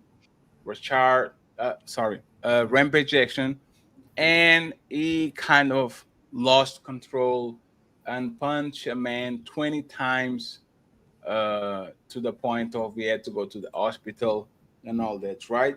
So my question to you, Mr. Watch, is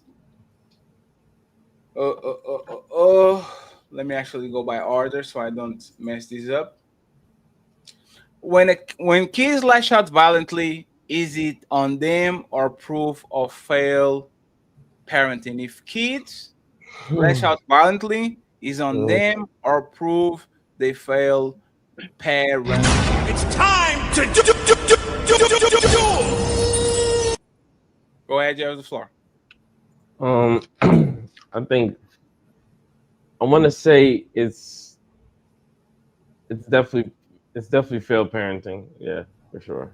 Yeah, I agree. It's failed parenting because, you know, a lot of kids, especially in modernity, they're overstimulated a lot, with social media, these screens, these various devices that are in front of their face every day that are scientifically proven, to change brain chemistry and things of that nature. So you have to, as a parent, you have to really prohibit and monitor, what your kids are, intaking, what I'm saying? And that goes across the board, but I'm just using that as an example. But yeah, I think it ultimately falls on the parents to an extent. Yeah. But largely, yeah, absolutely. Let me get Ashley. I agree with Watch. I think it mostly falls on the parent and how you built up their emotional maturity. And I mean, and social media also plays a factor since he was streaming and things like that and stuff. But I do think it starts with parenting. I think what you have in your household is how your child is going to mostly come out for the most part. Yeah. Anyone disagrees with this? Because I do. You do?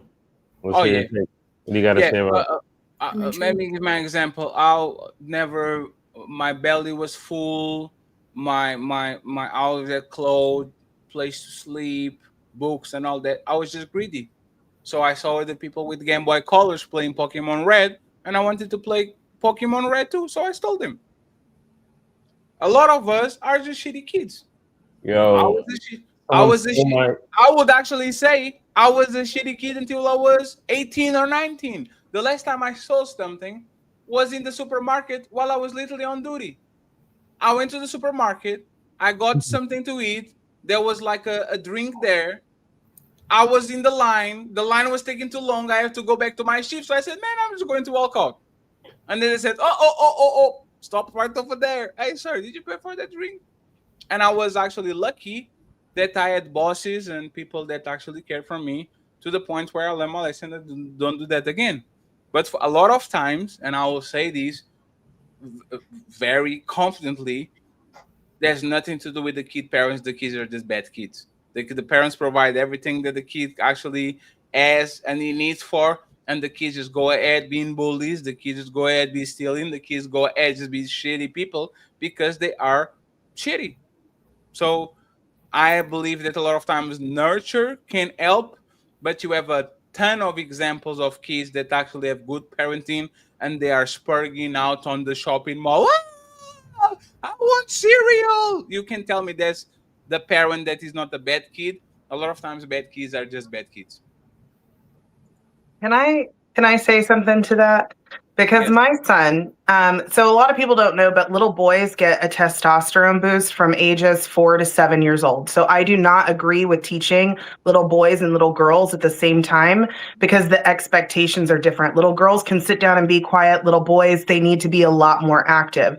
So when you put the kids together, little boys are taught that they're inferior to women because look at little Susie who sits down nicely. She gets rewarded. He gets punished for just being a boy. And I think that it's society that needs to understand that boys need to be boys and they need different attention. So my son, we live on a farm, right? So he goes out, he chases the chickens, he chases the goats, he climbs up trees, he does all that. I can say that whenever I was working a 9-to-5 job instead of working for myself now, again, when I was working the 9-to-5 and I had to put him in a private school, they would say, oh, his behavior's bad, this and that, whatever. His behavior with me is fine. His behavior with my parents is fine. His behavior when I go to the gym and the child care center, they're like, he's great. So we were getting different, like conflicting stories on his behavior. And so I think really, I mean, I just shoot my son a look. I'm just like, and he stops it. He stops it immediately. So Atina, your kid is who he is when you're not looking. And that's what it is with everybody.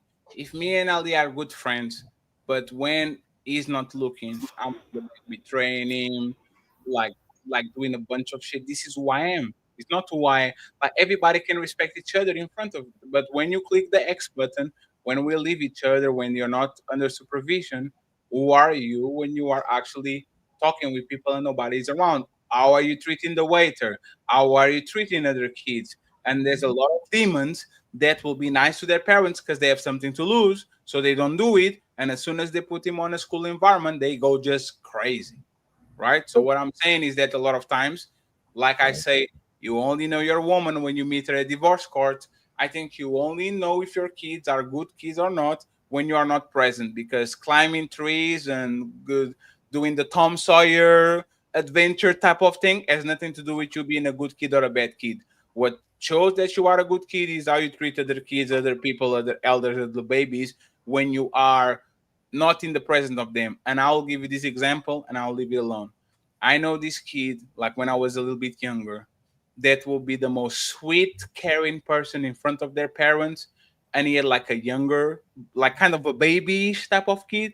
And when the dad wasn't, the moment wasn't around, they will be nasty to the younger kid to the point of actually putting them in danger, doing crazy stunts and all that, WWE moves and all that. And you're like, damn, bro, like you are a bully because you are this type of way with your parents around. But as soon as you have a weaker person next to you, you go crazy. So, like I said, who is your kid when you're not looking at him? That's the real measurement of what that kid is. In my opinion, might be wrong, but I've seen enough of it to say that I will not blink in the presence of my dad. But once my dad leaves the room, rah rah rah, what the self say? Because this is what you how you're raised, right? So I will go with that, and maybe I'm wrong. Maybe I'm wrong. Were you raised to think that God was watching you, even if you were alone?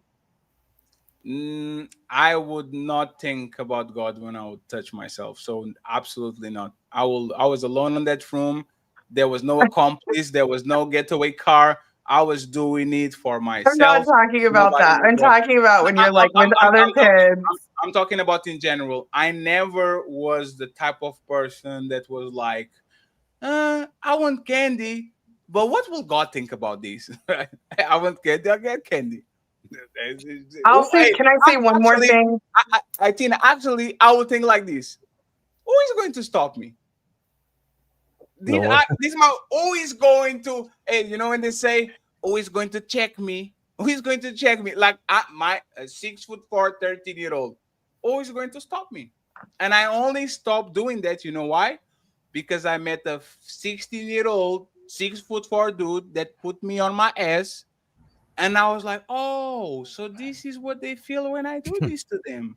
Let me chill. I don't want people to feel what I'm feeling right now. I actually had to be put on my ass to stop putting other kids on their ass and start to actually become a good kid. So it was not about the parenting, it was about me being rebellious.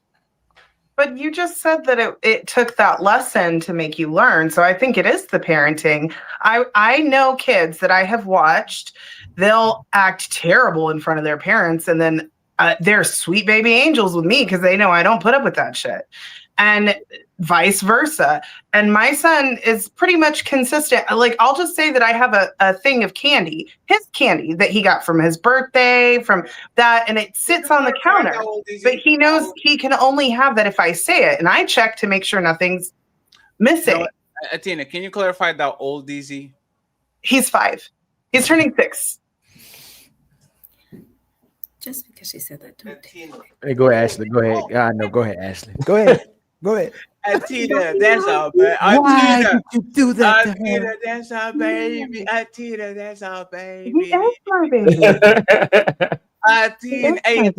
Athena, you don't know if your daughter is a good daughter at 5.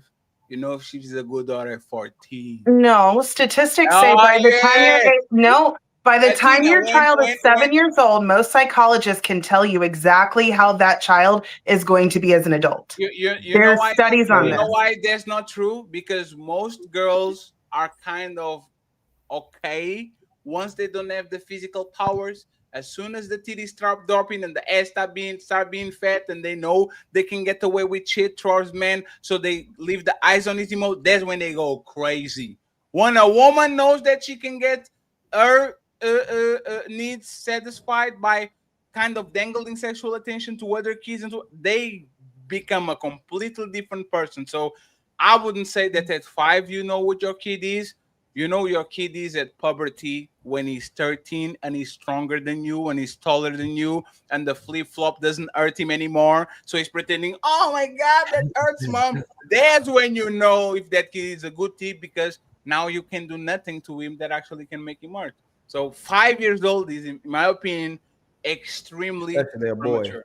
Yes, Especially a boy. When he gets 15 years old, let's see how much of the disciplinary you think you can do at 15. If it weren't for my father, my mom couldn't have done nothing with me and my brother, unless we respected her and valued to a certain Same thing degree here.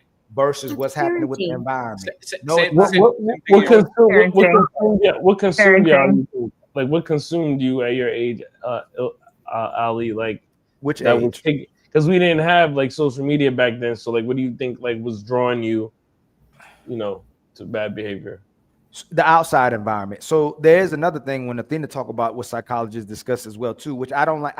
We like bringing up data and informative things when it matters as well too, and it's important that we bring that up too. But the environment has a drastic impact on kids, and if you struggle with parenting and you struggle with the impact you make on your kid, especially if a father isn't there, it will drastically impact your kid, and your kid will be influenced by the outside environment because they'll see it as more as a validation and where they get their attention from. If the degree of what they get in the household doesn't match it or higher, but even if it's higher, if that kid is getting hands put on them, I don't like the word bully because my kid ain't gonna get bullied. I'm telling you that right now. And I think when kids are getting bullied at school, it is a reflection of the teachers that's there that's allowing kids to do it because they're scared of the kids too. But if the kid is going through a certain set of encounters at school, the classroom is unstable, and the teachers let kids do whatever they want to do, that kid's going to be a reflection of that, especially if he ain't the baddest kid in the classroom. But because I've seen the baddest kid in the classroom get checked by the other baddest kid in the classroom too. So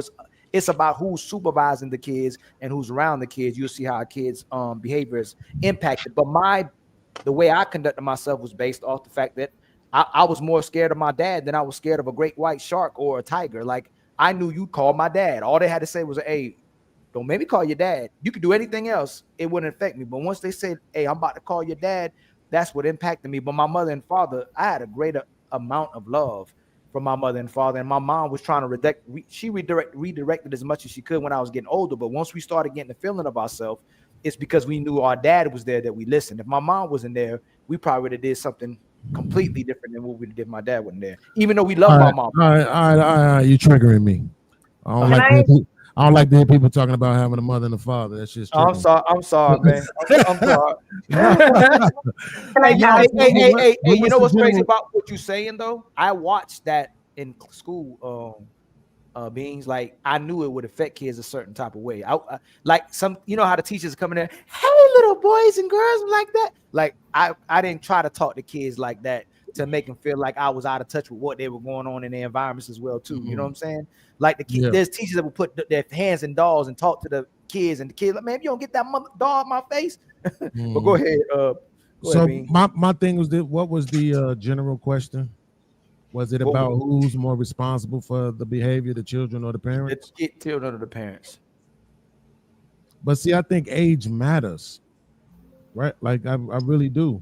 I think to a certain 5 years old, parents. 8 years old, most likely the parents. 12 years old, it's about what the behavior is. And I think it becomes more that the older that you get. It depends on what they're displaying. And because you can see whether the influence is coming from outside the home or inside the home, right? But as a general rule, I always say as a parent, if you have to whoop your kids, make sure you have somebody there to whoop your ass too. That's just my general rule. You know what I'm saying? While you whooping them, make sure somebody whooping your ass too. What you mean by that? Because you're the reason why they acting the way they acting. Just as a general rule, that's just how I look at it. I thought you said it depends. It depends. Like, I think it does. First of all, so I think from the perspective you saying that parent has a lot to do with why that kid is behaving that way. I agree 100%. If you just whooping your kid for no reason and you whooping them because they acting up and you didn't instill nothing else into them. But if you gave them love, if you gave them an abundance, if you there to redirect them, if you gave them a balanced life, you make sure you there for them thick and thin through everything, and you make sure you're there for your kids and they act up, you have every right to beat your kids. And if somebody try to come beat me for beating my kids, we gonna get to fighting too. They gonna get beat too. And or if their parents came to school, they was gonna get beat too. But if you was beating your kids for no reason, I believe you have the right to get stomped out, like you said, and you should be get ready. Someone put a mud hole in you as well. Yeah, because you killing innocence. You destroying innocence. Yeah, I agree with that. Yeah, but that's extreme, right? Like I hate when people. It happens though. It happens a lot. It happens. I don't think most people. If I had to quantify how many people I think out here whipping their kids for none, I'm gonna say like maybe 5%, maybe. I think the majority of people. More than that. I think the majority of a people. lot more. There's a lot more than that. I think the majority of people are whipping their kids for shit that they taught them how to do. That's what I think it is. No. I'll give you an example. You could say that, but that's what I'm saying. We could point to it. Parents lie all the time, so let's not get this twisted. He's 100%. 100%. Hold on, y'all. Hold on. He's 100% right. I know I'm the only one who bald-headed, but hold on. Listen, let's not get this twisted. Parents are fucking liars. Pardon my French. Parents lie all the time. They go to the school, the teacher be like, your kid was doing this. I don't know where they got that from. Man, if you don't stop lying, you know you do that. You know your husband do that. You know they uncle do it. You know they auntie do it, right? It's a video right now that's going viral. It's 3 kids dancing in the car to some ghetto trap music, and the one kid in the middle doing this. Right?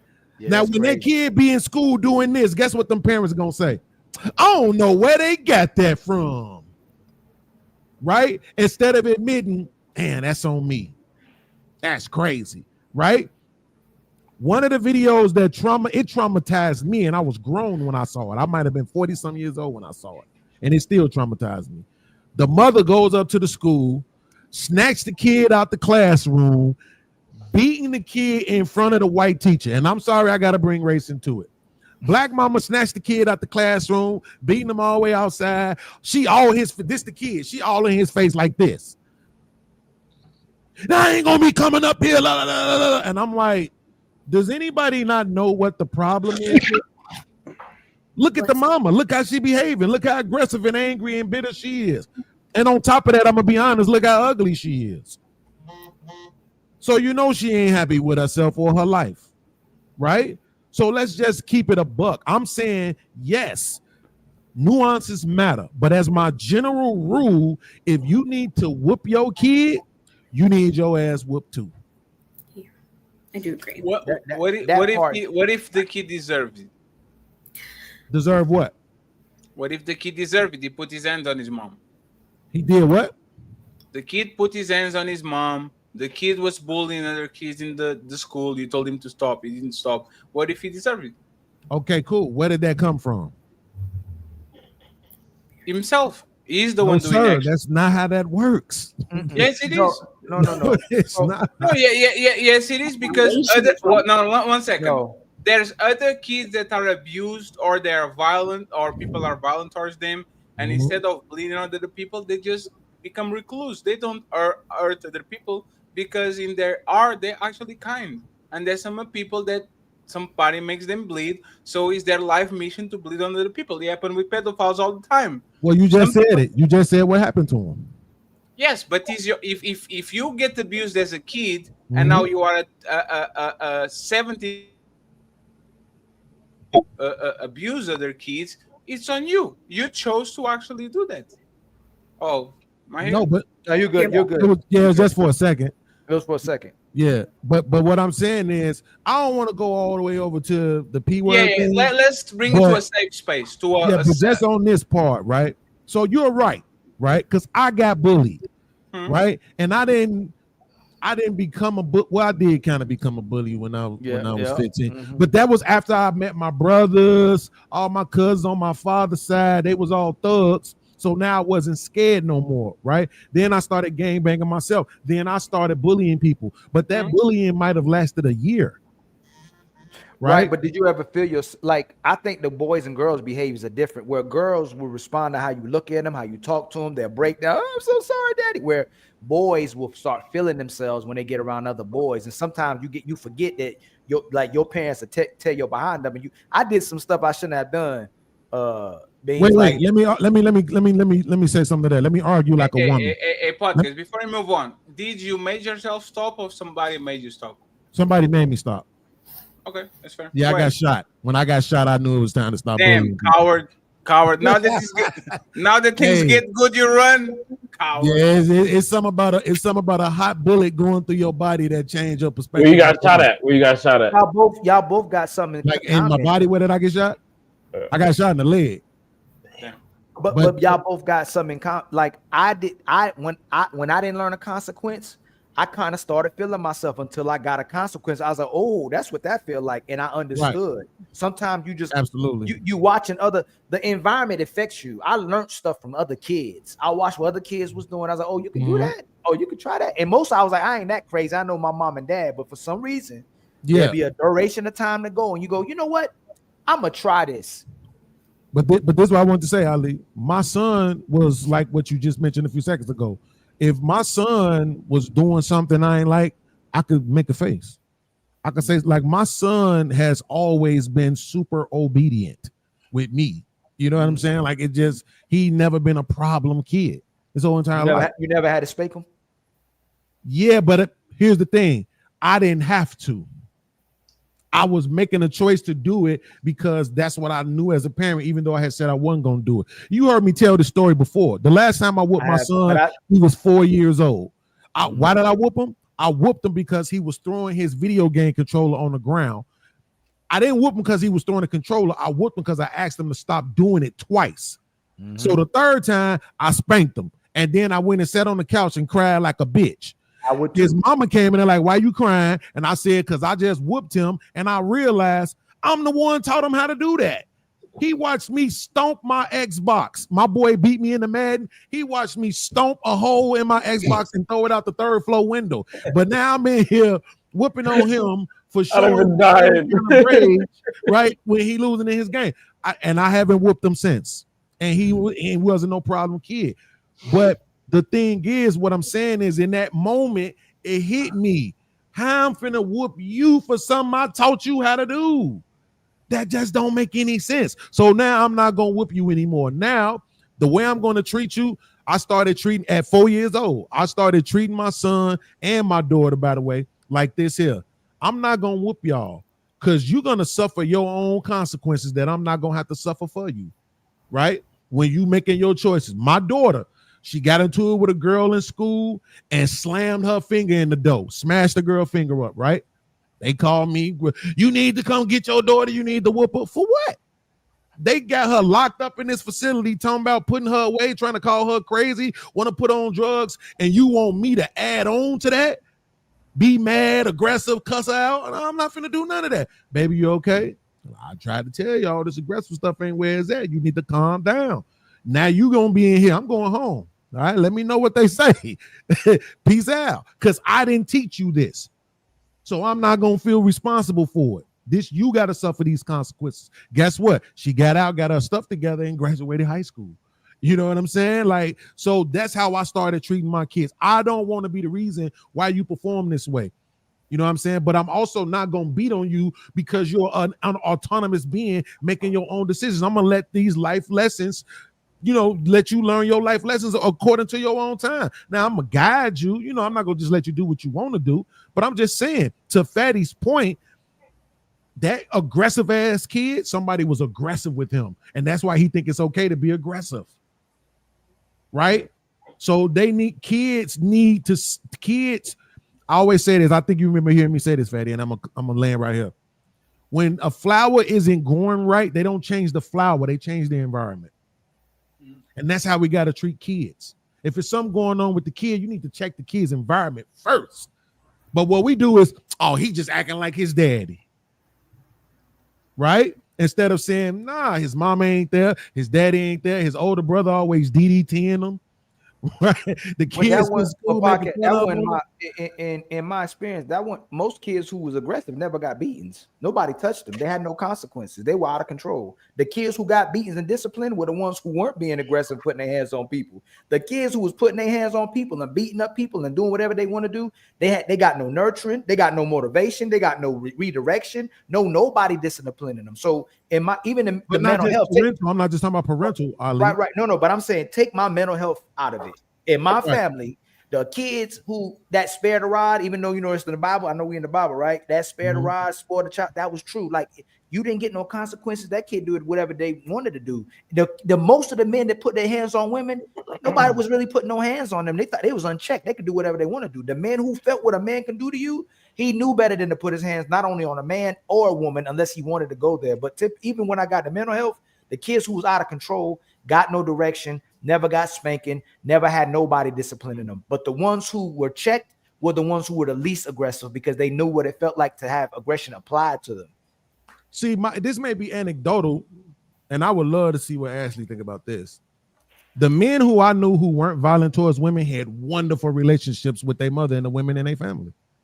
Like their mothers, their mothers, aunties, grandmamas, older cousins, all treated them like royalty.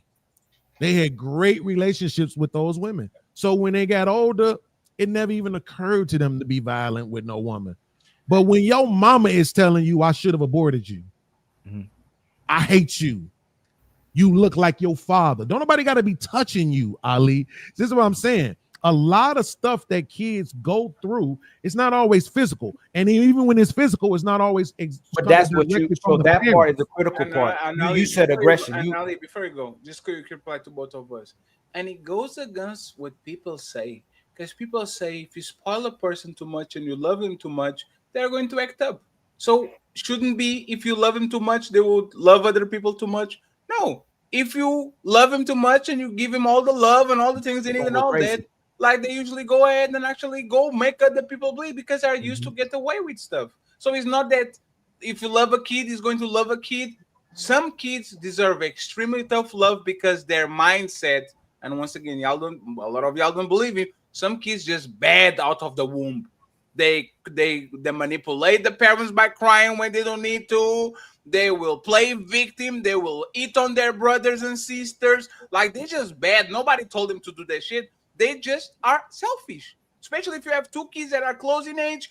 One of them, their motherfucker. Like, how are y'all both from the same mother and the same parent, living on the same house, playing the same video games, watching the same TV, and one of y'all is a badass kid, and the other one is like a kind person for whatever reason, coming from the same environment, right?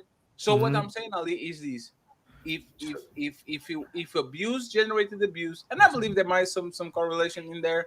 Why do when we spoil these kids to the utmost, these kids actually turn out to be the worst ones, and they're the ones that I love the most? So I don't want to conflate what podcast with abuse. So he said aggression. I don't think there's nothing wrong with aggression.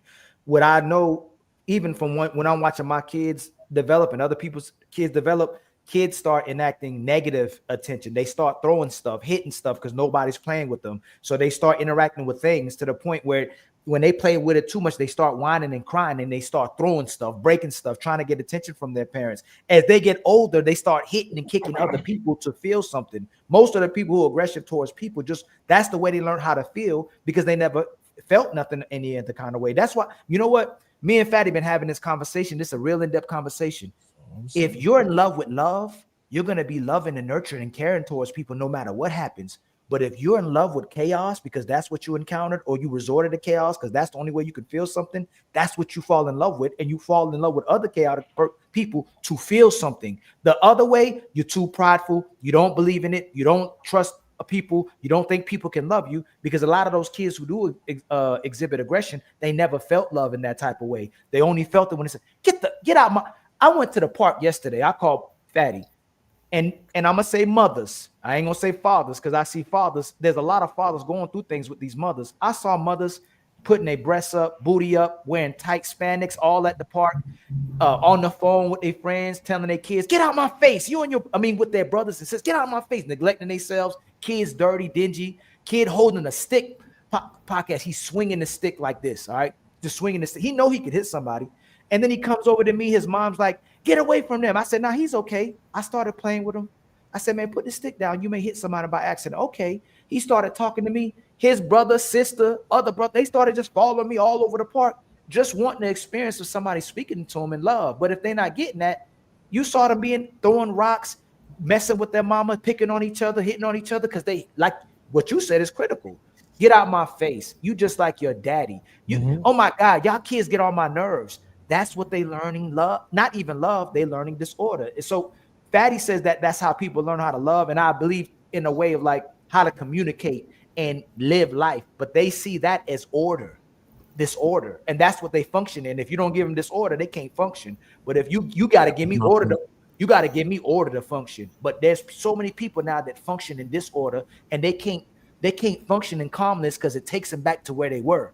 Like they get how many people keep busy, clean, do things, and want the excitement and the chaos and the dysfunction, so they don't have to think about what happened in their life, and they take it on to adulthood. So here's my question to Athena and Ashley. Do y'all have siblings? Are any of your siblings boys? I have 2 older brothers. Yeah. Okay, so Athena, would you say that you and your brothers were raised the same? No. They can't be. Yeah. I mean, okay, I say that, but at the same time, typically when one of us got in trouble, we all got in trouble. Like we were like the Three Stooges, but we were not raised the same. Like, I had different chores than my brothers did. My brothers helped with, out in the yard and all that. And I did the dusting, the vacuuming. But did they talk to y'all the same? Did they speak to the boys with the same amount of love and affirmations that they may have spoken to you with? You about to go somewhere.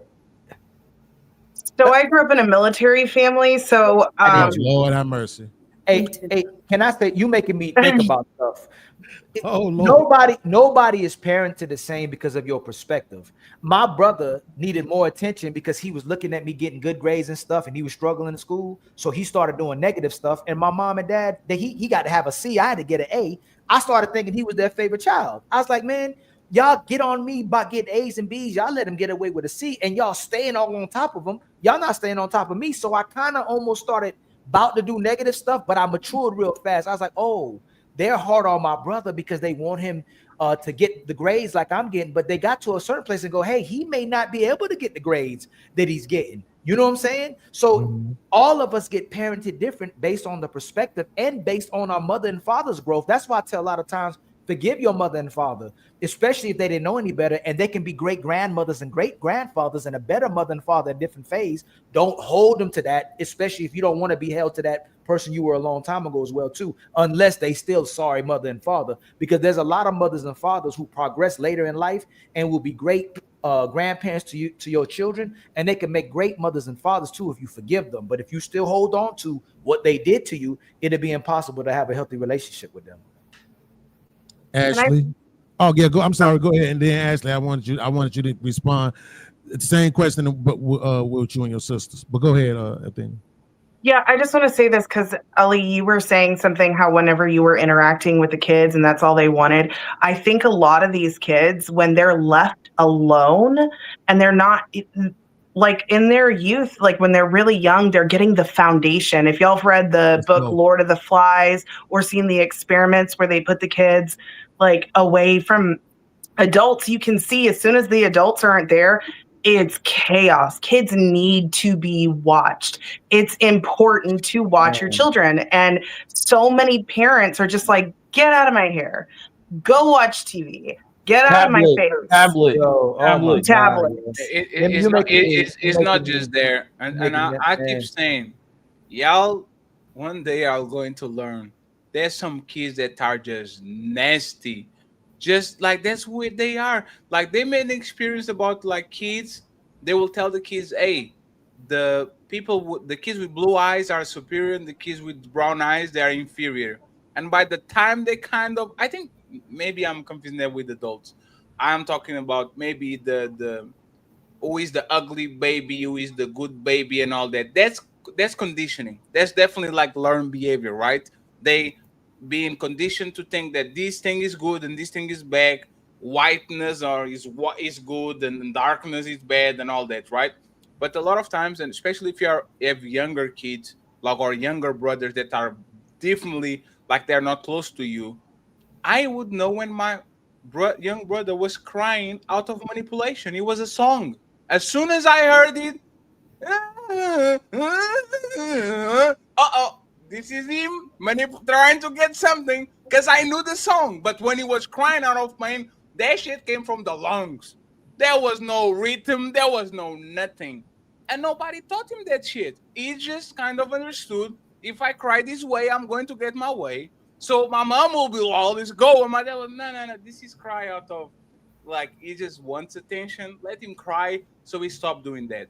But for the most part, like I said, once again, it depends on the person, because I don't believe a lot of times that these kids even care about their parents. And this is like the most dangerous kids is when you do the transition between I want mom and daddy validation to I want little podcast validation because I'm on YouTube all day, right? That is the dangerous part about it. And they are not doing something because the environment is making him doing. They are doing something because the validation from Athena is more important than the validation from mama. So Athena wants a guy that has money, so I'm going to sell drugs because I want Athena. This has nothing to do with hold on, please, Ali, because Fatty, I don't want to disagree with him, right? But I just need you to quantify it the same way we ask everybody else to do, because I need you to put a percentage on it. Because I just don't think the percentage is high. So I would say that most kids, because there's most people. Most people are bad people. Most kids are bad kids if they know they can get away with it. So when we're talking about kids, most bad kids, not most kids are bad, but most bad kids are bad if they know they can get away with it. No. I'm talking about overall. I think it's this human behavior. You think most kids are bad kids? Yeah, I think they have, like, they just don't act on their bad behavior because they know they're going to face consequences. But for the most part, most kids, if you ask to every kid, what were you doing? What was the worst thing you did? We disrespected our parents. We lied to them. We stole from their wallet. We buy subscriptions when they were not looking. Like, most kids have these stories. They have the stories about the day where they told not to do this, especially women. Podcast, think about it, right? How many women do you think how many girls do you think at 14-year-old, they're dead and their mom was saying, you better not be fast and do da-da-da-da-da. And what were they doing? Going on high school, putting hands where they shouldn't, going to places where they wouldn't, drinking before the drinking age, smoking before they were adults. Most of us have this experience not because our parents told us to do, but because we want to be accepted by the people that we want to actually validation for. So if you actually judge these kids by the worst thing they did, I am a bad kid because there's no way I'm 14 years old. Not 14, I'm 13 years old. I have everything in my power to be a good kid. And I decide, you know what? I'm going to steal a Game Boy, but I don't like it because it's the brick one. So I'm going to steal the color one. I'm going to go out of my way to upgrade and take from another kid something that is not mine. I think kids, Someone stole my Game Boy. Someone stole my Game Boy back in the day. I was fucking it was me. Sorry about that. My whole life up. I was a young kid. Hey, I think most kids have those type of environments, and especially when we hit puberty, bro. There's nothing our parents can do against I'm being horny because the big booty Keisha has some big titties, and I want to get him no matter what. So if she likes a man with money, let me go ahead and get a little bit so I can flex and actually can pay for a date. Then shout out to Athena. Sorry, I just wanted to show. I still have my Game Boy. You better hide this before. You better hide this before I steal it. You're bragging. High school are very autonomous people. I don't even like using the word kid to describe them. Kids? But I'm saying anything between birth and let's just go with 14 since that's would be middle school kids podcast. Middle school, like 7th grade, 8th grade, 9th grade. Yeah, 7, 6, 7, and 8. Yeah. So anything to up into 8th grade. What I'm saying is, I take umbrage. I'm still a kid at heart, I guess. I'm gonna defend the kids. Hey, watch out, man! Don't come at us like this, bro. Like we not bad kids. How dare you sit on the internet in front of all these people and say that the majority of us are bad? We're just broke. We're okay. We ain't got no money. We want what we want like everybody else, but we don't have no money. We get told what to do. We got to follow all these rules, and then half the time we still don't get the things that we asking for. Okay, so if I take some money out of my mama purse, guess what? I deserved it. She probably got the light bill in my name. She probably getting some child support in my name. She probably got all kind of stuff going on. She filing me on her taxes and ain't giving me none of it. So guess what? I deserve some of that money out of my mama's purse. But I'm just saying, as in general, I don't think it's fair to say that I don't think the majority are bad. I'll take that out. But for the ones that are bad, I'm saying quantifying those, I'll give you, if I'm trying to be nice, I'll give you 30% to be nice. I really want to say 20, but I'll give you 30%. It's they were predestined to be this way based on their DNA. Yeah. So right. I think the other 70% is environments and experience. But there's the thing I don't think about is DNA. I think it's about your urges and your brain shifted to I already have mom and dad validation, so I need Ashley and Ali validation. So I'm going to hang around with the dangerous kid and I'm going to try to get some booty. Let me actually something so you can actually understand what I'm saying, right? Women wake up to men way before men wake up to women. I remember me, all I wanted to do is play basketball, and I was worried if I could dunk with one hand, with both hands and all that, while all the women were watching us. Right? How many women do you think, if the guy that they like, look at them at the right time and the right way, 13-year-olds and 40-year-olds, they going when they have good education, they have good parents, but the high school jock is looking at them. So if he actually looks them when he actually goes ahead and tells them the way, how many or what is the percentage of girls do you think are going with that dude? And that kid is 14, the girl is 13. Majority or minority podcast? Yeah, I mean, I'll say the majority. Yes, and this is what I'm saying is that a lot of times, like these women, especially the woman that comes from good backgrounds, they're even worse. Wait, bro, are you classifying that as bad? Yeah, no. Yeah, because you are going against your parents' teachings. Hold on, I'm about to substantiate. One second. Think about it. Think about it. If you gave your kid a good education, you give him everything, and you catch him do something that you shouldn't do in being smoking or drinking, I think that's lesser than actually fucking. To be honest, I'll be very respectful. If I catch my son at 13 smoking or drinking, I think that's lesser than I gave him a good education and I get home and I open the door and he's fucking somebody that has nothing to do with that. This. Is crazy. Man, my turn. One second. Let me just finish. And in my opinion, I think there's most kids, if they think they can get away with it, they will do it and they'll come back home like it's nothing. That's a bad kid. No, that's not a good kid. I disagree. So I agree with Fatty once the kid is conditioned and programmed and engineered. Like I'm going to be able to do my own test. My 2-year-old and 5 month, my 5-month-year-old. When I first got my when I got my son, and he would cry, my mother and father, and they come from a different generation, used to say, "Listen." And I thought different because how we taught. They said babies just don't cry for no reason. I said, yes, they do. That don't they sweat? He said, no, they don't. I said, I don't believe you. When I have my own child, he only cries when he's hungry, when he's used the bathroom, or he wants you to hold him.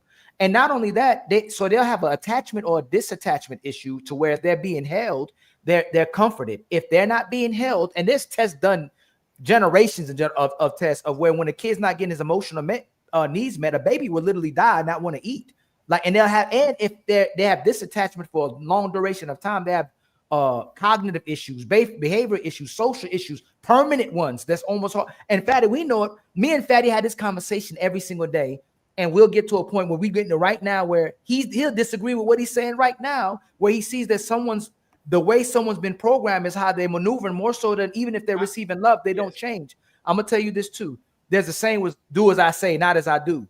It's actually what I agree with podcasts. The kids are doing what they learned. So my son, this is what he says every single day.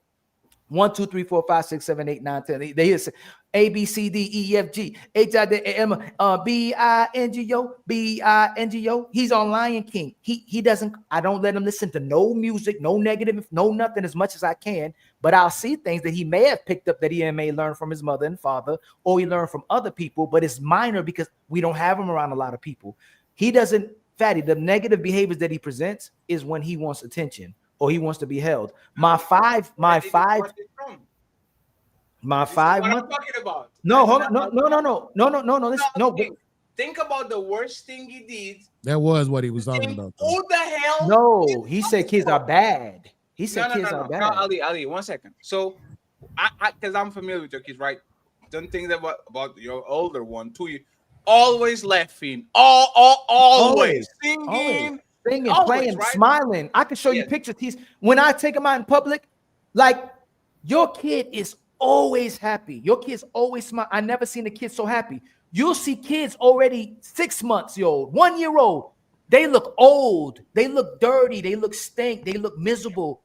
It's because they're mirroring someone else that's going through the same thing. And those kids are already being set up for failure based on what they're seeing that's mirrored to them every day. My kid literally mimics me. He copies everything that I do. So I'm very aware of that. When he's watching me, I want to make sure he knows I'm watching him. When he's doing something, he want to make sure I'm engaged. And I swear I can go get my son right now. We can go through his book. He'll tell you he's 2 years old. He can go through his numbers. He can go through his letters. He can tell you what a koala bear is, a polar bear, a parrot, a giraffe, an elephant. He knows it too. So think about this podcast.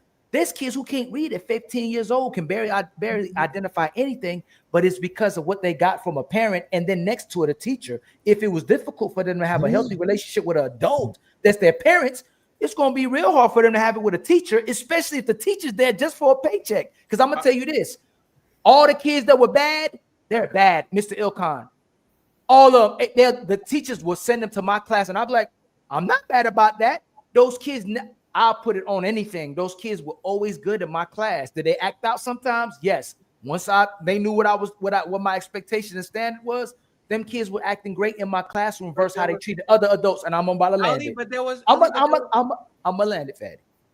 Most of these kids treat people how they treat them, each other, and how they treat themselves. If they know you're a certain type of person, and y'all know adults just like this, there's people that treat y'all good that treat everybody else terribly because they know y'all are good people. They're just responding to their environment. They're not necessarily bad people or bad kids. So Ali, but that was my point. You said they were bad. They behave well with you, and they behave bad with their teachers. They behave bad with you because they know they can get away with that shit. So that makes them a bad kid. If the kid, no, 1 second, because it happened to me too, right? I had these, like we call ATL, meaning ATL, is like the extracurricular activities after the school. No, Fatty, you move too fast. No, Fatty. There's kids that'll treat you good, that know they can run over you and disrespect you and spit no matter what you do. There's kids that disrespect big dudes, like they don't even respect them. It's how those kids feel with you when they're around your presence. But And know, hey, they know you see them. They see you see them. But that's exactly my point. If this woman is good to me, but we go to a restaurant and she treats the waiter like shit, that's who she is. One day she's going to turn that shit against me. So if I stick with her long enough, like this is what we say. You judge people by who they are when they get mad at you. You judge people by who they are when they get a no. You judge people when they get like who they are when they don't get their way. You judge these kids not by what they do on the regular basis. You judge when you say no candy, no these, no tablet, no nothing.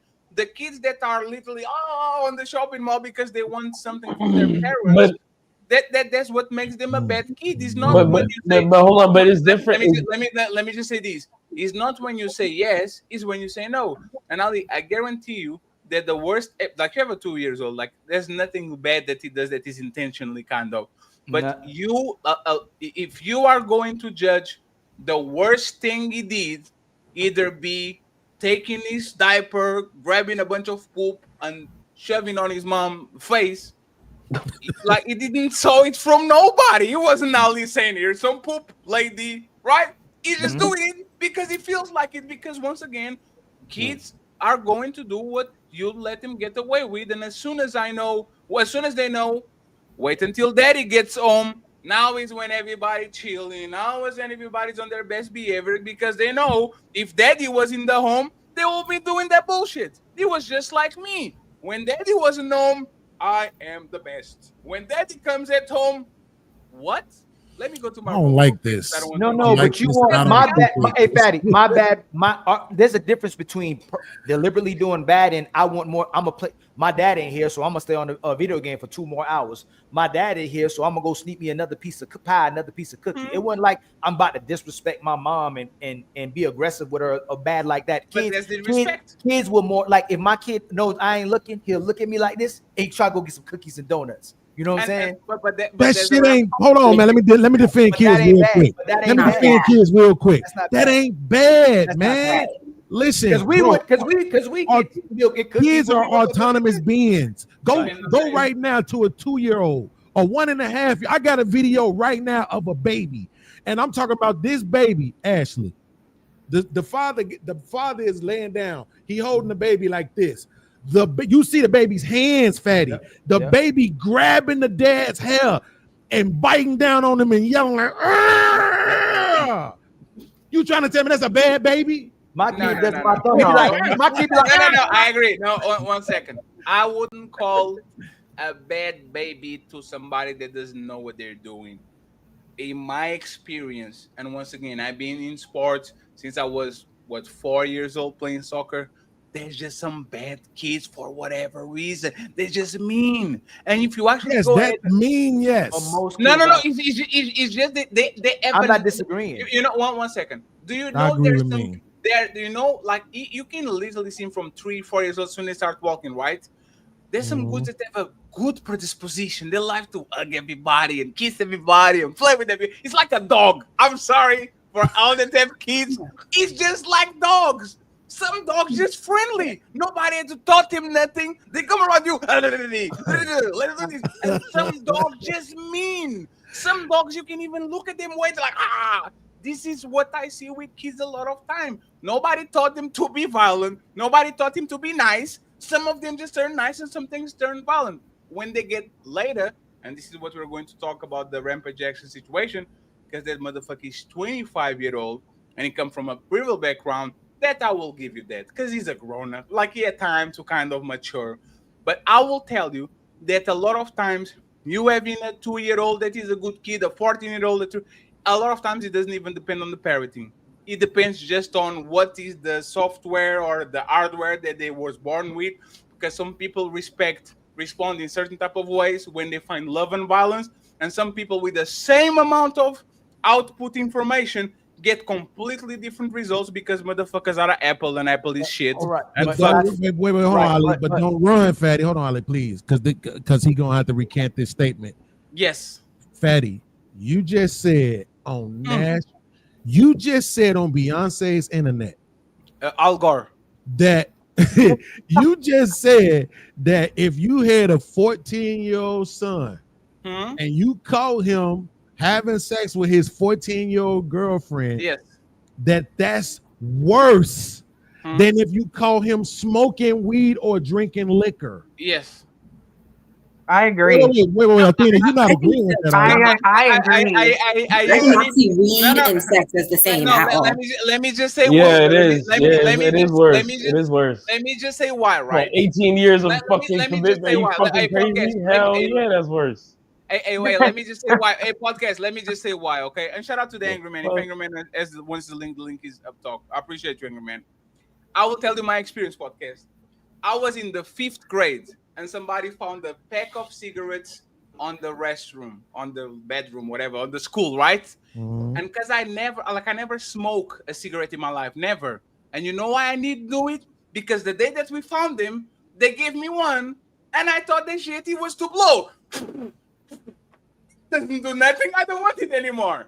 Because they were like, oh, this is good. And I didn't know. So this was the barrier of entry, right? It was just, oh, I don't like it. I don't know what it does. So I'm going to leave it alone. Afterwards, on the 9th grade, I like this blonde girl, nice titties, nice ass.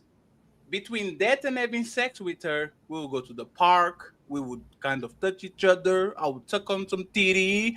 I would tell her sister saying, no, you were at home when we're outside.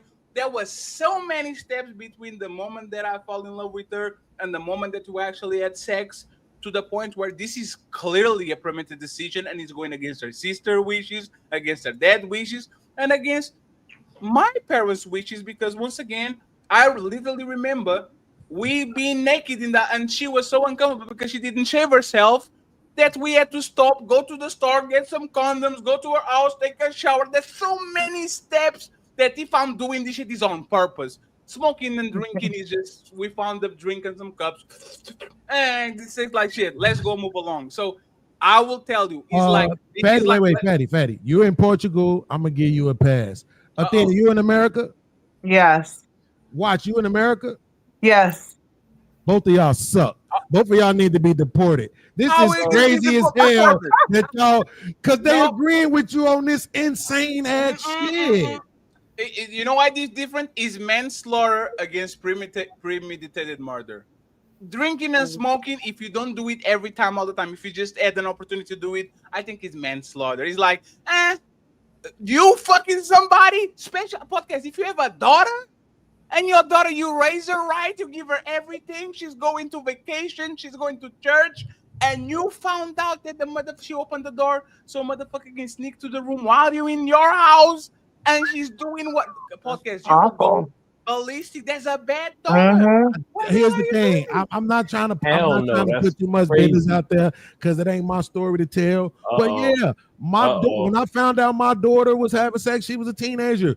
Everybody, you need to come screaming up. No. Why? Yeah. Why am I doing that? It's her body. It's her choice. It's going. Yo, what?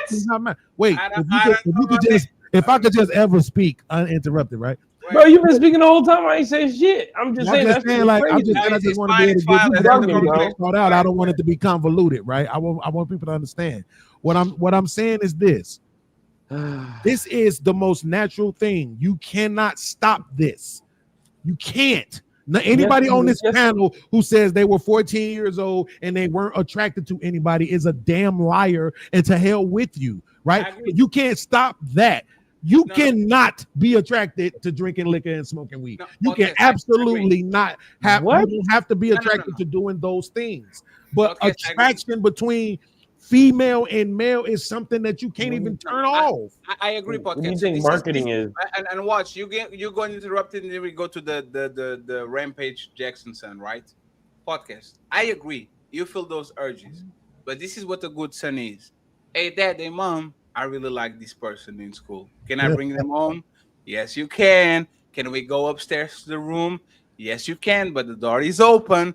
And you actually bring him into a comfortable environment to the point when they actually have a relationship. This is a family issue. This is not you just skitting on her and moving around. Like, because you know what happened? Hey, first time I got pancakes went on my girlfriend's house. Black people don't eat pancakes where I live. So I went to their house. Oh, Fatty, do you want some pancakes? Yes, I want, miss. Fatty, do you want to ride home? Yes, I want, miss. And by the time that we were actually doing shit, for the most part, it was not some risky stuff. It was just being teenagers. My first girlfriend, I didn't have that. It was all sneaky. It was all behind our parents' back. It was all secretive. It was all, I'm not here, but I'm actually there. So I agree. We are going to feel those urges. But I will tell you that a good kid or a good son or a good daughter will know this goes against what my papa told me. So let me go to talk with my dad. Let me try to see if we can get it.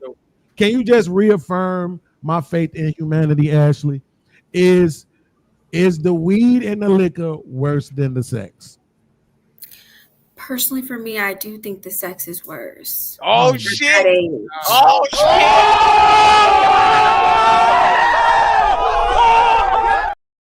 That's what you get for trying to badger in the witness.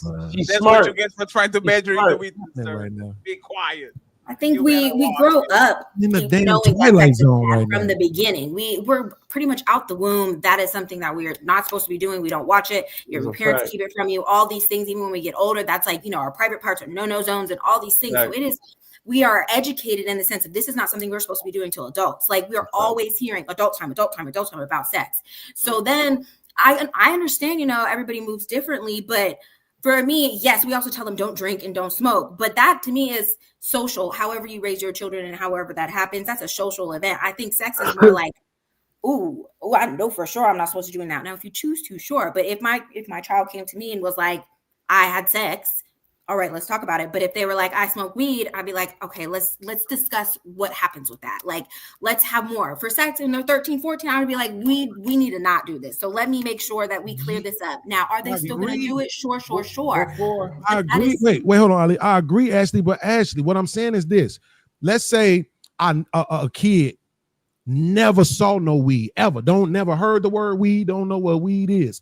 Never saw alcohol. Never heard about no alcohol. Don't know what alcohol is. Never heard of sex and don't know what sex is. You know what's still going to happen? They're still going to be attracted to somebody. That shit is still going to happen, which is why I'm saying the weed and the alcohol is worse, because that shit ain't natural. This other thing is natural, like you can't even stop it. Isn't weed natural too? Isn't weed hell natural? no, man. What do you mean weed isn't natural? What are you talking about? I'm saying it's not. No, I'm not saying that. I'm not saying like it's like natural. We say there's a. Let's say this. Wait, hold on, watch. I'm saying, wait, let me just say this to him real quick, Ali. Watch. What I'm saying is, I'm not saying it's not natural. I don't want to be mean to the weed smokers. What I'm saying is, if you didn't know weed existed, you wouldn't be walking around like, I think it's this thing that exists. I don't know what it's called, but if nobody never told you nothing about sex, you would still at some point look at a girl and be like, man, I want to hold her. I have these urges to do some things with her. That's the most natural thing there is. So how could that be worse? How could be discovering emotional connection or sexual stimulation? How can that be worse than this synthetic stimulation, which is alcohol and weed? Watch, you got it right. I think it's because of the repercussion. Let me actually explain to you why. I think that it's natural for me to try to kill other people.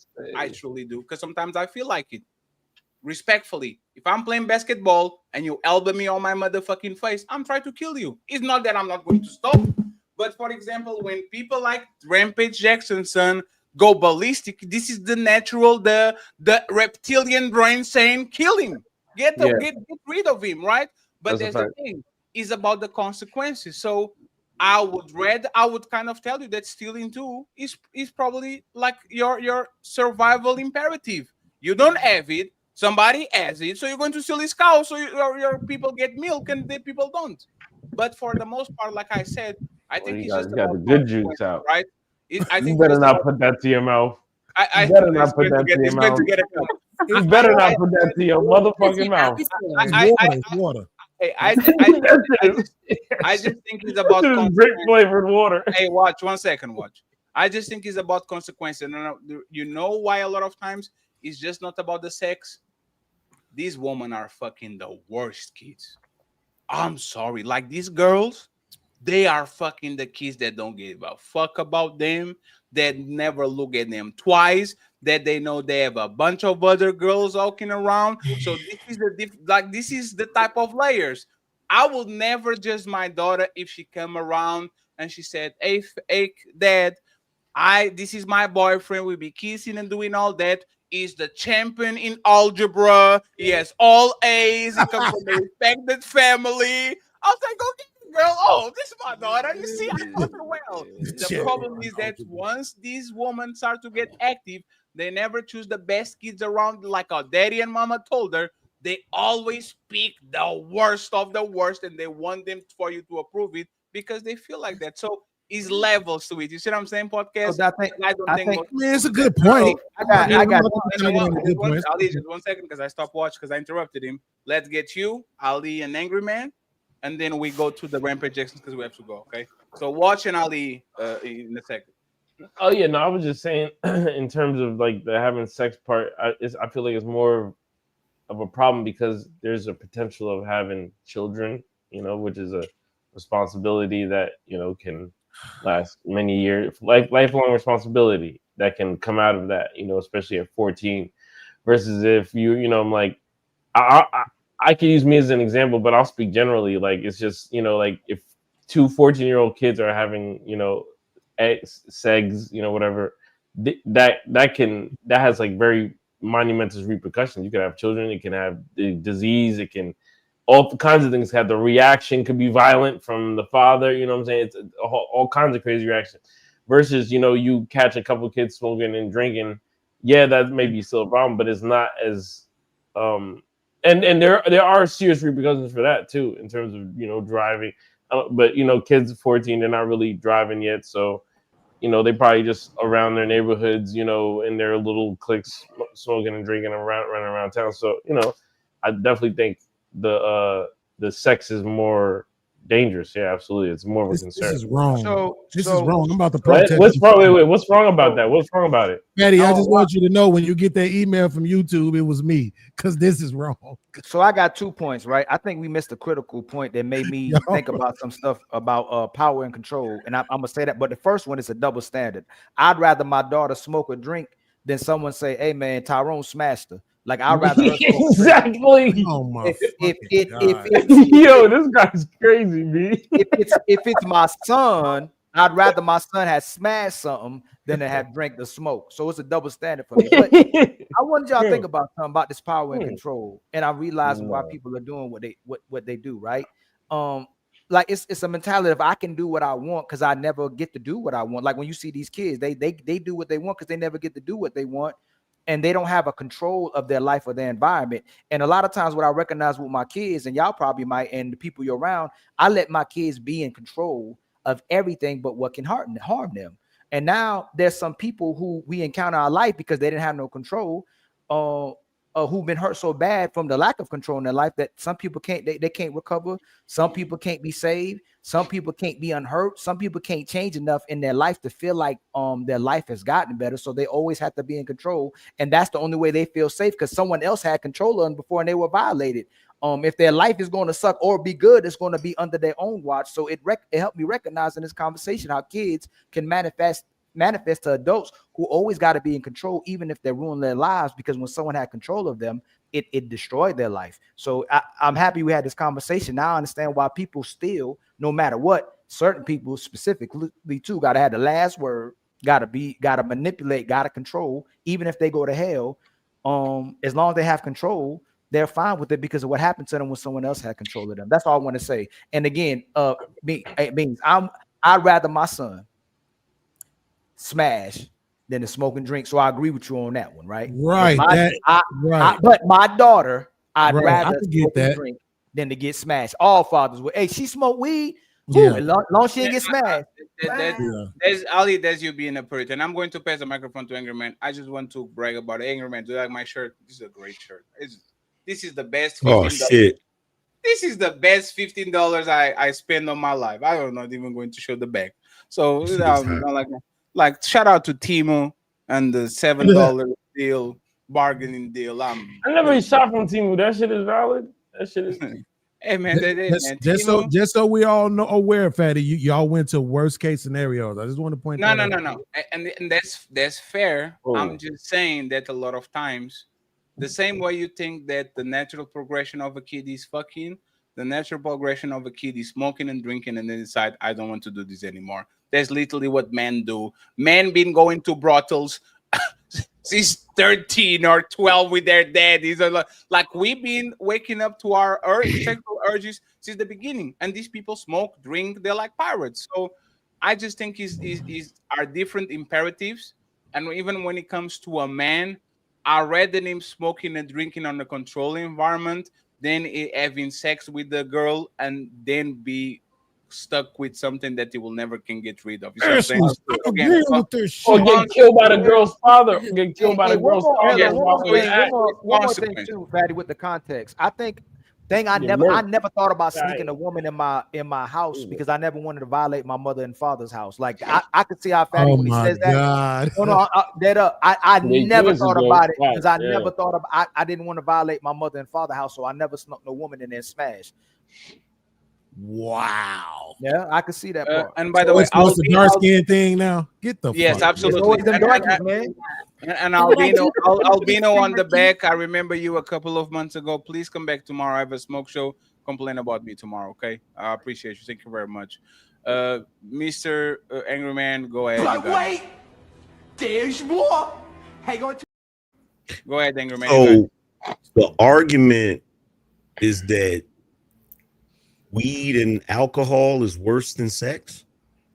When Yeah. it comes to kids, That's what he's saying. He's let me saying clarify. When it comes to They teenagers, man. yeah, angry teenagers. man. He said. One second. One there's no need for it. Teenagers, angry man. Teenagers. 14-year-old kid. Let's go with daughter and son, because this is kind of the problematic part that we're having. You have a 13. Let's go with 13 because 13 is the sweet spot. Yeah, 13-year-old kid, 8th grade. Hell no. You are going to catch him do something. What do you think deems is worst? Smoking and drinking, or you open the door and you hear, Yo, that's your son. I'll be like, I tell my wife, I'll be like, I don't give a shit if he's my son. Yeah, like what? That's worse. If he gets her pregnant, who you think gonna be responsible for the bulk of all that shit? You think it's gonna fall on me? Hell no. Here's the thing, right? Here's the thing. If you catch a kid smoking weed or smoking a cigarette, right? That's not necessarily something that's going to become a habit. If you catch him drinking liquor, that's not necessarily something that's going to become a habit. There's some people that have experimented with weed or alcohol and then decided it ain't for them, right? But fucking, once you start fucking, you don't stop fucking. Oh, we. So if you start fucking at 13, you gonna keep fucking. Especially if you bold enough at 13 years old to bring a chick to your parents' house, y'all got bigger problems than the fact that he fucking. That's fact. But angry man. No, Ali. No, Hold up, Daddy. No. Ali, no. He's talking about me. Angry man, you know what happened to me? First time I said, this shit motherfucking sucks. What the hell is this? Second time.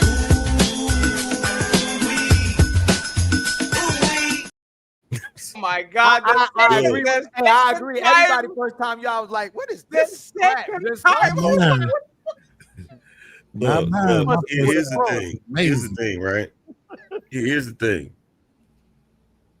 If you catch a 13-year-old having sex, first of all, you got to ask, why the hell was he bold enough to do this shit? Now, weed and alcohol, okay, that's one thing, but especially in this day and age, Bean, you're bugging right now, bro. Have you seen the STI rate? But I don't give a fuck about none of that. I know you don't. I'm Team Beans right now. Now, Ashley agreeing with you shit is my problem. Angry man, I'm Team Beans on the angry man. When we was growing up, right? And by the time we get into 15, 16, I lost mine late. Our parents knew exactly what we were doing. They was hoping we weren't getting drunk or smoking weed. If they knew what the boys was doing, they was hoping the daughters wasn't doing that or doing both of them. You ain't want your daughters having sex or smoking and drinking. But you knew exactly what, especially if you were a star player, especially if you were desired by the women, if you were looked at a certain way, they knew it. Angry man, your parents knew exactly what you was doing. They knew what I was doing. They knew what my brothers was doing. They're like, just please don't smoke and drink. They didn't want us to smoke and drink, but they knew. When you wait, angry man, let me talk to you. Angry man, let me talk to you. Angry man, I know you heard the worst case scenarios that Fatty and Watch was painting, but what if I say, okay, worst case scenario? Yeah, let me give you an example of the worst case scenarios on the other side. Be gay or your daughter be a host scenario kind of thing. No, not that. I'm talking about the weed, because remember we talking about sex versus weed and liquor. How about a lot of this weed out here now laced with fentanyl? How about a lot of the liquor? They can be crushing up shit and putting it in the liquor. Right? But here's that's even more rare. That's more rare than I just need to clarify. That was a good point. Laced with fentanyl, like weed. Hell yeah. Here's the thing. It's not common though. That's not common. It's not common. No, here's the thing. In Beans, you love to do that. That doesn't make just because that exists, that doesn't make the sex situation any less. That doesn't change the argument. It's still bad. I'm not trying to. I'm just showing you what it sounds like to do the worst case scenario. Yeah, I get that. I get that, so but still, like now, give me your argument. But still, look. Here's the thing. Here's the thing. As a guy, do the worst case scenario for both. Okay, y'all did for the sex already, babies. No, I'm not even. No, that's not the worst case. No, that's not the worst case scenario. Y'all said babies, STIs, diseases, and shit. No, listen. Getting a girl pregnant is not the worst case scenario. Agreed. The worst case scenario is getting HIV. That's the worst case scenario. Okay, that's right, disease. Okay. Yeah. Okay, so here's the thing, right?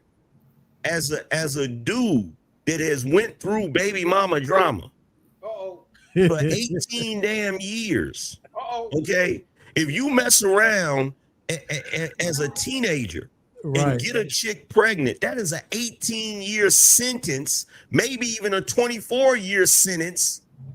You feel me? If the kid goes to college, that ain't no joke. That is a monthly bill that you cannot get away from.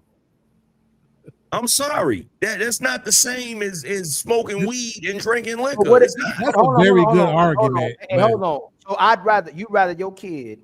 What if your kid, worst case scenario, he a weed head or you're alcoholic, or any drinking and driving? Versus they have a bad habit of having sex. They might get somebody pregnant. Versus them, they're a drug addict now and they're alcoholic. Which one would you rather have?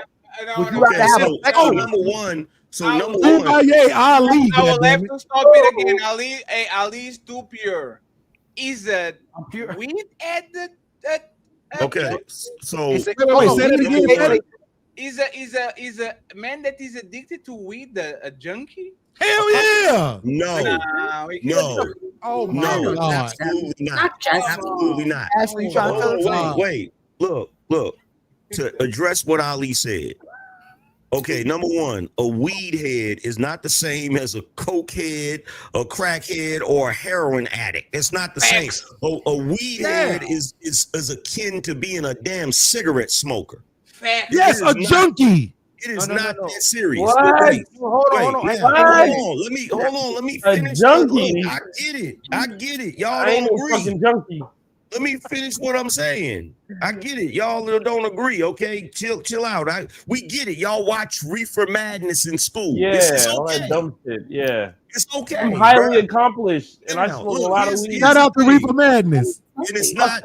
Weed is not a gateway. Weed is not a gateway drug. That is bullshit propaganda. Now, I don't even drink alcohol. Other side of it. Here's the other side of what he said. You said alcoholic and he's driving or whatever. You could get into a car accident from just being a bad driver. So it's not a good argument. No. Hold on. Angry man, y'all said worst case scenario. I'd rather my kid be a sex addict. He said worst case scenario. Okay. Then you said worst case scenario. You talking about getting HIV. You bring it up too. No, after baby mamas brought it up. I said that was the worst case scenario. So since we on the worst case scenario, I'd rather my kid be a sex addict than a drug and weed head or whatever head. No, you don't.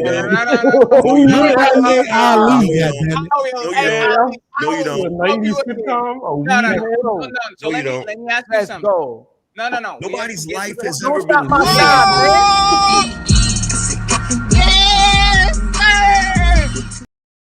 Nobody's life has ever been ruined by being a damn pothead. But there's plenty of dudes' lives. There's plenty of dudes' lives that have been ruined because of that Johnson. And Beans, before you say anything, I'm a perfect example of this. Hold on for a second. Hold on. Wait a minute. I saw Beans in tears over his girl in that booty. Okay, I saw Ali up here going to war with people over baby mama drama. Adios mio. Cheers. Period. Right. So wait. Let us argue with that, Teddy. Let us argue with that. Centers. Hold on. We got rehab centers for people that smoke weed. We got Alcoholics Anonymous. We ain't got no type of nothing for dudes that's going through baby mama drama and all that other bullshit. Stop it. Yeah, yes, they do. Yes, They do. Before you guys go at it, you have 3 minutes. I will say this.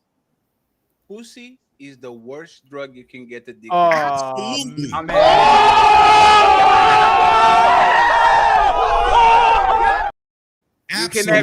This is crazy. No, wait. Listen. So listen. This is what I'm gonna do. And everything around it. When I'm done, Ali, I'm passing it back to you. We're gonna go back and forth for 3 minutes. So look, angry man. But here's the thing, though. You're wrong, right?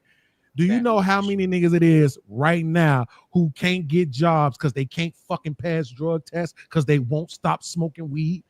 But you want to say weed don't mess up people's lives? Do you know how many dudes right now that got 2 jobs and it don't matter because they check go to the bitch? Watch this technique. I'm about to take the wages are garnished. Hey. Didn't we all say that most men can't get pussy, but you can get alcohol and weed every single day?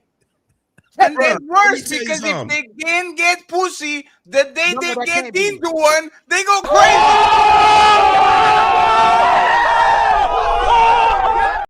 You can buy pussy though. You can buy pussy. You can buy pussy too though. You can buy pussy the way you Wait. Ali is cooking y'all right now. Wait a minute. Hold on for a second. Let me ask you this, Beans. How many billionaires have lost billions of dollars because they smoked weed and drank liquor? None. Maybe Elon. That's it. That's because he smoked on Joe Rogan. That's maybe it. That's it. Bro, Elon, maybe. But you notice how you had to go to billionaires. You got dudes that have lost millions, even billions of dollars over some pussy because of pussy. Absolutely. No. I will stop this conversation because Ali is the one that is actually needs to be stopped because he comes from a Puritan background. Like you say, no, I read my kid be fucking da. I will put you to. Hey, we are going to put Ali in the motherfucking middle of the conversation. Ali, you are telling me this man probably going to lose $500 million because of some old crusty pussy. This is not prime time pussy. This is not this that's whack. This is a owner, pre-owned, and he's going to lose everything because of literally like a wrinkly pussy. You are that's telling me some plain Jane. That's some plain Jane soccer mom, dusty old biscuits pussy. I don't know what that coochie like. I'm going to this is not even busted. I can tell. Ali, I'm going to put you on the spot, sir. Ali, you are not going to survive these next. Even though, hold on, there's not 500 people that die because of sex every day, but there's 500 people that die every day because of alcohol. One second, Ali. That's a fact. Ali, so you rather your woman smoke some weed or be this woman? Hell no. You rather your mom smoke some weed or be this woman right now? Would you rather have? No, y'all moved it. Ali. Didn't they? Ali. We was talking about teenagers. You notice how they using the ghost in their point now, right? Wait. I don't need let me talk. I don't need a ghost. Let me say this. Because y'all time to move the goalposts again. On 3, fellas. 1, 2, 3. Push. Y'all bugging right now. Let me say this. Hold on. Let me say this. There are countless people that I know of, countless people that you know of, that were alcoholics before they became successful, during their success, and after their success. Same thing with weed smoking. Do you have any idea the amount of dudes whose lives have been ruined because of their addiction to pussy? What's not as teenagers. Podcast. No, my turn. I will give you an example. My turn to rebuttal. My turn. Fatty. There was a man that was an alcoholic and a junkie, and he became Iron Man. Yep. Motherfucker was Iron Man. And you have a man that was the director, the most important motherfucking director, Weinstein, and he lost everything because of coochies. No, bring up Will Smith. Hold on. Bring My up turn. Will Smith. Hold on, my turn. This man destroyed. Yeah, y'all hogging the mic. Hogging it. Y'all hogging it. Y'all hogging it. Destroyed his entire legacy behind some pussy, bruh. Y'all hogging it. Y'all hogging it. They scared to lose. Hold on, watch me now. Watch me do my thing. Alcohol causes cancer. Talk to him. Alcohol causes liver disease. Talk to him. Alcohol causes heart disease. Preach. Alcohol causes fatalities and accidents. Wings, nigga. And actually, alcohol poisoning. Let me ask y'all this. Let the plane. Would you rather your kid lose their money or they lose their life? Ali. Goddamn thing. You got 4 baby moms, you got child support. Ali. 4,200 a month. Everything you just described. Wait a minute. Everything you just described, you can get from not smoking weed and not drinking liquor, but just fucking with a woman. Or just being. Come on. Look at us. Hey, look at us. Look at us. Huh? Who would have thought? Not me. Listen to everything you said again. Listen again. It's very true. Heart disease. Heart disease. Heart disease. Definitely. Cancer. Hey, Angry Man, I have Definitely. I have one more for you. Yo, he said I have one more for you. Hey, if you fall in love with the wrong woman, you will definitely end up on drugs and alcohol.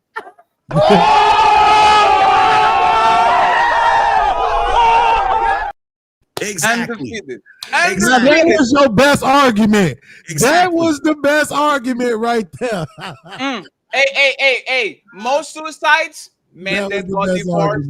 Most I was homeless, just gonna men say that got that. divorced. Most alcoholics, men that got divorced. Most Yeah. men with mental illness, men that got divorced. The wrong coochie can literally get you homeless on next to the almighty. Fatty, it's even worse than that. It's even worse than that. The wrong coochie can have you stuck in a damn rut. Coochie has been known to zap men of ambition. No, get this. Y'all completely forgot we were talking about teenagers. Wait a minute. Hold on. Ali and Beans, watch this. All of us can be cool with each other. We can be homeboys. Been rocking with each other since the freaking sandbox. You mess around and get with the wrong woman, we'll never see your ass again. Oh shit. You in the damn house, don't want to come out the crib. You ain't got no more ambition. You don't do shit. You just sit up in the damn house like Lenny Williams singing I love you and shit, nigga. Like, let's be real. Yeah, let's be real. The fact is that Ali, remember, we started off talking about teenagers. And we know this is not the outcome of the majority of teenagers, particularly boys who have sex early. This ain't it.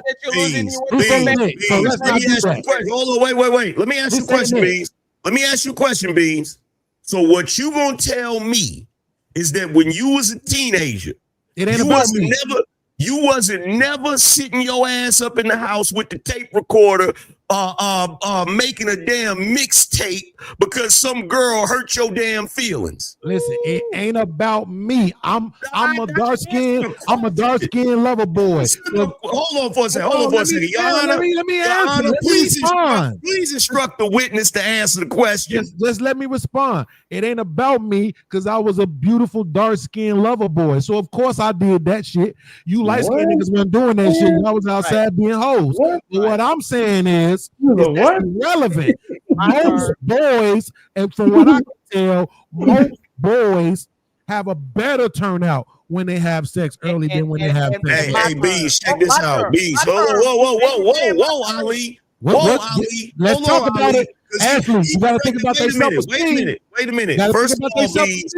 First of all, Beans, let me go ahead and correct you real quick. Number one, us light-skinned dudes didn't have to do all that simping because we didn't have to put in as much work as you chocolate brothers. So let's get that out the way, nigga. I understand that the women in the program. Let me get them.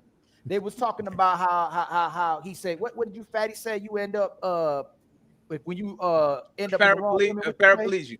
Yeah. But you know what? When a podcast, when you sober, you pick the right woman, right? But when you get drunk and when you get high, you end up with the wrong woman. Shit.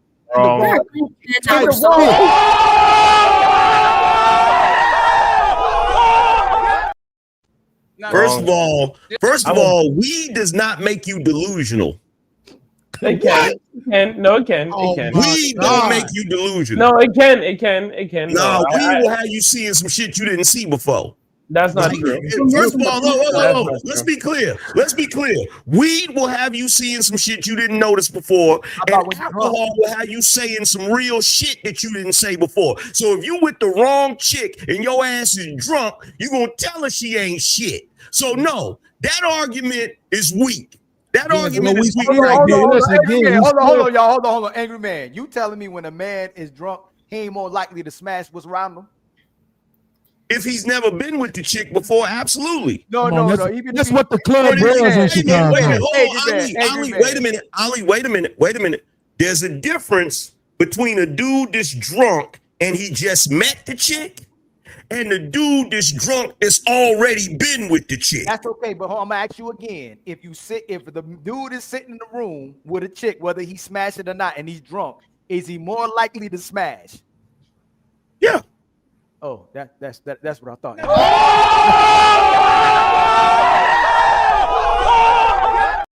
I give you that, but when you're sober, you're still sleeping with them, though. Let's be, because we're two different pieces. Because I want to go to what you were saying, Ali. Even sober men have 6-7 baby mamas that didn't happen to have when they were drunk when they did it. So if we're going to talk about it like that, like, no, you can have multiple baby mamas and that fucks you up for your whole entire life. Because especially when you have 9, 10, 12 and you didn't want them and they're all separate. And you could have smoked weed. There are plenty of people that smokes weed and fuck and they don't have 9 baby mamas, 12. So it. Watch this. Hey, check this out. Wait a second. Let me say this. I want to ask Fatty a question real quick because I want to make sure I'm understanding this correctly. When we go back to the high schoolers, right? Are we saying that it's worse for the boys? What is it? Self-confidence? Or is no, not worse, better for the boys' self-confidence to remain a virgin? I got one. No. For confidence is not about survival or not about your outcome in life. Is confidence is just something that you use to navigate through it. But confidence is not. It's not to deal with women, right? No. Yes. No. One second. The confidence to get woman will actually push you through life, but the consequences of dealing with woman is going to set you back so much more years than the dude that had no confidence but wasn't dealing with woman. Because that dude actually can grow into a confidence man by achieving things. If you are a confident man that gets woman, by the time you are 30 and that man that didn't have confidence at 30 probably have 2 baby mamas and he doesn't have none. So it's about the consequences that come with those confidence because you are going to engage into some behavior. That's one of the.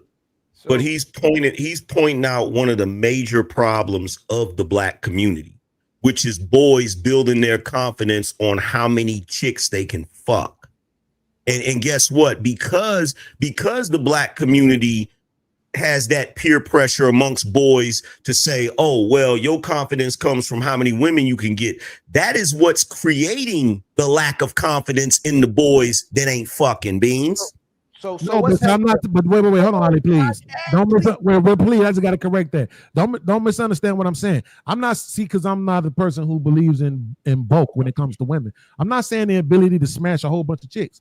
I'm saying the fact that you can receive that kind of love, that kind of intimacy, that kind of attention from a woman. When you can't get that, that's going to fuck you up in life. Okay, but here's the thing. First of all, when a child, number one, you're talking about a 13-year-old. We're still talking about teenagers, right? Right. First of all, you're not even talking about a man. You're talking about a boy whose brain hasn't fully developed yet. So that type of shit, he shouldn't even be processing that type of shit at that age. What? What 14-year-old boy do you know who isn't thinking about whether or not these girls are having the same kind of feelings about him that he's having about them? That's not what I'm talking about. You missed what I said. I'm saying you completely missed what I said. Wait, I just watched this episode of y'all remember that show Step by Step, Day by Day, right? The girl was like a little teenager going into high school. She went and stuffed her bra, right, to make her chest bigger because she was like, the boy's not looking back at me. That's what you're going through. And when she got home, her mama should have whooped her ass so hard till the damn tissue fell out of her damn bra. Yes, I got a question. Hold on. Can we I will say this, right? And so we can move on, and now you can get the last shots, and then I want the obstacles and opportunities to talk about the main topic, right? We kind of joking around. We know both sides have problems, right? Like nobody goes to jail for fucking. You might go to jail for drinking and driving, for example, or for doing some type of behavior. We all know that women get very loose when they start drinking. We know you definitely go to jail for fucking. on the movies like me, but there's not. No, in real whole life, there's plenty of niggas that's in jail for fucking. Give me an example. Say what?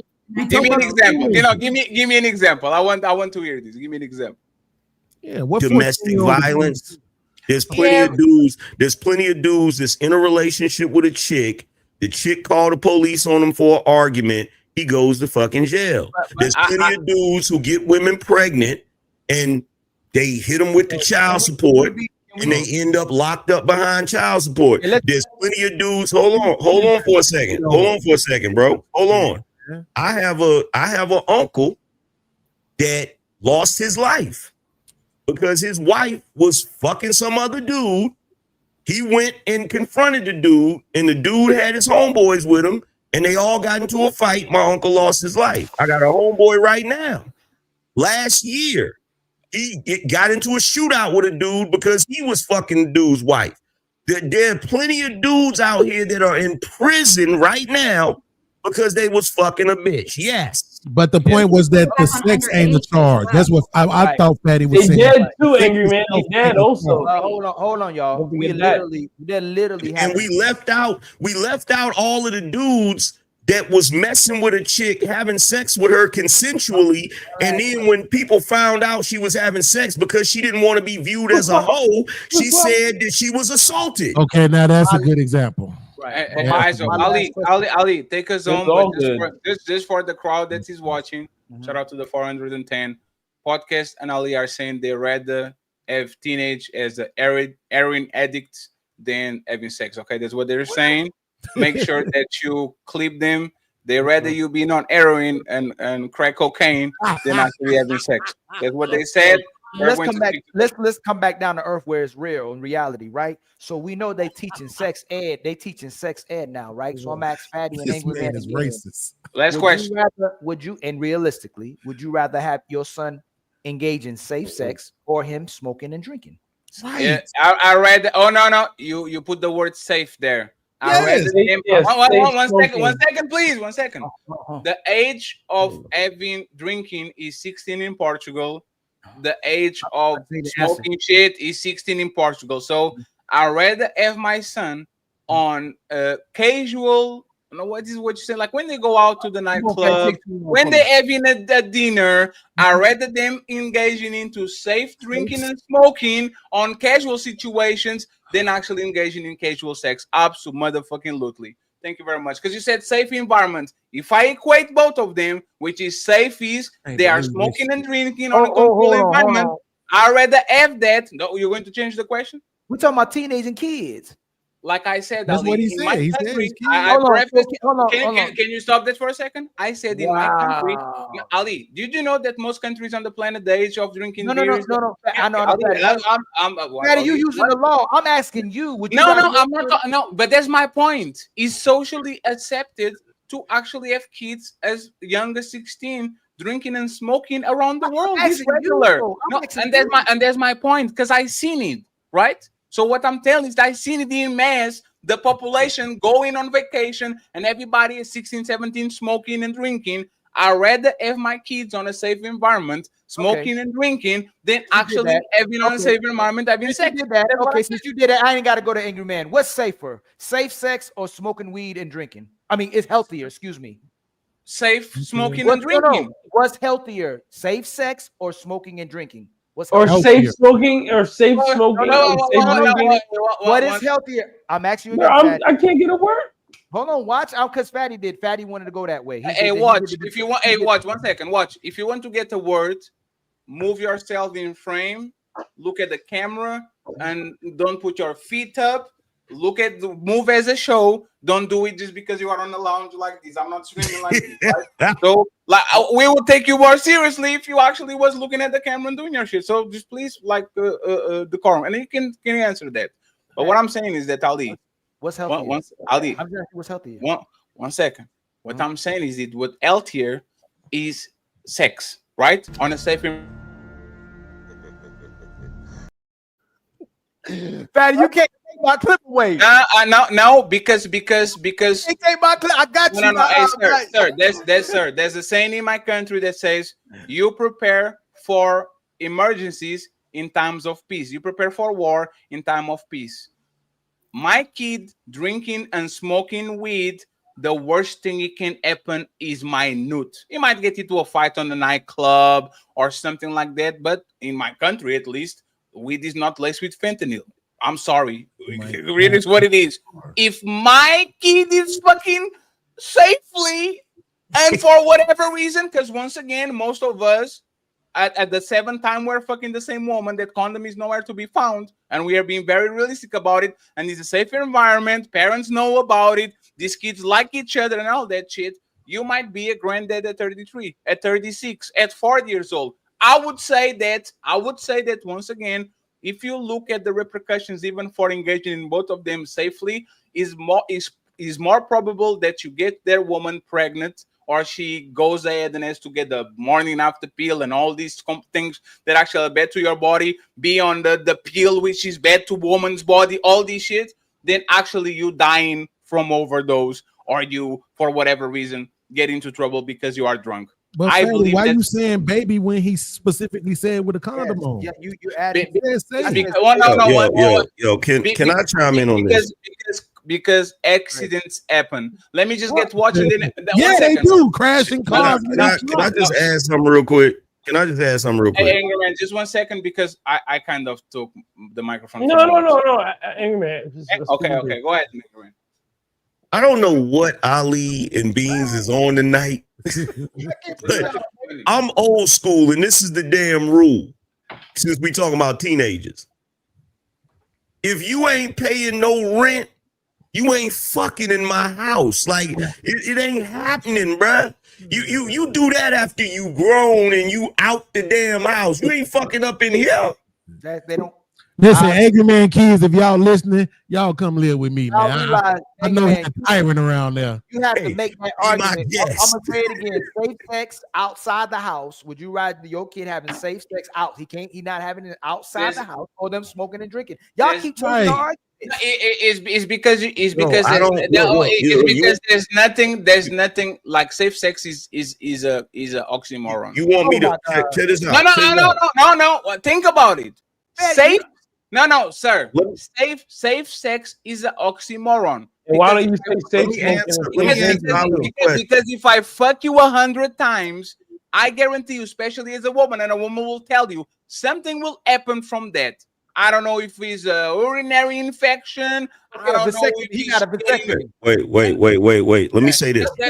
Ali. That's the point. 1 second. That's the point. I have a vasectomy. I still can get STDs. Wait. Let me answer Ali's question. Ali, you said, would I rather have him outside of the house having safe sex or smoking and drinking? Yes. Right? Smoking and drinking. Me too. And I'm gonna tell you why. Wait. Let me tell you why. Because if he's smoking and he's drinking, right? That is him solitarily doing something. He could fuck up. True enough. He could fuck up drinking. He could fuck up smoking, right? when he's dealing with a chick, he's adding more bullshit into his life. Facts. There's so many other things that can occur with him dealing with a fucking chick than him just smoking weed and drinking liquor. Facts. He could be talking to a chick, having safe sex with her, and not know that she got a boyfriend, and the boyfriend come over there, and now they fight, and now they into it and shit. Or, like I said before, she could take back consent. She could turn around the next day and say that she didn't give consent. He could ruin his whole life just off of one interaction with a woman or having sex. He can't ruin his entire life off of one blunt, maybe off of liquor if he wrecks a car and kills himself. But with a chick, there's so many other factors that play into that shit, bruh. So at least he'll get women being able to make money, but y'all know if he's spending on alcohol and weed, he probably most likely be broke as a teen because he wastes all his money on alcohol. Ain't nobody go broke buying weed and liquor. Are you crazy, bro? Man, you don't stop that shit, man. Get out of here. Wait, Ali. Hold on, Fatty. Does data count in this argument? No. Oh, come on, man. No, we're talking about feelings. No. Feelings. No stats. I can't believe everybody on this channel right now. Hey, no stats, just feelings. It's a feelings conversation. You better make his feelings on. Y'all would never tell your son to smoke and drink over having sex, man. No way, nobody. You don't have to tell him to have sex either. You don't have to tell him because as soon as he actually engages with the woman, he will voluntarily become an alcoholic. Ashley, please take us home, and then I will read the super chats, and we need to go to the main event so we can get out of here. Okay? So I know you're saying something, Ashley, but your microphone is not working. You're like, but I can hear nothing. Yes, go ahead. Okay. Be emotionally available. Oh, they don't have that when they're 14, and that was what I was going to dabble on. When they're at that age, and you're having them, you're okay with men or boys, not women or girls, so that's fine. They don't even have the emotional frontal lobe capacity while they're having sex to even make good choices on who they're having sex with. Now, there are some that can make a proper choice of like, she could be a good girl or whatever, right? But there are plenty of people that I know that have slept with people that were 10, 15 years older than they were. Short, looks good on paper. But as a 14-year-old child, that's not healthy either. Can women at that age? We're not talking about women though, because we have. I just want to ask. Ali, she gave you the title because alcohol actually affects your frontal lobe development. So she kind of like when you drink, he actually delays the development of your frontal lobe. I wanted to go, Ashley. That's what I'm talking about. A lot of women say you was my hero. We were not talking about women. We just had a whole conversation for about 15 minutes just about men. So only talk about men. I don't want to hear anything about a woman. Because when it's a woman, you disagree. You don't let your child do that. No, on all fronts, you're not okay with boys it. weren't emotionally available and aren't capable, and women are. Would women taking advantage of the boys? I'm not answering about women. I want to completely keep talking about the conversation you were having. Don't switch it up now. Right. Boys, do you think a 14-year-old has a proper mindset if a 22-year-old came and approached them, or if a whatever, however old, somebody said that they were this age, someone didn't say they were this age? Because then also too, when they get a little older, then you can fall into the category of girls lying about their age, because that still also happens. So I'm just saying, sex creates so much more than just smoking or drinking for men, because that's what we're talking about. For boys, because that's what we're talking about. So Ashley, can you explain to me why there's 157,000 teen births, but there's 200,000 but there's 200,000 teen auto accidents every year? Why are we trying to switch it up now? Because teenagers can't drive well. What are we talking about? Bro, you're bugging right now. They can't drive well, you know it, but you will take them to the DMV. You will let them do their test driving in your car. You will let them go get a license. Because the only way, wait. No, that is a weak ass argument. Number one, the only way that a person can learn to drive well so that they don't wreck is to drive. So that is unavoidable. Teenagers are not good. Wait. Teenagers are not good at driving.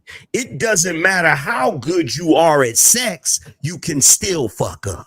Yes, the same thing can be applied to driving, but I'm not trying to have an argument. What I am saying is this: Fatty already agreed that being able to get the attention of a woman is good for a man's for his self-esteem, for his self-confidence. And we know that women, hold on, you just asked me to let you finish, damn it. You're gonna let me finish. But we know that women do not want men who aren't unprepared. So the only way to get better at this shit is to do it. You know what? You know what's better? Wait. You know what's better? You know what's better at building a boy's self-esteem than sex? Head. Good parenting. Okay, all right. Good parenting. That don't got nothing to do with the argument, but I agree. You don't have to. You do not have to. You do not, as a boy, have to be screwing chicks in order to get confidence. Wait a minute. Why did you roll your eyes? Ashley, you disagree with that? Oh, I didn't. I'm looking at everybody's face. I didn't roll my eyes. Right now. So if a man doesn't get to be truthfully honest, a boy can get confidence just from talking to the chick, just from having her as a girlfriend. He doesn't necessarily have to have sex to gain the confidence of interacting with a girl. Even if I agree with you, even if I agree with you on sex, reciprocation is if a must. Stop it. If what you're giving to the girl is sexual energy and she's not giving that shit back to you, that shit can destroy you. Bro, hold on for a second, bro. I had supreme confidence at 14 years old. I hadn't fucked yet. You don't count. You light skinned. Bullshit. Like don't count. Hey, Angry Man, you Buckle up, everyone. It's time for some super chats.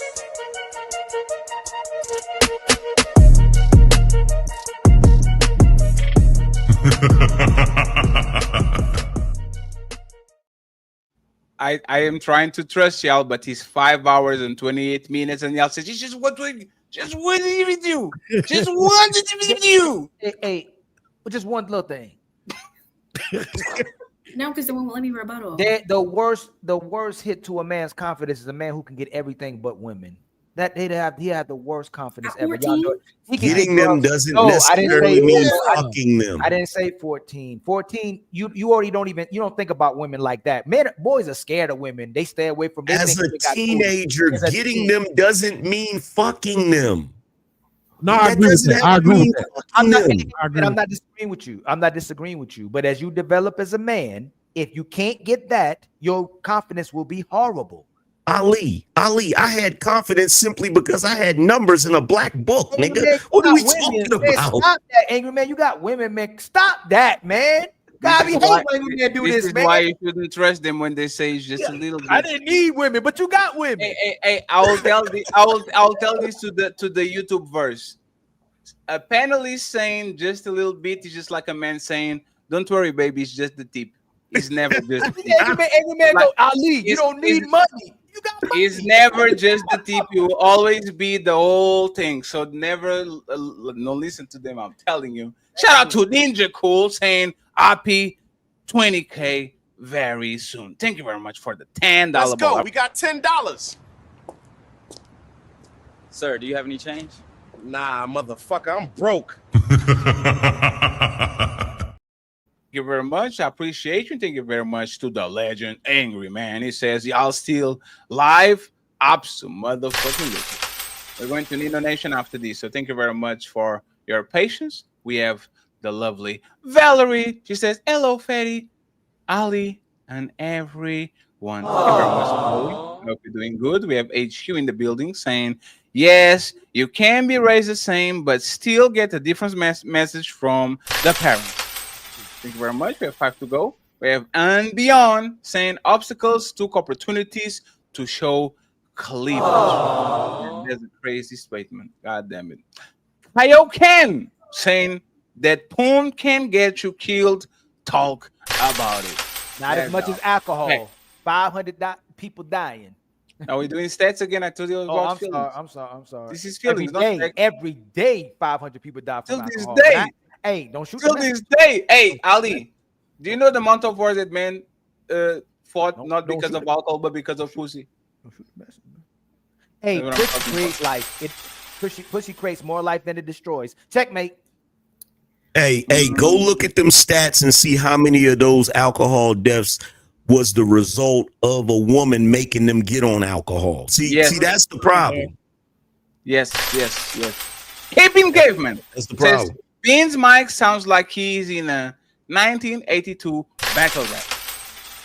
Thank you very much. We have Mel Stay Fitted in the building saying these super pals keep getting better. The Untouchable Empire, baby. This show was actually a good show because I thought parenting will be a little bit boring. And thank you very much for actually making the show educational and exciting at the same time. So appreciate y'all. Anonymous Base with the $5. It says sex is basically needed to continue life in the animal kingdom. Alcohol and drugs are not. Aldi and beans are right. So humans and dolphins fuck 1,000 times before they get the first kid. Sex is not equal to kids, so don't bring that bullshit over here. Because I guarantee you fuck 732 times and you only have one kid and a half. Don't do that shit. Thank you very much, Anonymous Boys. I appreciate you. What? They right, man. Yeah, when I say the truth hurts. I can handle the truth. It's him. Says for 6 months. Says salute to everyone on the panel. Fatty set up a debate. Fatty and the M versus Ali and the Untouchable Empire, baby. We only debate feelings, so they don't want no smoke. We only debate feelings. We don't be here debating stats and shit. So after that, let's talk about. Man would just be a man and Fatty be skinny.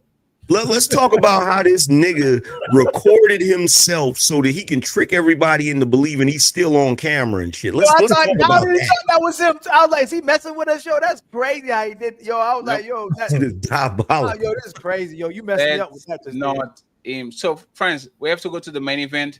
Once again, tomorrow, 5 p.m., we're getting a lot of new subscribers. So, hey, if y'all don't know who I am, it's a good way to find out. Just pull up. I just want to talk. I just want to talk with y'all. Hey, so smoke show. Ain't nobody ever show up for the smoke show. This is since the beginning. Since we are here, I did probably 10 smoke shows, and I play music like Angry Man for like the first 50 minutes. Nobody pulls up. Nobody shows up. No nothing. So if you're watching the show and you want to get a little bit of sparring, pull up so I can make an example out of you.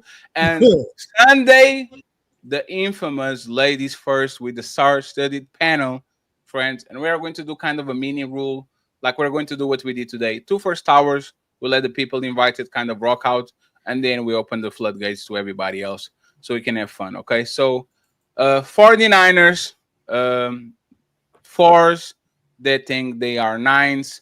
Why men keep sacrificing the beauty and the looks to get 4s that are not compliant, just like the 9s. We're going to have a conversation about it.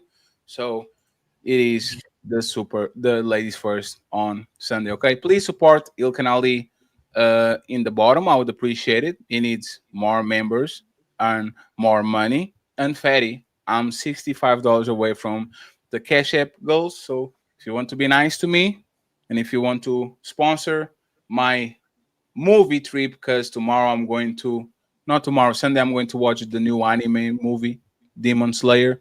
$65 it is. So, friends, obstacle and opportunities with the S&P 500 index fund on the back.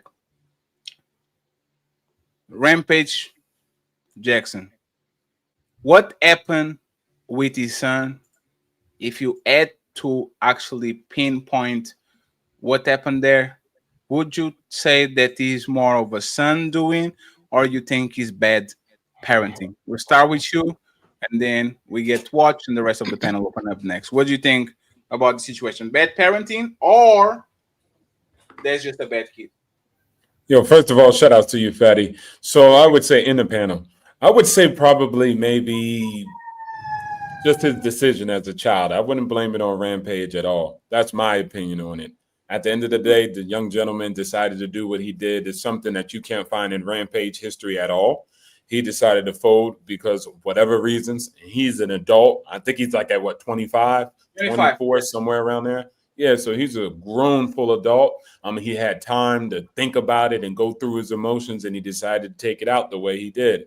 I'm not going to play a sideline therapist, so I don't know what the origin is, but I do understand violence. And when violence shows up, there's no conduct, there's no rules to it. It just exposes itself for its raw aggression that it exposes itself for.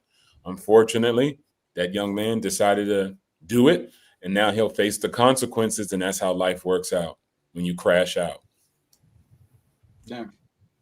But I wouldn't blame Rampage Jackson or anything like that. He made a big sacrifice in his personal life to raise his son. And most people don't even know that backstory about how he had to choose with the woman he was with to say, hey, I'm going to go stand up for my son. I'm going to be with him after his mother passed away. And so he did everything that he could do for that son. And people love the bond that they had, or et cetera. People got different bonds, so I'm not going to judge that. But at the end of the day, he made a decision as a grown adult, so he'll have to fend for it. I can't blame the parents. Watch, what do you think? I think, yeah, like I said earlier, I think you really can't blame. It's hard to blame just him because of the effects of social media and the effects of these tablets and things of that nature that have unprecedented effects on the youth and these days. So I would kind of ultimately go with him because as an adult you're supposed to regulate that in your child life. So I would kind of lean it towards him, like something he like stepped up doing when we're rearing him. Damn, am I the only one thinking that there's a lot of guilt on the dad? That's crazy. No, I just said that. No, I agree. I said it is guilt on him. I saw this comment, and this was, to me, was gold. This is what they call toxic masculinity. This is what actually should be called toxic masculinity. Raising a kid to be hyper aggressive. Like we know Rampage Jackson has so many episodes where he just spaz out on people like every single time. Like a man of that size shouldn't be having trouble every motherfucking month every time he goes outside. Because we as a grown-ups, people are not testing you like that. They don't.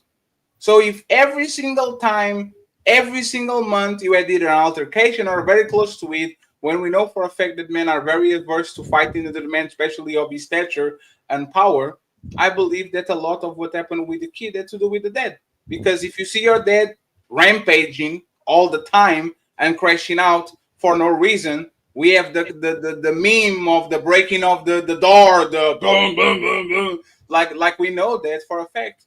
I think, once again, once you grow in the shadow of your dad, you are going to a lot of times have propensities to do shit that you shouldn't be doing. So I will say this: he's a grown-up. He should face for the consequences.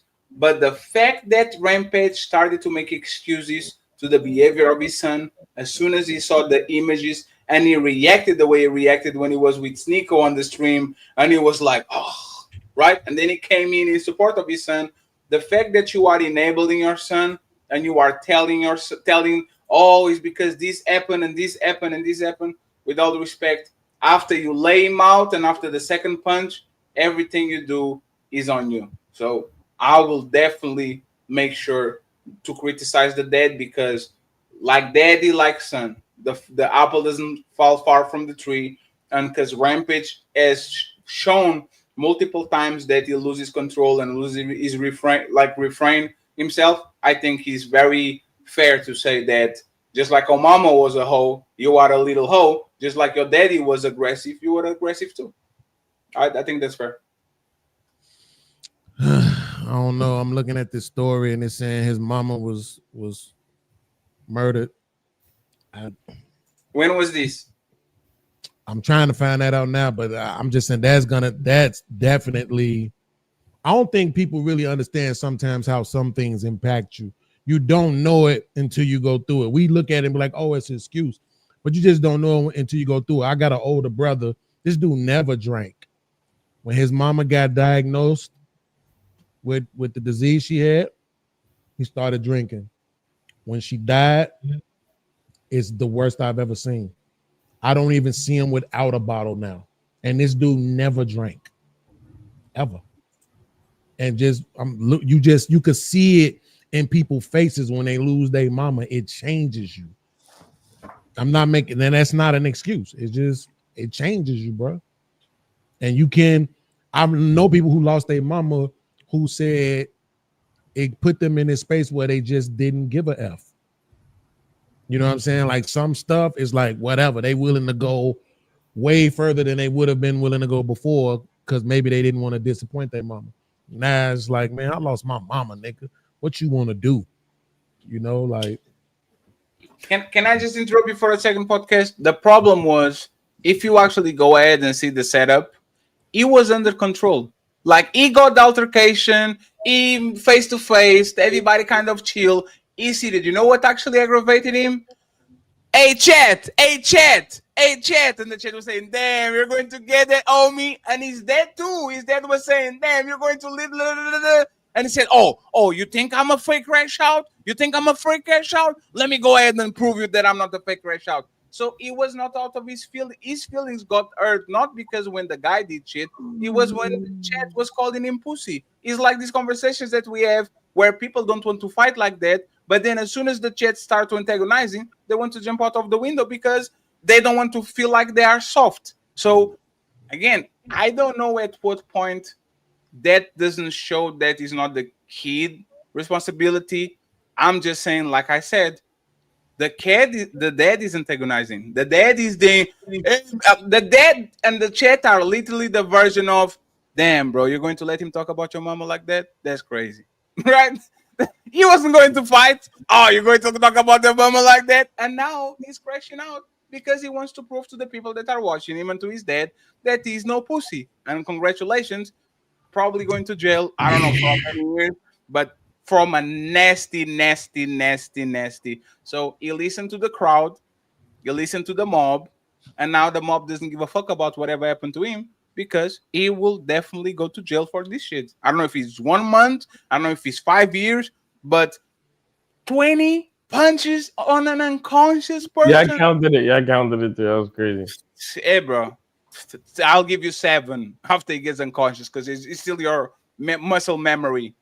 10, 11, 12, 13. This is your ancestor. This is your dad, your granddad, your great granddad. This is a whole generation of trauma that you unleash into that dude. So no, you need to get exactly what you get. And it's your dad's fault too for knowing his son and still antagonize him to actually do the shit that he did. Yeah, he should know motherfucking better. And I'll just wrap it up with this. I talked with Ali on the back about this shit. And Angry Man, I don't know if you cover it.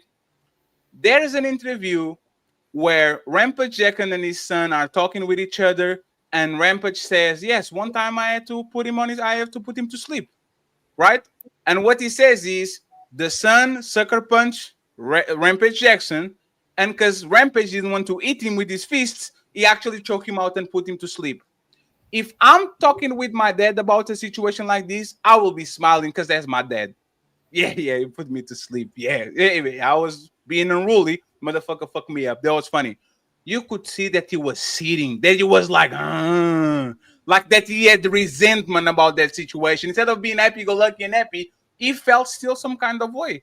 And this is what happened when you don't check your ego of actually kids that have a tremendous amount of power.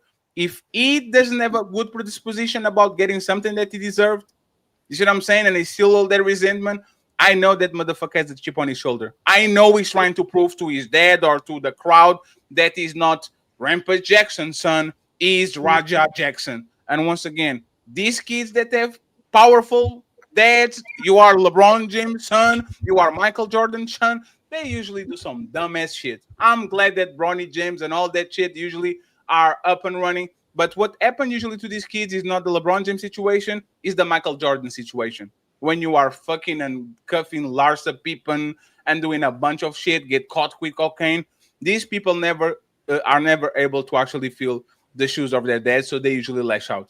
I'm not talking more of the show. You guys can go ahead and give me your thoughts, and then we read the super chats and wrap it up. I agree with what you're saying, Fatty, too. I think it's both ends on it. There is a portion of, I do blame how he was raised and even as an adult. And I did see their interaction that they have and kind of how they speak. And even if it is jokey, like, as I didn't know that his mother had passed away. So I can also understand if that's not properly handled mentally, that affects people as well. And then also, isn't he? I thought I heard that he was an MMA fighter. Yes, he's one of the most known MMA fighters in the history of the sport. Yeah, so I do think the son, though, right? No, yeah, and the son is Ali trained. The son started to practice like the martial arts since he was 4 years old, something like that. Okay. So I think that, you learn control in that sense too. So I think, I understand how it played out and how he was upset, and then he calmed down, and then the chat got into it, and then his dad was also talking to him about it. And so I think, he could have just did his one and then hit him 1-2 or whatever, because he was supposed to get his receipt, whatever they call it. But I think after that third or fourth punch, I do think that was all that deep rooted anger that came from all the things that he's experienced and what he's experienced in his family and things like that. So it's unfortunate, but I do blame both. I think his father definitely has a part to play. It does. I've never seen. I maybe I have to do more research. I've never seen them as a history of having this crash out mentality. I thought, like, even watching Rampage, I thought like he was doing most of a character. It's a fighter that a lot of people liked and supported. I've seen him. Some guy wanted to get an interview, and he was like kind of playing around, cussing them out, kind of, but it still sounded like playing. And I thought they would real jokey. And then when I saw the response he had to Rampage and what's the guy named Seiko, something like that. Seiko. Yes. He was apologetic. He asked for the dad to forgive him as a father. He said he didn't support what his son did, and he wished he was there to do something about it, but he wasn't. But he was really apologetic and sympathetic about it. It seemed like it was real genuine. So I don't see the boy having the history of crashing out. I didn't see him ever having it. I seen what you talking about, Fatty, the meme with the door, but he did it to a door. I've never seen him outside of Rampage like just on its vlogging alone. He's in nightclubs, like he actually he's one of the dudes. It's justified or unjustified, Ali, right? But I'm saying that he is the you step on my Jordans type of dude. Like he's quick to anger. He's quick. Right, but I've never seen. Has he violated someone to that capacity outside the ring, inside the ring? Has his son ever done it? Has any of his kids ever done it? And I think his son. I will give. I will take in consideration what y'all saying about the moment and how the kid was seeing things, and it escalated the kid blacking out. I'll give that, but I don't think that it shows that he's a bad kid or he's a bad father. I think that kid had a moment. He crashed out. He doesn't even know we don't know the full consequences of things. Like it's like even in certain songs you hear with Nas, like you don't know what you're gonna do until it happens. Like, and he didn't know until it played out. He probably like, oh my God, I blacked out, and maybe he's not. But none of us know the full consequences of doing something, unless you actually did it and you feel it. So I don't think that kid initially wanted to do that. And I think like when the guy smashed his head, I told you, I don't think nobody can tell you how you can respond to feeling disrespected or someone doing something to you, even if the guy said, oh, I thought he was a wrestler, and he still felt disrespected. And on top of you saying it was escalated in the chat, and we live in a clout generation, in a generation where people get embarrassed and shamed. It's like the worst thing that can happen to you. And he maybe wanted his lick back, and he went too far and blacked out. And it might have been because what he saw, but I don't think it makes him a bad father. How many years should he get before anger man goes? For what he did? Absolutely. How many years? How many years? I don't even. Years. Don't even try. I don't think he should do no time. Just crazy, Ali. I don't think he really knew what he. I honestly don't. I think he blacked out. So Ali, one second. We're going to flip it. If you put me on that situation, you're not telling the man to go do at least 3 years so he can learn his lesson. Probation, maybe some probation. No probation. 3 years. Let's shake on it. 2 years and 1 year of anger management. I'm gonna say this again. If he had a history of doing this to people, years. If he's never done this before and the kid blacked out, I would be forgiven and understand if he never did this before. And on top of what you said, Fatty, if you never were violent to somebody and you go somewhere and people are pressuring you, people are picking on you, people are shaming you, people are making you feel some type of way, and you normally wouldn't even react like that too, and you had a moment to black out, I wouldn't say the kid deserves years. I believe you know, Ali. One second, Ali. You know why I know that you right now are not thinking it right? Because if he's my dad or your dad in that situation, and remember that man is a father, right?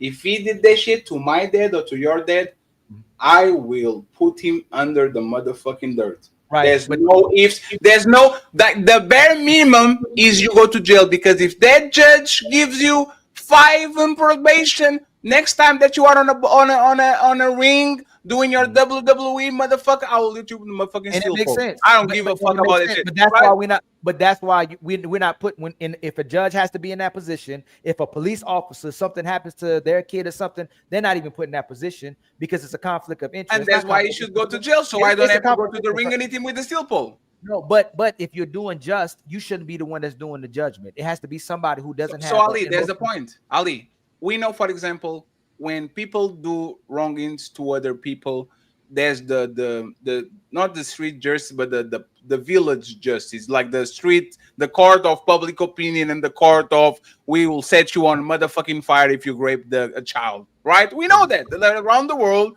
there's people usually like you are on a civilized country. If that, let's imagine that. Let's not imagine nothing. Let's do exactly what it is. Do you think that if we replace him by a 49-year-old, actually by a 55-year-old construction worker, right? Do you think in that situation that he should go to jail absolutely, or you just give him again, let's get probation, let's get this motherfucker out of here, let him do what he needs to do. It was just one off. Like, do you change it if we change the situation, or you keep it the same and says get probation, 3 years probation, and you're good to go?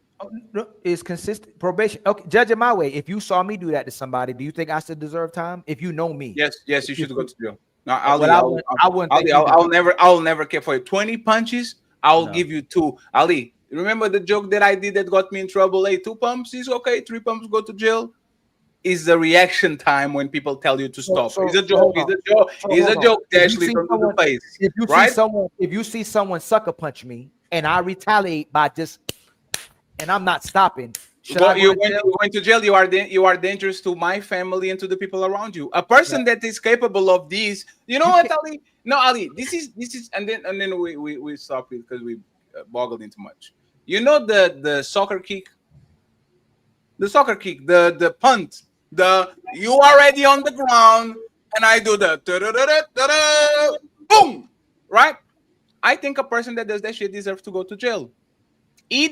Like, once again, is the sucker punch is we are talking about precedent, because me doing that shit is in my opinion is intentional. 20 punches, I think is intentional. You can see that he blacked out for a second. You agree he blacked out? No, I agree that he blacked out, but there's the thing. In an anger moment, I can American X you. See what I'm saying? Oh, you're at the head on the curb. Let me stomp that shit.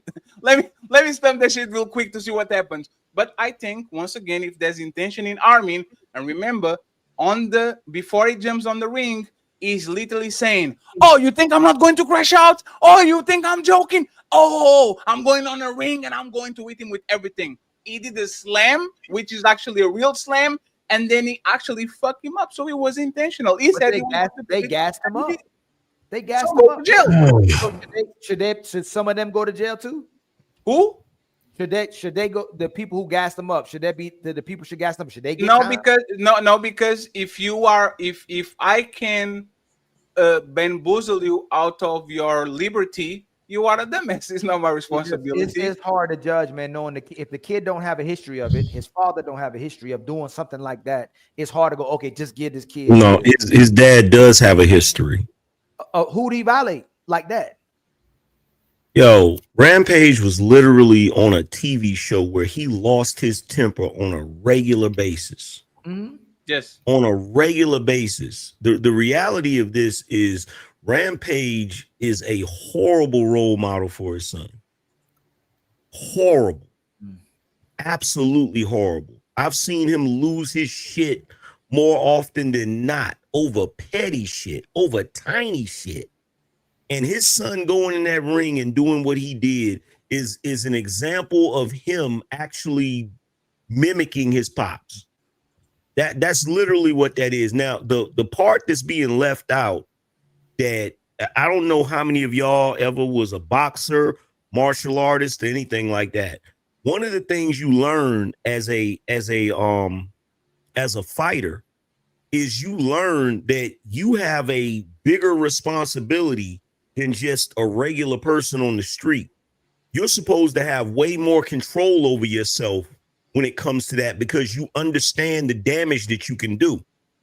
Like the last time that I was ever in like a, well, not the last time, but one of the last times I was in a physical altercation, it was me and a guy that was just supposed to be slap boxing outside the barbershop. He decides to start throwing punches.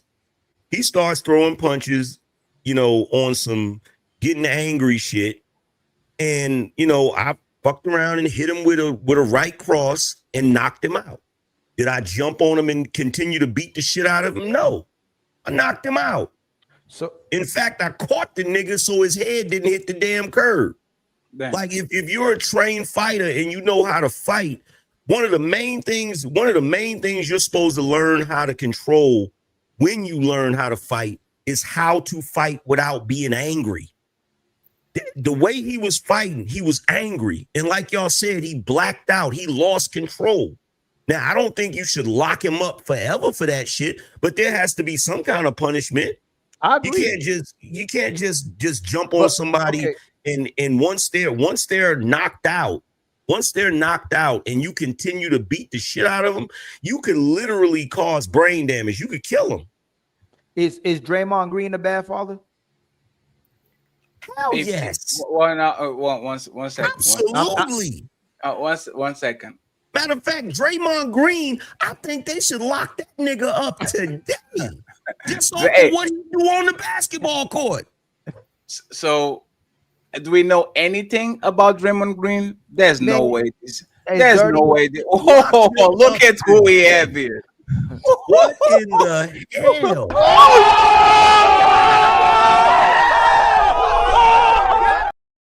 Hey, I don't know who that is. I know Fantastic want to say something, but what there's the No Stroke Fight Club. Don't do it, that motherfucking man. How y'all doing, man? Anger man. Hey, it's been a long time no see. Hey, I thought that was what's the name? I got something to say. Right, and I remember this from a few years back. I've been watching you ever since. I mean, I ain't never stopped watching you, man. But I got something to say to you, man. Remember when you told me way back yonder, right? You said to me, you was like, when I went on that dating show, right? And you know, Fatty probably still got the clip of me doing a little twirl and all the rest of the shit I was up there doing, right? I am corporate now. I don't have it. But he went on Kendra G and they asked him to do the Kendra Cam. And then he got the girlfriend. He got on trucking and he literally disappeared. So Coochie can get you out of the internet. Absolutely. Go ahead, that man. Hey, Fed. You there? Go ahead. I'm gonna send you something in your WhatsApp. I was gonna send it to you earlier, but I wanted to see if I could make you laugh while you was on the panel while they talking. So when you remember said make big problems, small problems, and small problem, no problem. I'm about to send you something. I'm gonna see if I can make you laugh in real time. But go ahead, my brother. All right, so you gotta watch the video too. Girl that I end up getting with, right? Uh-oh. I'm gonna tell you how it played out. Remember, you looked at me, you said, man, in another 2 years or so from now, when shit go all awry and everything fucked up, he said, you go look back at this and you go be like, I told you and I warned you. I warned you so. And Anchorman, you the light-skinned guy. I told you. I know, bro. I know what I'm talking about, bro. Listen to me.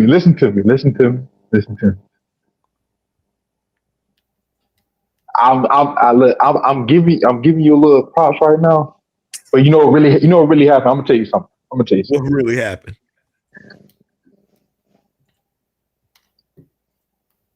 Damn girl. I'm gonna tell you the truth. This shit. Tell the truth, bro. Go ahead.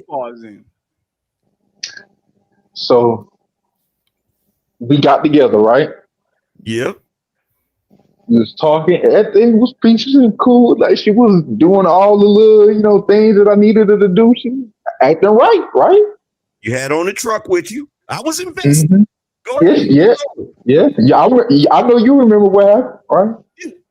Everything was cool. Everything was good. You know, we stayed that time when I stayed on that road with her. We stayed together about close to like 6 to 7 months, and then I ended up moving in with her. We got a spot, right? Hold on, you Listen to moved in me. with her? No, Nick. I was making the bread. I got my own spot.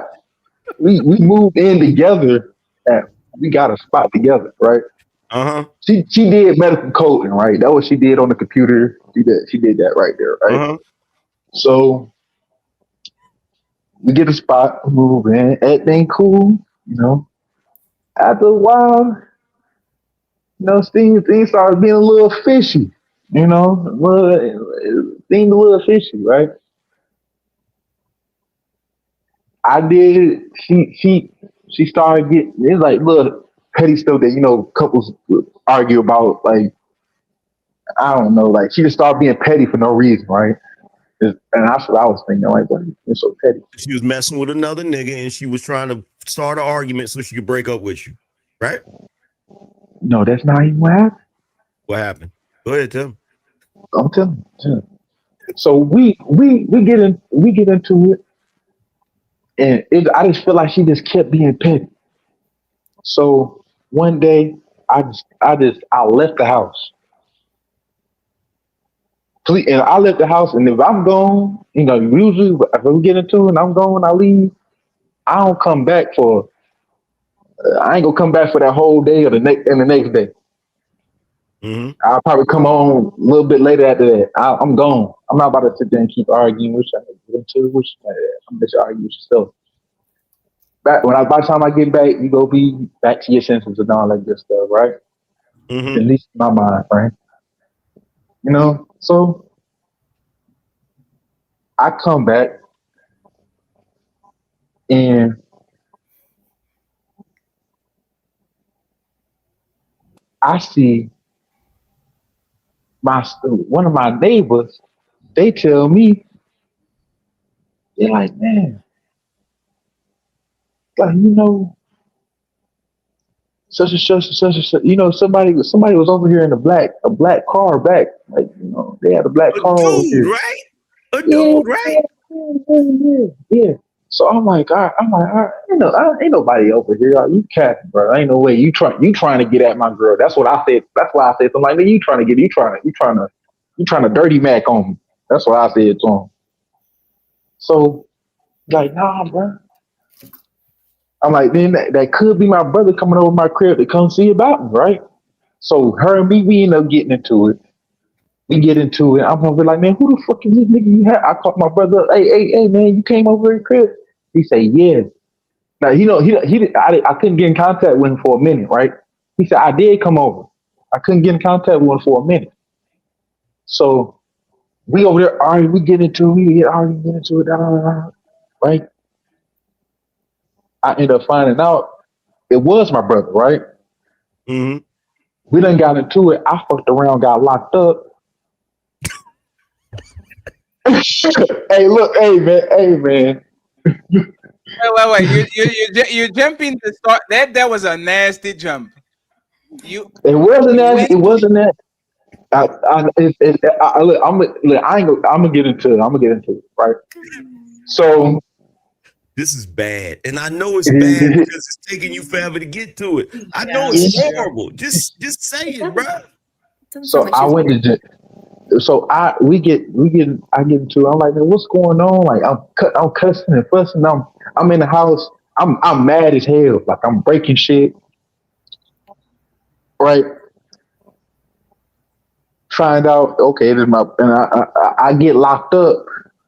I get in jail. I call my brother up, and he like, man, I've been there. I went to the house. That was me, nigga. I'm like, oh, okay, cool. Okay, cool. Okay, ain't nothing crazy, right? So, long story short, Long story short, man, we ended up getting cool. That thing was peaches and cream for a minute. You know what happened? We ended up getting married. You wait. God, Dap, Sorry what is about going that. We on had with you, bro? we have 5 hours.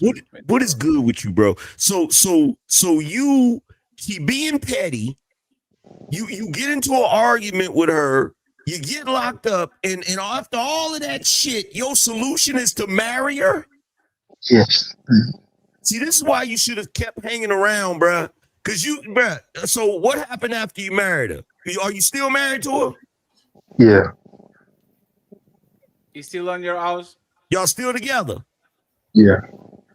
And she being mad petty, and you don't want to be married no more, right? She hasn't showed no signs of no flaw since that whole situation. But like, I'm not gonna lie to you. I've been. I don't know if it's me being paranoid. My mind, I'm going crazy. But bruh, trust ever since you told me that, I swear, hey, anger man, I swear to God, I done had dreams. I done woke up in cold sweats.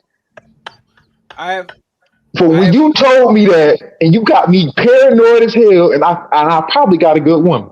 I'm not even lying to you. I'm not lying to you, anger man. I have 2 questions. I don't woke up at 2 a.m. in the morning with that vision of you just saying to me, man, hey, look, I have 2 questions. And when the 2-year mark, when the 2-year mark came up, man, I was up in that. I was shook. I don't think he can hear you. Trying to ask you a question, bro. No, I have 2 questions. How many kids do you have now? I got one on the way. Yeah, I know. I knew that. So no, you have one on the way to a woman that you don't say to. Okay, and like it's been 5 years, right? I'm still fat. Why your teeth still fucked up? Stop. You said this is Sparta.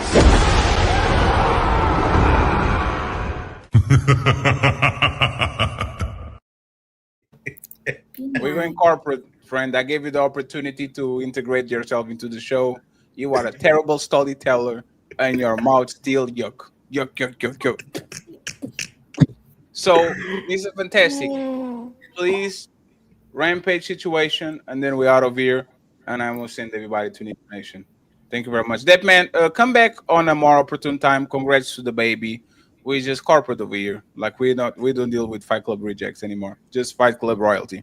Mr. Fantastic, please. What do you think about the rampage situation? And then we go home. Yeah, man. The rampage situation is extremely unfortunate, man. There's absolutely no excuse for that, though. I know people were trying to use him having a concussion as a reason for it, but when he calmed the situation down with the man, and the man said, "Hey, well, I'm gonna make it up to you by letting you participate in the in the match or whatever, so on and so forth," and that man trusted him with his body, bro. Pause, of course, right? And you take advantage to that level. Yeah, man, there's no excusing that. So I don't think he's gonna receive jail time, being that his father is who he is and he doesn't have a record. He's definitely gonna get some type of probation or whatever. Whatever he gets, he deserves, though, because that was just out of hand, man. Hey, actually, question so we can get out of here. How much money would you extort from this motherfucker? Because if I can put you in jail, I'm going to the civil shit. I want some dollars. Being that his dad is who his dad is, and whatever, so on and so forth, and he got streaming revenue and shit. 200,000 for at least half a mil. 10,000 for each punch. 200,000. No, he'll get half. He'll get half a mil. Half a mil is easy. Half a mil? There's how many per punch? There's like what, $30,000 per punch? That's crazy. Don't matter. Half a mil is easy. A jury's gonna give him that. No jury is not gonna whatever he asks for, they're pretty much gonna give him. But I'm pretty sure like he'll probably ask for $1 million and they'll settle out of court for image purposes and not to whatever. Because whatever he asks for, and you take that shit to a jury trial, they're giving it to him. He's gonna get it. How So much it would money? be better- How much money you getting, Ashley? How much money do I think he needs to pay? If you or your family member, somebody that you love, and you know that he's just going to get a slap in the wrist, how much money are you willing to tell? Hey, just go for X, Y, and Z. At least 5 mil. 5 million? Attorney's fee, medical bills, emotional distress, how long you had me out for work because I couldn't work for my profession. Like, and then add on all the BS, because when people sue, they don't sue for what they actually deserve. They sue for what they feel. Yeah, but let's go with the final, like with this is just profit, right? Let's assume that everything is out of the way. What is the profit? Probably like $1 million.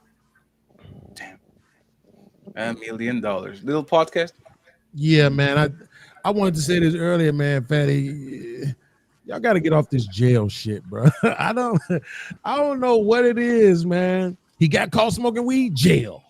He ain't paying child support, jail. I don't like how that nigga look, jail.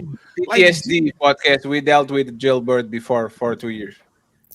Jail ain't the answer for everything. Listen, when you said that you counted 20 of them, I was like, damn, that's horrible, right? That's horrible. I ain't gonna stunt.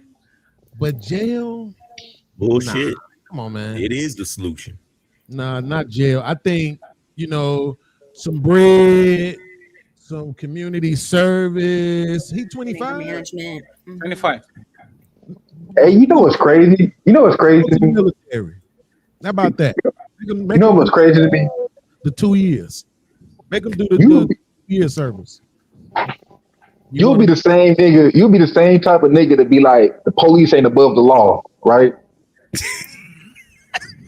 And then you see another nigga beat a white man damn near to death, and you was like, oh man, it's just fine. It's cool.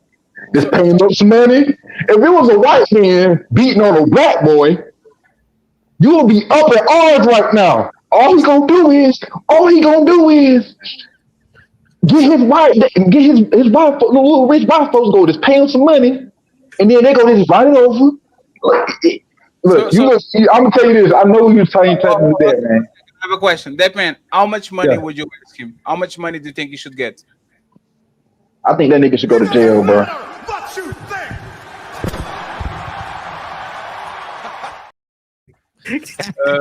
I shouldn't have let you go back up again. Well, show's over. Hope y'all enjoyed it. But nah, don't dip.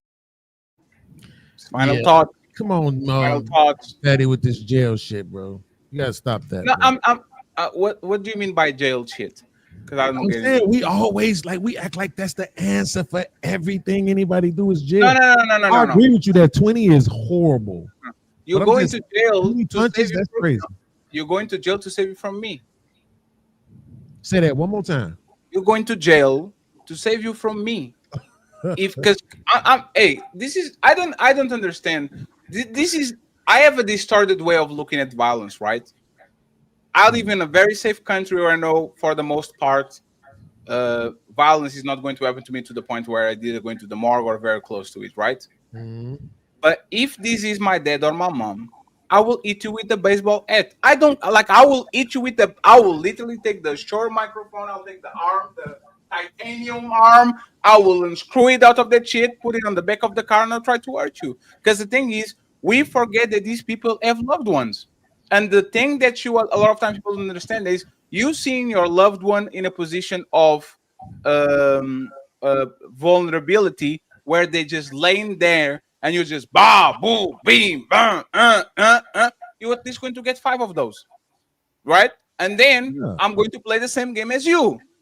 Oh, Mr. Judge, 3 years of probation with the electronic, like I'm saying, I guarantee that this family is going to want me to go to jail for 5 years. So I have no sympathy for something that I'll know if somebody did that shit to your family, you would definitely want them to spend some time in jail or at least to get us tremendous compensation. Because these people are throwing themselves to the ground on supermarkets trying to get compensation out of nowhere, like throwing themselves to the ground, putting the collar on I lost. Man, first of all, This guy actually was laid out, and you kept going. So if you kept going, once again, for your safety, I think it's more probable that he goes to jail for 2 or 3 years and nothing happens to him. Then resentment build up, and now when you are outside, somebody tries to do the same thing that you did to somebody's cousin. You see what I'm saying? That's all. That's I just think that's wild, bro. Like,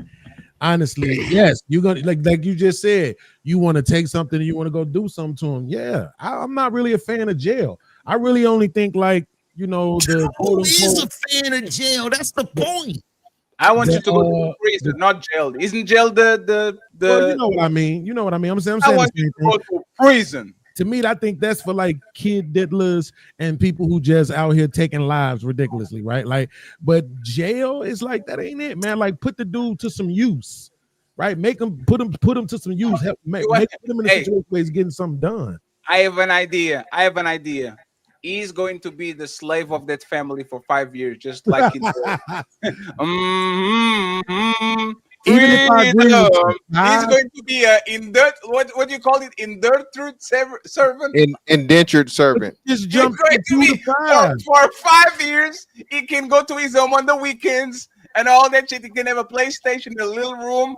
You are going to be a slave back to that family for 5 years. Look, you just jumped from 2 years from 2 years behind bars to 5 years a slave.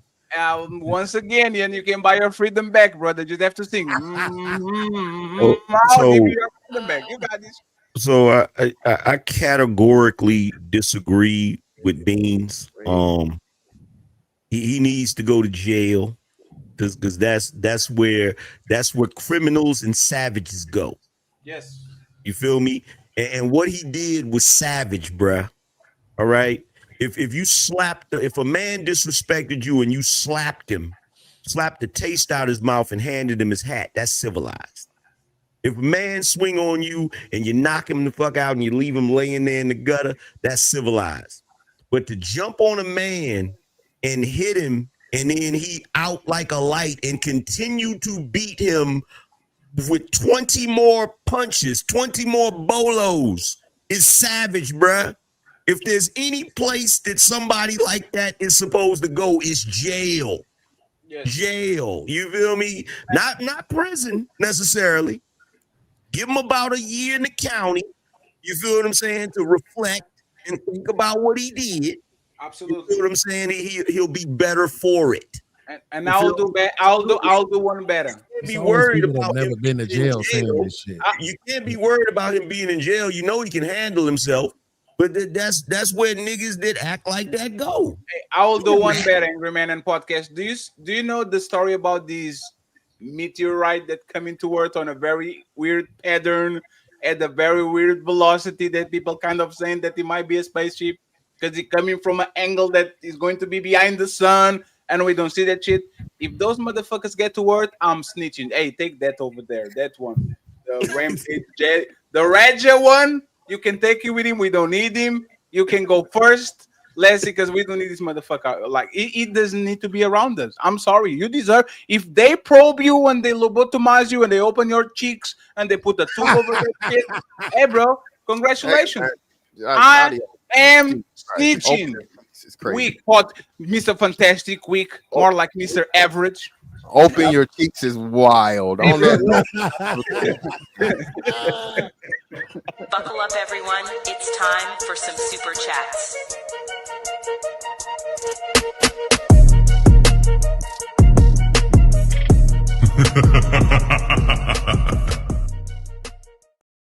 Fun show, friends. Fun show. Let me read this part and then we out. Angry Man, thank you very much for coming, man. I appreciate you. So to you. Deuces, I'ma holler at y'all. And Bean, stop trying to save criminals, nigga. Damn. That's why we got a military. Phoenix Tudor says Raja should not have an audience. I blame everyone. We have Shadow Dragon TV saying Mr. touch the ceiling on Kendra. And finally, Theo saying 1 year in jail time, he'll serve 6 months, good time, 5 years. Actually, in podcast, any final thoughts before I send everyone to Nino Nation? No, it's a good chat. Thanks. And thank you for being a not contrary, but opposition. Ashley, the conversation about men's feelings, I really think y'all should listen to us on that one. I heard you. I don't want to get back into it, Fatty. I heard you. No, we're not going to do it. No, we're leaving on a good. Keep craving for Mr. Gray until they show you the red Just room. leave it. You know what they call the red room? The red room of pain. Man, super dope show. Thanks for the invite. Super dope topics, different. Not the same old. Shout out to all the ladies that was on the panel. I really enjoyed y'all. And like Fatty said, you gotta support the shows that ain't all ratchet and ghetto either. Gotta support those shows too. Gotta tap in, gotta super chat, gotta hit that like, gotta share them, gotta clip them, gotta do all that with those too, so we can show that Black people are more than just that. We can have fun but still maintain what I call the intellectual standard. And Ashley, I blame you for everything that went wrong tonight. for not having our back on the sex versus weed alcohol conversation. Yes, that was a dope one, man. I'm gonna react to that one. You know what's funny? That was dope. She's going to turn off the camera and she's going to light up, like she immediately, like she's going to light up a fat one. No, I don't smoke like that, but I will sage. I don't smoke like that. I was about to say that. I bet you see burn sage. I swear I to do, God. and I'm going to. Absolutely. I burn sage too. Don't feel bad. I appreciate y'all sage lovers, but we can have you over here. So once again, Ashley, appreciate you. Podcast, appreciate you. Get the fuck out of my show. Sing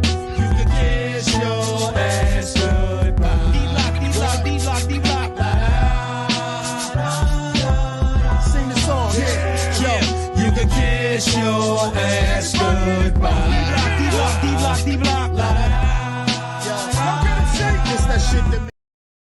Friends.